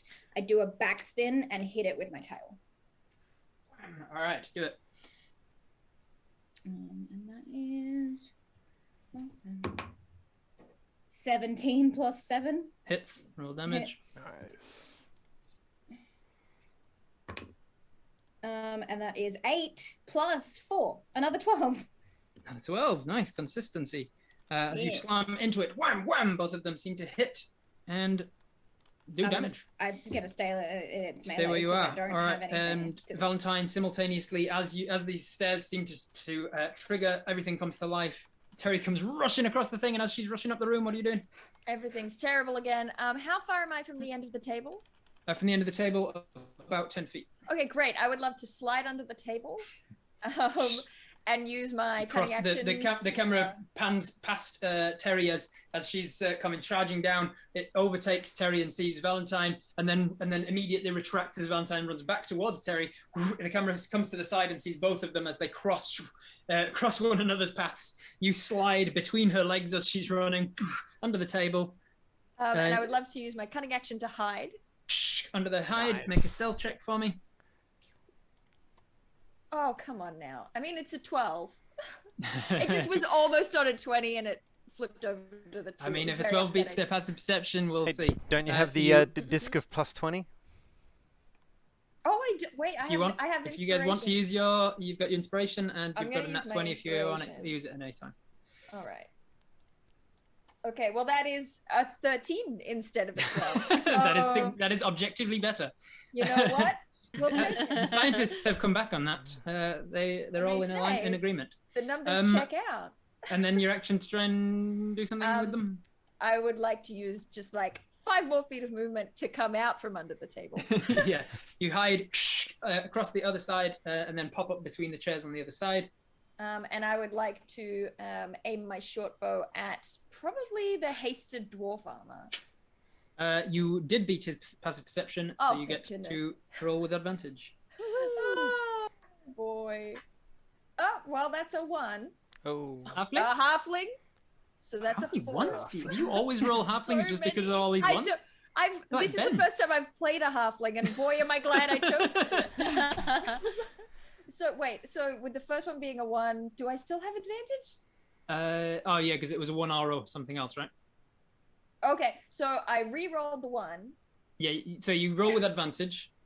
Okay. So it was a 1 or a 1 or a 4. So 1 or a total of 4. 11. So unfortunately, you don't re-roll. I don't think you re-roll Literally that with don't know how this halfling. works. Okay, I think halfling luck is only if you get a result of a 1, you can then re-roll it. Somebody in the chat that can- makes sense. can That makes correct me. sense. I like that. So if you'd have rolled 2 1s with advantage or disadvantage, you can re-roll it. But I don't think that's how it works. Because it doesn't count as you even having rolled the 1. You rolled both and take the higher. But I would like to use my 20, my disc of 20. You can use your disc of 20. All right. So at this moment with this heist, we flash back. What do we see that prepared you for this moment? The thing that prepared me for this moment is going through and getting sort of what's the person from James Bond who does the tech and stuff? Q. Yeah, Q. There's like a Q type person who's just amping up our equipment just a little bit and gave me arrows that are like magnetic. Super. Oh. Yeah. That's cool. Yeah. I like that. Swerve magnetic in the air. arrows, just so that it's like.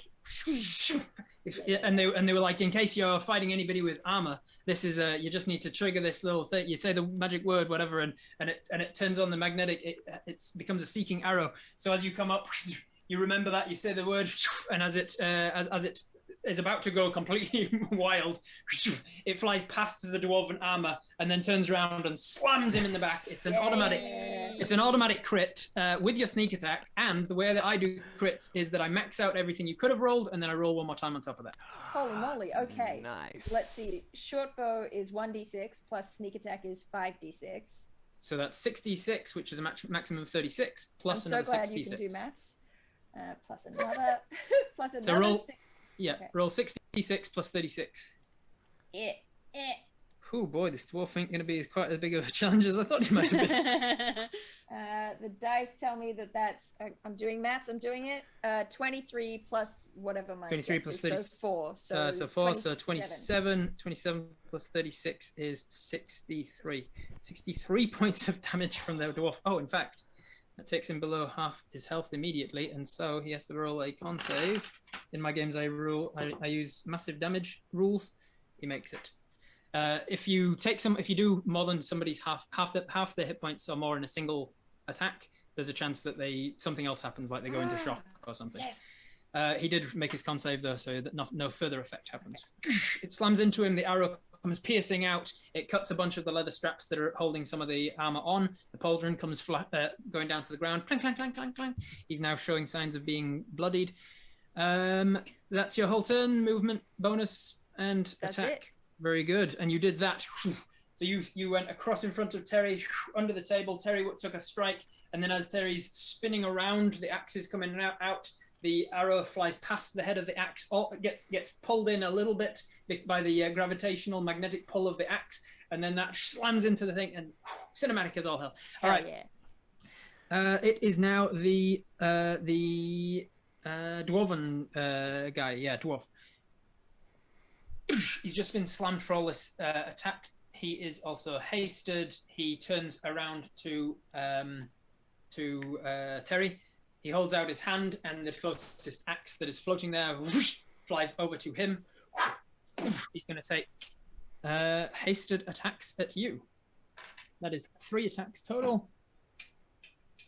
Because he's going to attack and then his hasted action attack as well. Hey, 2 19s and a 10 on the dice. So that is a total of 17 plus 20, 26, 26. So 26, 26, and 17. 17 hits, I believe. All 3 hit, yeah. All right, with great axes, that is wham, wham, and here's another d12. There it is. All right, not great. That was a good noise. 4, 8, 12. Total of 24 halved to 12 points of damage because you're raging. Yep. 12 points from all 3. Slam, slam, slam. That is all that he can do. Then it is... Is that the one that got hit by Valentine's arrow, by the way? Yeah. Okay. Yeah, that's the one that's looking bloodied. His pauldrons have fallen off, and he's got a big dent through the back of his armor, a hole through the front of his whatever. Cool. Then it is Elliot. You're up. Okie dokie. I'm going to. I hope Elliot said okie dokie as well. In Yeah, the moment, sure, 100%. she goes, Okie dispel dokie. magic. Triggers the whole thing. Everything starts to go into crap around you. Like, okie dokie. I'm gonna try and save some face and trace the same arcane runes in the air. Try and cast a spell magic. I'm gonna do it at 4th level on the armor that is not looking as badly hurt. The human The armor. human, yes, the human armor. All right. Yes. Do I Cast roll? that spell. Yep, roll that. Yep. It is. Oh, come on. How are we doing for time, by the way? Time check, Keith? Probably 15 minutes and then 15 minutes cooldown. We can push through the cooldown to a hard finish in about half an So hour. we've got half an hour hard finish. All right. Half an hour hard finish. We're going to be I got- skipping over some floors. I got 19. 19. 19 is actually a pretty good Those roll. So flaws as you... never existed. Yeah, this floor's never existed. Yeah. As you dispel magic on this guy, the human armor, his head lolls, and he stops moving. Excellent. I try to What's more is pass it off as cool. what's more is the dwarf stops moving so fast. Ooh, excellent. I'll get hasted. Then movement bonus. I'll just make sure I'm in a position where I'm not gonna get like hit by something, but yeah, otherwise that's it. All right. Well, the other 5 weapons that are in the room are going to fly out, 1 to each of you. And as these are animated weapons, I'm going to take some attacks at 1 of each of you. So the first one against Banadin, that's going to be a dirty 20 to hit. The next one against AJ is 25 to hit. The next one against Elliot is a 17 to hit. The next one against Joltar was only a 10 to hit. And the one against Valentine was a 18 to hit. Damn it. So of those that hit, who did it hit? I imagine it missed Joltar but hit everybody else? Yeah. I'm cool with that. Alrighty. It's my Joltar's cool with that. arcane ward, so it's like my ward starts cracking. That is 14 points of slashing against Banadin.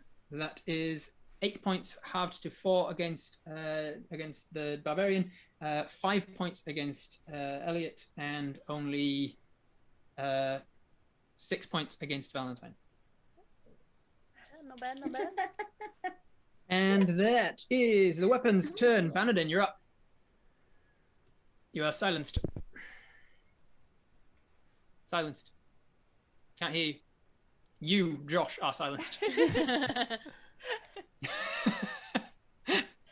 have to mime it. Banadin, what are you doing?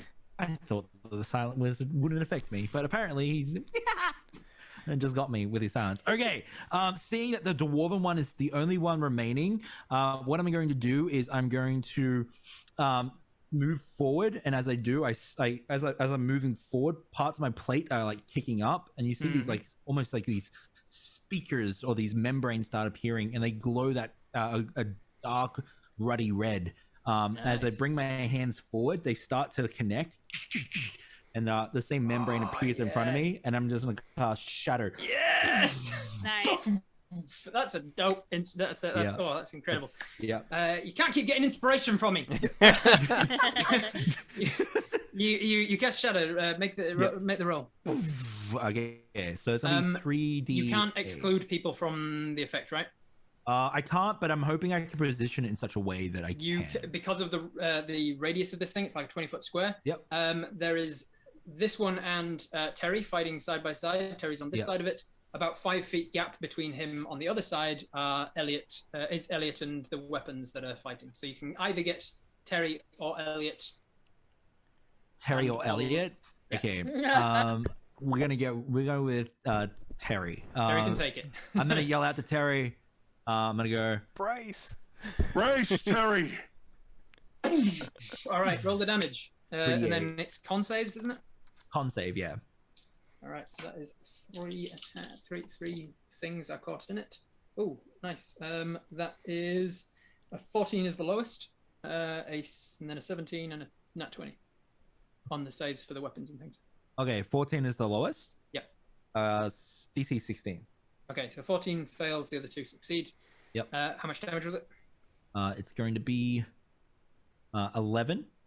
11 points of damage to the dwarf. Fail for half. Oh, sorry, yeah. So 6 points of damage to the dwarf, and then 6 points to the axe that is attacking Terry. Axe, 6 points, and then another 11 points to the sword that is attacking Elliot. And then did you make a con save, Terry? DC 16. 15 plus 3. That'll do it. Yeah, you succeed. You take 6 points of thunder damage. Thunder, right? Yeah, thunder. Shadow. Yeah. All right. In my world, thunder spells, anything that deals enough sonic damage to actually cause injury, must be pretty loud. And so I home rule that it can be heard up to a number of feet, 100 feet per point of damage. So you did 11 points of damage. It can be heard 1,100 feet away. Yeah. If you weren't inside of a very thick stone tower, so that would definitely muffle some of it. Boom! Everybody in the room is definitely affected On the bright by side, it. this tower is always getting hit by lightning. Oh, I yeah. think that's normal. I don't know if you roll with disadvantage for the objects. Yeah, yep. objects. Thank you. The ones that succeeded still got an 18 and a 15 actually. Okay. So they still it's all good. It's all good. Yep. Bam, bam, bam, bam. That was your turn. Then it is the back to the top of the round with Joltar. All right. So humanoid. Sorry, I've been doing other stuff as well as listening. And that the human armor is. The humanoid's gone. The dwarf humanoid still armor there. is the dwarf is there, but looking wounded, and then all of the weapons are still there, but haven't really been attacked too much. Okay. Again, would I know how many weapons, or is it like? There were 5 weapons total, because one of them flew into that's the one that the dwarf is actually holding. Okay, so 5 weapons, independent weapons, and then the dwarf. Right. So Joltar has been watching this. I'm glad he has. He grasps his holy symbol again, and again turns to the dwarven armor and goes, "I am the fire in the mountain," and casts Sacred Flame. Oh, nice, cool. Which one? The dwarf, sorry? So the dwarf, it needs a. All right. He is no longer hasted, and because the haste finished, he's actually incapacitated. Is it? Okay, so he needs a dex save. So he fails his dex save, and it'll be 2d8, which means 10 points of damage. 10 points of damage. Oh, damn. For brevity's sake, because we are running out of time, and I want to show off some more of this tower. He was within single digits of dying anyway. So let's say you rolled higher than that and describe the kill. What does it look like?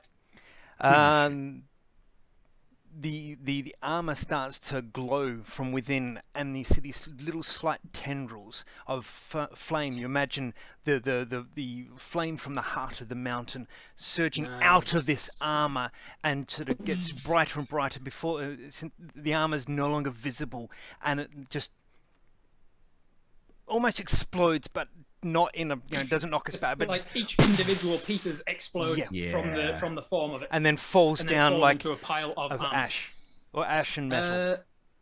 As it does so, the other weapons that are fighting drop to the ground. Tang, tang, tang, tang. Oh, goodness. And you've managed to avoid being attacked by these things for too long. The steps also back into steps.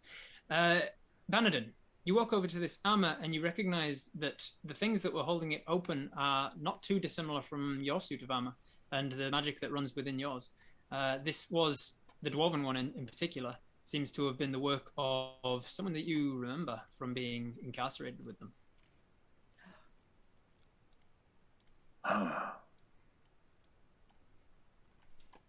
What are the rest of you doing? Now it's gotten personal. I'm going upstairs. I'm sorry I touched the stairs. I will restrain myself in the future. All right. You all head up the stairs. Jolta and Valentine, you've got passive perceptions of 18. So on your way up the stairs, you notice that there's something feels not quite right about them. You curve around, following the stairs, and then there's a moment of like there's a kind of like you've gone over a hill, and there's that tummy tickler feeling of you're leaving your stomach behind, and you feel a little weird as you take a step. You take a step back down and you feel it again, this same sort of weird sensation. There's one step in particular that's making this sensation happen as you step across it. Don't step on it. Don't step on it. Just don't step it. Keep going. Simply just. I would like someone else to be going first. I stride forward. Terry goes first. You stride forward. You don't like Terry it. goes first. I get pushed aside easily. Neither of you guys notice. You just continue on up onto the next floor. The two of you stay behind, wondering what's happening to these guys.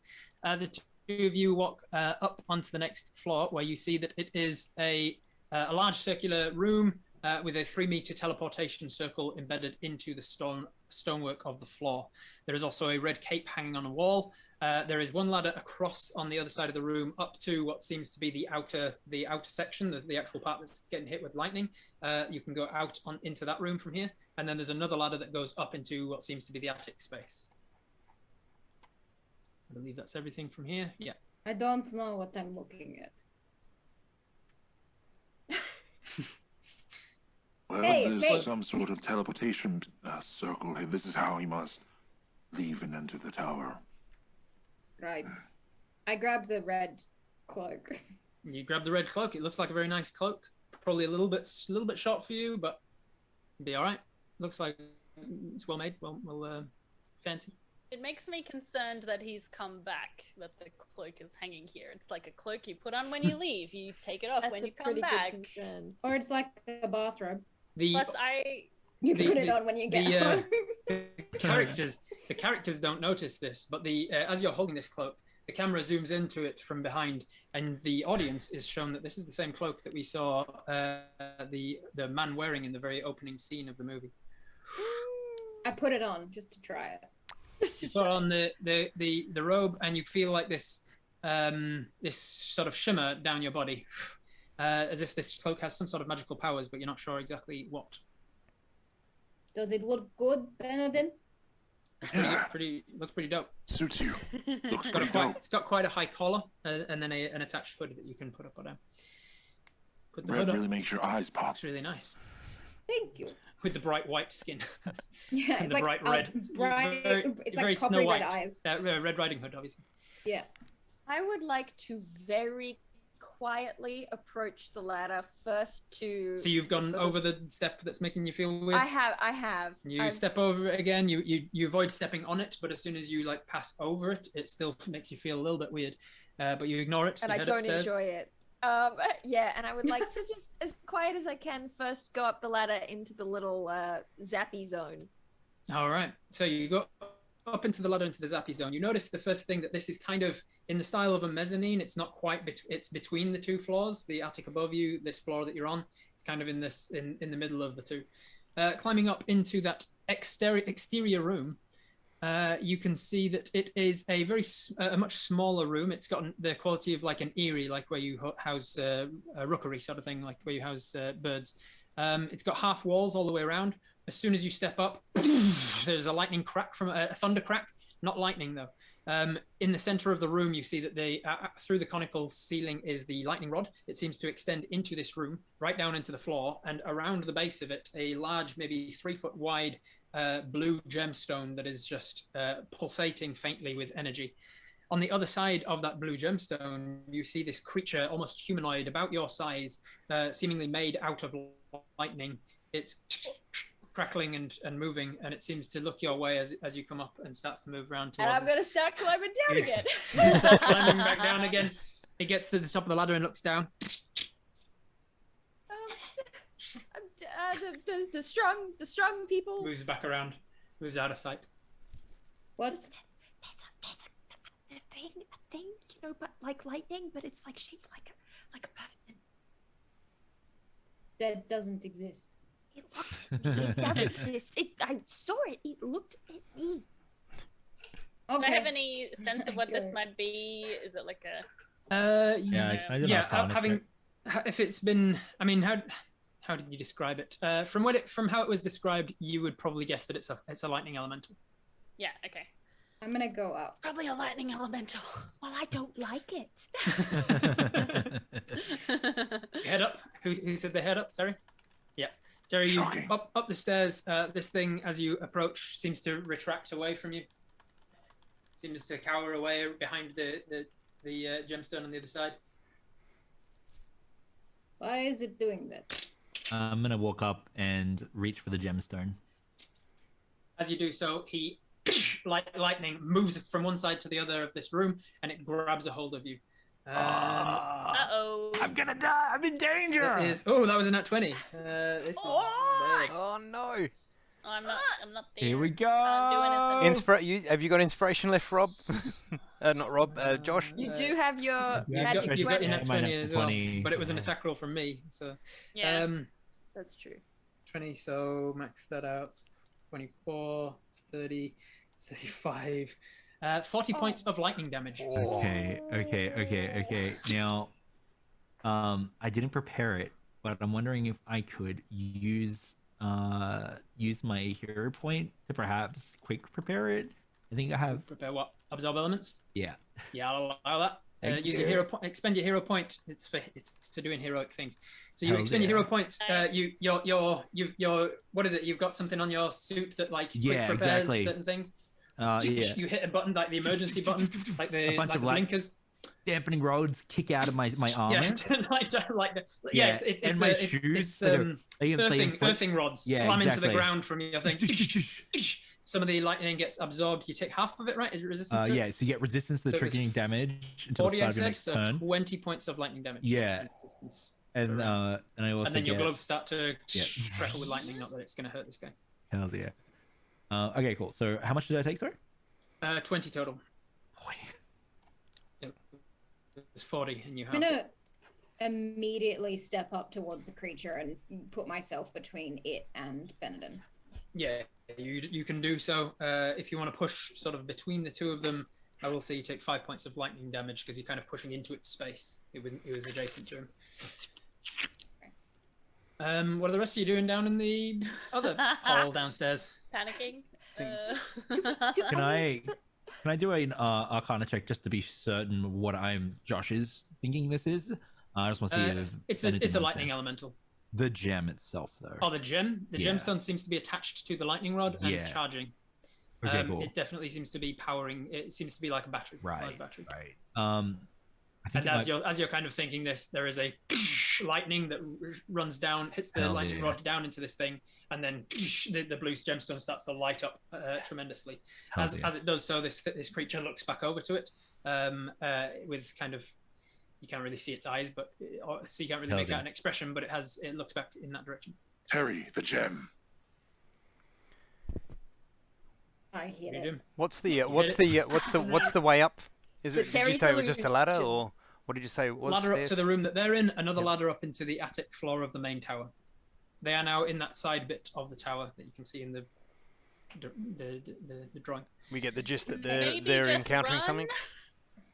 You definitely hear the sounds of cracking lightning and the yelp of pain from the rabbit friend of yours. Okay. As soon as after the lightning is done, I hit the crystal with my accelerator. You turn around and you smack. Make an attack roll. We're almost out of time. I need you guys to use your nat 20 things so we can get some cool flashbacks. I rolled cool heist moments. 18 plus 7. So. 18 plus 7 definitely hits. You're and rolling so high today. I know. I know. So high. It's crazy. Showing all your ones. Smash into it. This lightning elemental crackles with fear and anger at you doing so. It seems to not like that you've just done so, but a huge crack has appeared throughout the gemstone. What are the rest of you downstairs doing? Look, at this point, like, from Valentine's perspective, it's get whatever we came here for and get out. So she's climbing this other ladder. She doesn't want to, because every time she climbs a ladder, something goes wrong. But she's going up the ladder. Up the ladder you go. As you move the trapdoor aside, you see that this attic space is conical and vaguely familiar to the audience. It has a table in the center with a single chair next to it. On the table, in a 3-pointed setting, is a large crystal ball. Aside from the table, the only other thing fitting in this room is a huge brass telescope. On the desk next to the crystal ball, a spellbook. Jolta, what are you doing downstairs? The commotion from Bernadine and Terry, you're saying lightning and yelping and that. Does it sound like there's something up there, or can I see that there's something up there? Oh yeah, that sounds like they're fighting something, but it sounds like they're fighting lightning. Right, but they're fighting something. Yep. Okay. Jolta again reaches for his holy symbol and calls forth the guardians of the mountain. And Guardian of Faith appears. Nice. And this thing, the ground kind of ripples around, and if the floor is stone and cobble, ripples, and then kind of opens and up shunts this Guardian of Faith. It looks like a stone golem, but obviously it's Guardian of Faith. And so you're casting Guardian of Faith, right? Yep. And let me just look that up real quick. Is that a conjuration spell? Yes. It is. As you cast this spell, the Guardian, you've used this a couple times before, this Guardian, and you're used to what he looks like. Instead of the area that you're casting it, like at the base of the ladder for him to climb up and into the room that they're in, you aim at that space, but then your spell seems to be diverted to the center of this room where this large teleportation circle is. The entire thing seems to crack and bubble. And then a Guardian of Faith that you conjure is about twice the size of your normal Guardian. It can barely fit into the room. Yeah. He steps forwards, and you realize your conjuration spell has somehow been amplified by the fact that you're in. 1.21 gigawatts. Seeing this, GM, I'd like to use my preparation description thing. Yes, please. If possible. We flash back to me to Bernadine working on his armor. It's like maybe some sort of what's the word for brain? I forget. Like brain. Temporal brain. The other word, cerebral mind amplification. Yeah, cerebral amplification. Make some preparations. And it's that when I'm gonna use my my resolve elements to inject the lightning into myself to slow down time, so I have enough time to figure out the perfect move. To figure out how to get the most optimal path to victory. Nice. Okay. Yeah, I'll allow that. That sounds cool. You adjust the moment of the electricity, and it's perfect for heist movie style, where you think something's happened that's bad, but that's actually what they were planning on all along. So you get struck by this lightning, and you're like, "Oh no, lightning!" But then we kind of look around. We follow around to the back of your suit, and you can see that the lightning has been diverted around to like a battery pack on the back, which then kind of sparks the genius within yourself. And what are you trying to do with that moment? You're trying to nat 20 attack on it? Yeah, so I'm actually wondering if I could use my final flash of genius to give everyone a +5. on something of their I'll choice. allow that. You're using your nat 20 token in order to use your flash of genius. Nice. An AOE flash of genius. Yeah, And area of effect, flash of genius. For the next minute, you have you can add a +5 to one thing of your choice. so those that membrane that I described before appears in front of everyone, and I'm going to say one final time. Check again. Yes! You boy! Let's go. All right. We're not in initiative. We're just loosey goosey. What are people doing? So I feel like I'm following Valentine up the ladder, and I'm like, Yep. be careful, up to like the other guys. I'll run up the ladder, and I see this crystal ball. Yes. Since we're gunning here, I'm gonna use my flashback to in a bar with my best friend Elsbeth. We're leaning over some notebooks. I'm kind of telling her about this job, like, you know, without giving too many details, and being like, yeah, I don't really know what we're going to be up against. We're sort of like swapping notes. I want to do an Arcana check on the crystal ball to see if we can take it safely without it killing us. Yeah. Like, I don't really care what it does at this point. Yeah. Elspeth in that moment says, I mean, he's a wizard. He could have anything, all sorts of divination. He could see you coming. There's crystal balls that, I mean, they're not magical in themselves, but they can be used as powerful conduits to talk to things. If that's what if you've said he's talking to a plane, it's probably some sort of crystal ball. It could be any manner of things like that. They don't tend to be magical themselves. And so you started looking into crystal balls because she said that. Sure enough, you are presented with a crystal ball. You know that taking it in itself will not be magical. The crystal ball won't hurt you. However, if he has abjured it with traps or anything, you will notice that he does so. As you go to grab it with that knowledge, and because you're using a nat 20 for this, you do notice that there is a rune beneath it. However, you notice with your study of magic that it is simply a magic mouth rune again. There is going to be something said when you pick up this ball. All right, here comes the smom, and I'll pick it up. As you pick it up, the appearing almost as if he's sitting in the chair with the hood up above him, but the rest of him just kind of disappearing into nothing. You see the wizard say, "A is around the stack as it rises to the skies, but before you fade to black, what has led to your demise?"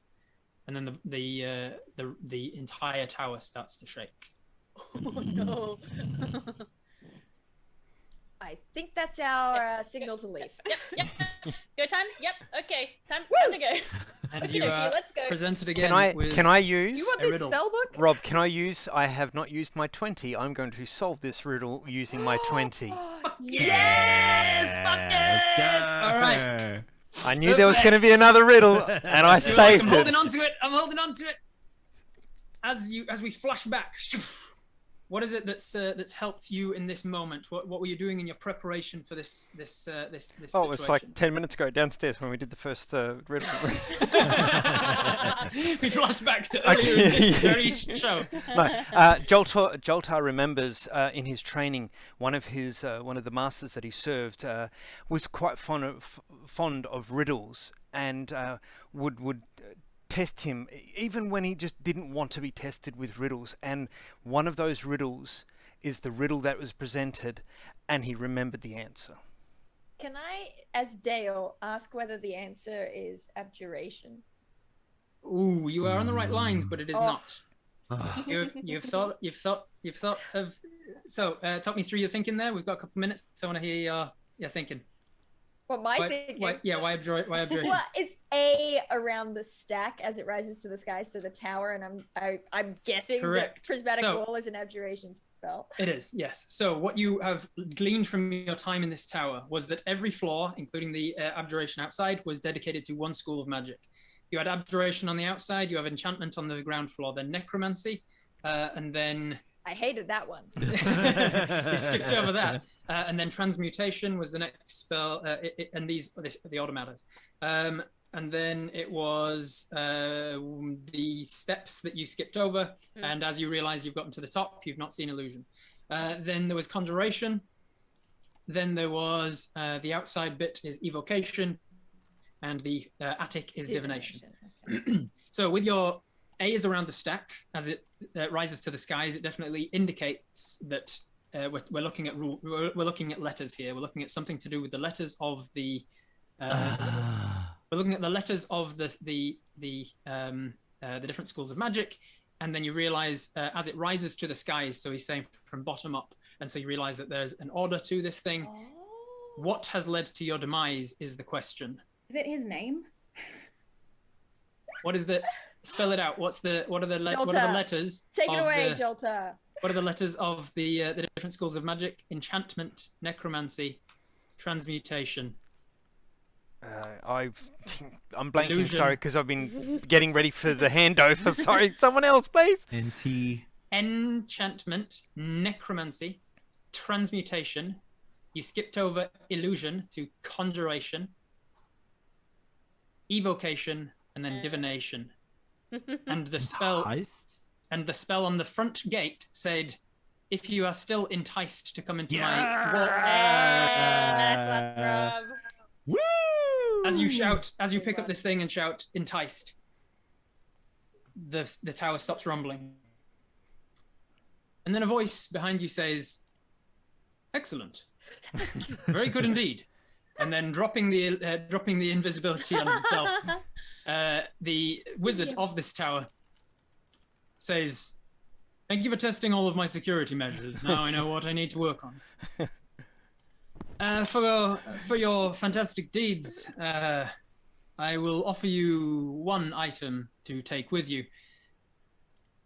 If you wish to take anything from my tower, speak now. However, of course, if you wish to hold on to simply a favor, that could also come in handy." Elliot, We ask for his hired wizard's to test book. the security system. Yup. Yes, it's been a while since I've tested them. So I had my assistant, and he waves his hand. An illusion of your friend Elspeth appears next to him and says, "I had my assistant drop a few hints to the displacers." Dare you? Knowing that, and then we get that same flashback of her saying, I think that crystal balls aren't inherently dangerous themselves." She's gonna hear it. As she was dropping certain things throughout the line, and we get back to the initial starting screen with the cold open of saying she was too scared to tell me her name, but she indicated that he was a very dangerous individual, and he's been dropping hints and leading you astray all from the beginning. So, as you guys decide on what it is you wish to keep, he says, "Of course, if you want to take one of my items, you can. If you wish for me to owe you a favor, you can also. But I also have a weapon that I'm not in use of anymore. He conjures his hand, and as he waves it, out of this sort of pocket dimension near his wrist, this hilt of this sword comes out, and then grows longer and longer. And as he grabs the hilt of the sword and brings it out of this pocket dimension, the sword says, "Showing!" Oh says, God, no! And the sword says, "I've finally been. You've procured me again, Asmodee." And he says, "No, Salazar. My time with you is through. Get that thing away from me! You're onto a new master soon." As Dag's character from this time last year, it was a sentient sword. He brings Salazar out and offers you, Salazar, if anyone wants to spend a year with Salazar. Baladin reaches out, grabs Salazar, and in that moment, Salazar says, "I've found a new master. We will have a fun year together." And then the camera zooms up past the telescope, into the telescope, distorts as we exit the top of the tower. Another lightning bolt strikes, and then credits start to roll. Yeah! Thank you very much for joining me, everybody. Here we go. We gotta bring him in. We've got to bring him in. This Dag made an appearance. This was an absolute blast. Thank you all for joining me. You were oh my god, so much fun to DM for, and this was a lot of fun to write. Thank you for DMing. Amazing. If people, we don't have a lot of time for wrap up, so quickly, if people have liked what they've seen today, they liked your performance, your incredible descriptions, your creativity, all of that, where is it that they can find more of each of you? Let's go in reverse order this time, so I'm not showing any favoritism. Heath, where can people find you? At the Antipodean D20. The Antipodean D20. Find it everywhere. Then on my screen, who was next? I think it was is Elliot next on the main screen? Let me go across. Yes, Elliot. I am Luna. You can find me everywhere on the internet at Lubuffin. You can click on my name in chat right there to find me on Twitch. Wonderful. Above Lubuffin there, where can people find you, Dale? You can find me on YouTube at Monarch's Factory. Monarch's Factory, there you go, and you should definitely check it out. I love your content, by the way. Then Winter's Tales, what's that? Where can people find you? Winter's Tales is me. I run a company that does world building, and we do D&D too. You can find me through my chat and Twitch link thing there. Good words. Or anywhere at Winter's Tales Co, because I am consistent in all my social handles. Yeah. Nice. Right, you and don't last have to rub it in. last but not least, Josh, where can people find you? Unlimited power! I had to stop. I wanted to do that with the sword, but I didn't get a chance. That's fine. Sorry, man. Yeah, that's fine. Click, follow there. I run Dungeons & Dragons on Twitch. Thank you so much. One of the best games ever. Thank you. Very, thank you. Thank you very much. And if you like me, you can find me in the chat as well by clicking my name. I'm Robert Hartley, GM. I'm a Dungeon Master by trade. This is what I do full time. I work for Viva La Dirt League, running an ongoing campaign on YouTube with them, half-an-hour episodes a week, so easy to keep up with. And I also am a Dungeon Master in my own right on Twitch and YouTube and things. This was a lot of fun. Thank you so much to GaryCon Live for inviting me on to be a Dungeon Master again. I hope to continue this tradition this time next year, where I might have some of the same characters, some sort of hints to what had happened before in this tower and things. It was an absolute blast. And thank you again to all of the sponsors. I'm going to remember Hobby Nights. Thank you very much, Hobby Nights. I'm going to remember Meeples and Dragons. Thank you very much for you guys sponsoring the show. Thank you. Also, a huge shout out to the big sponsors, whose names I'm blanking. Wooden Forge and Dragon's Lair. Wooden Forge and Dragon's Lair. Thank you very much to all of you guys. If you want to check out any of their stuff, the links are everywhere, I'm sure. But until next time, play more games. Bye. Thank you very much. See ya. Oh, damn, it's over already. Oh well, YouTube seems to think that you'd like this video next, so give that one a watch, please.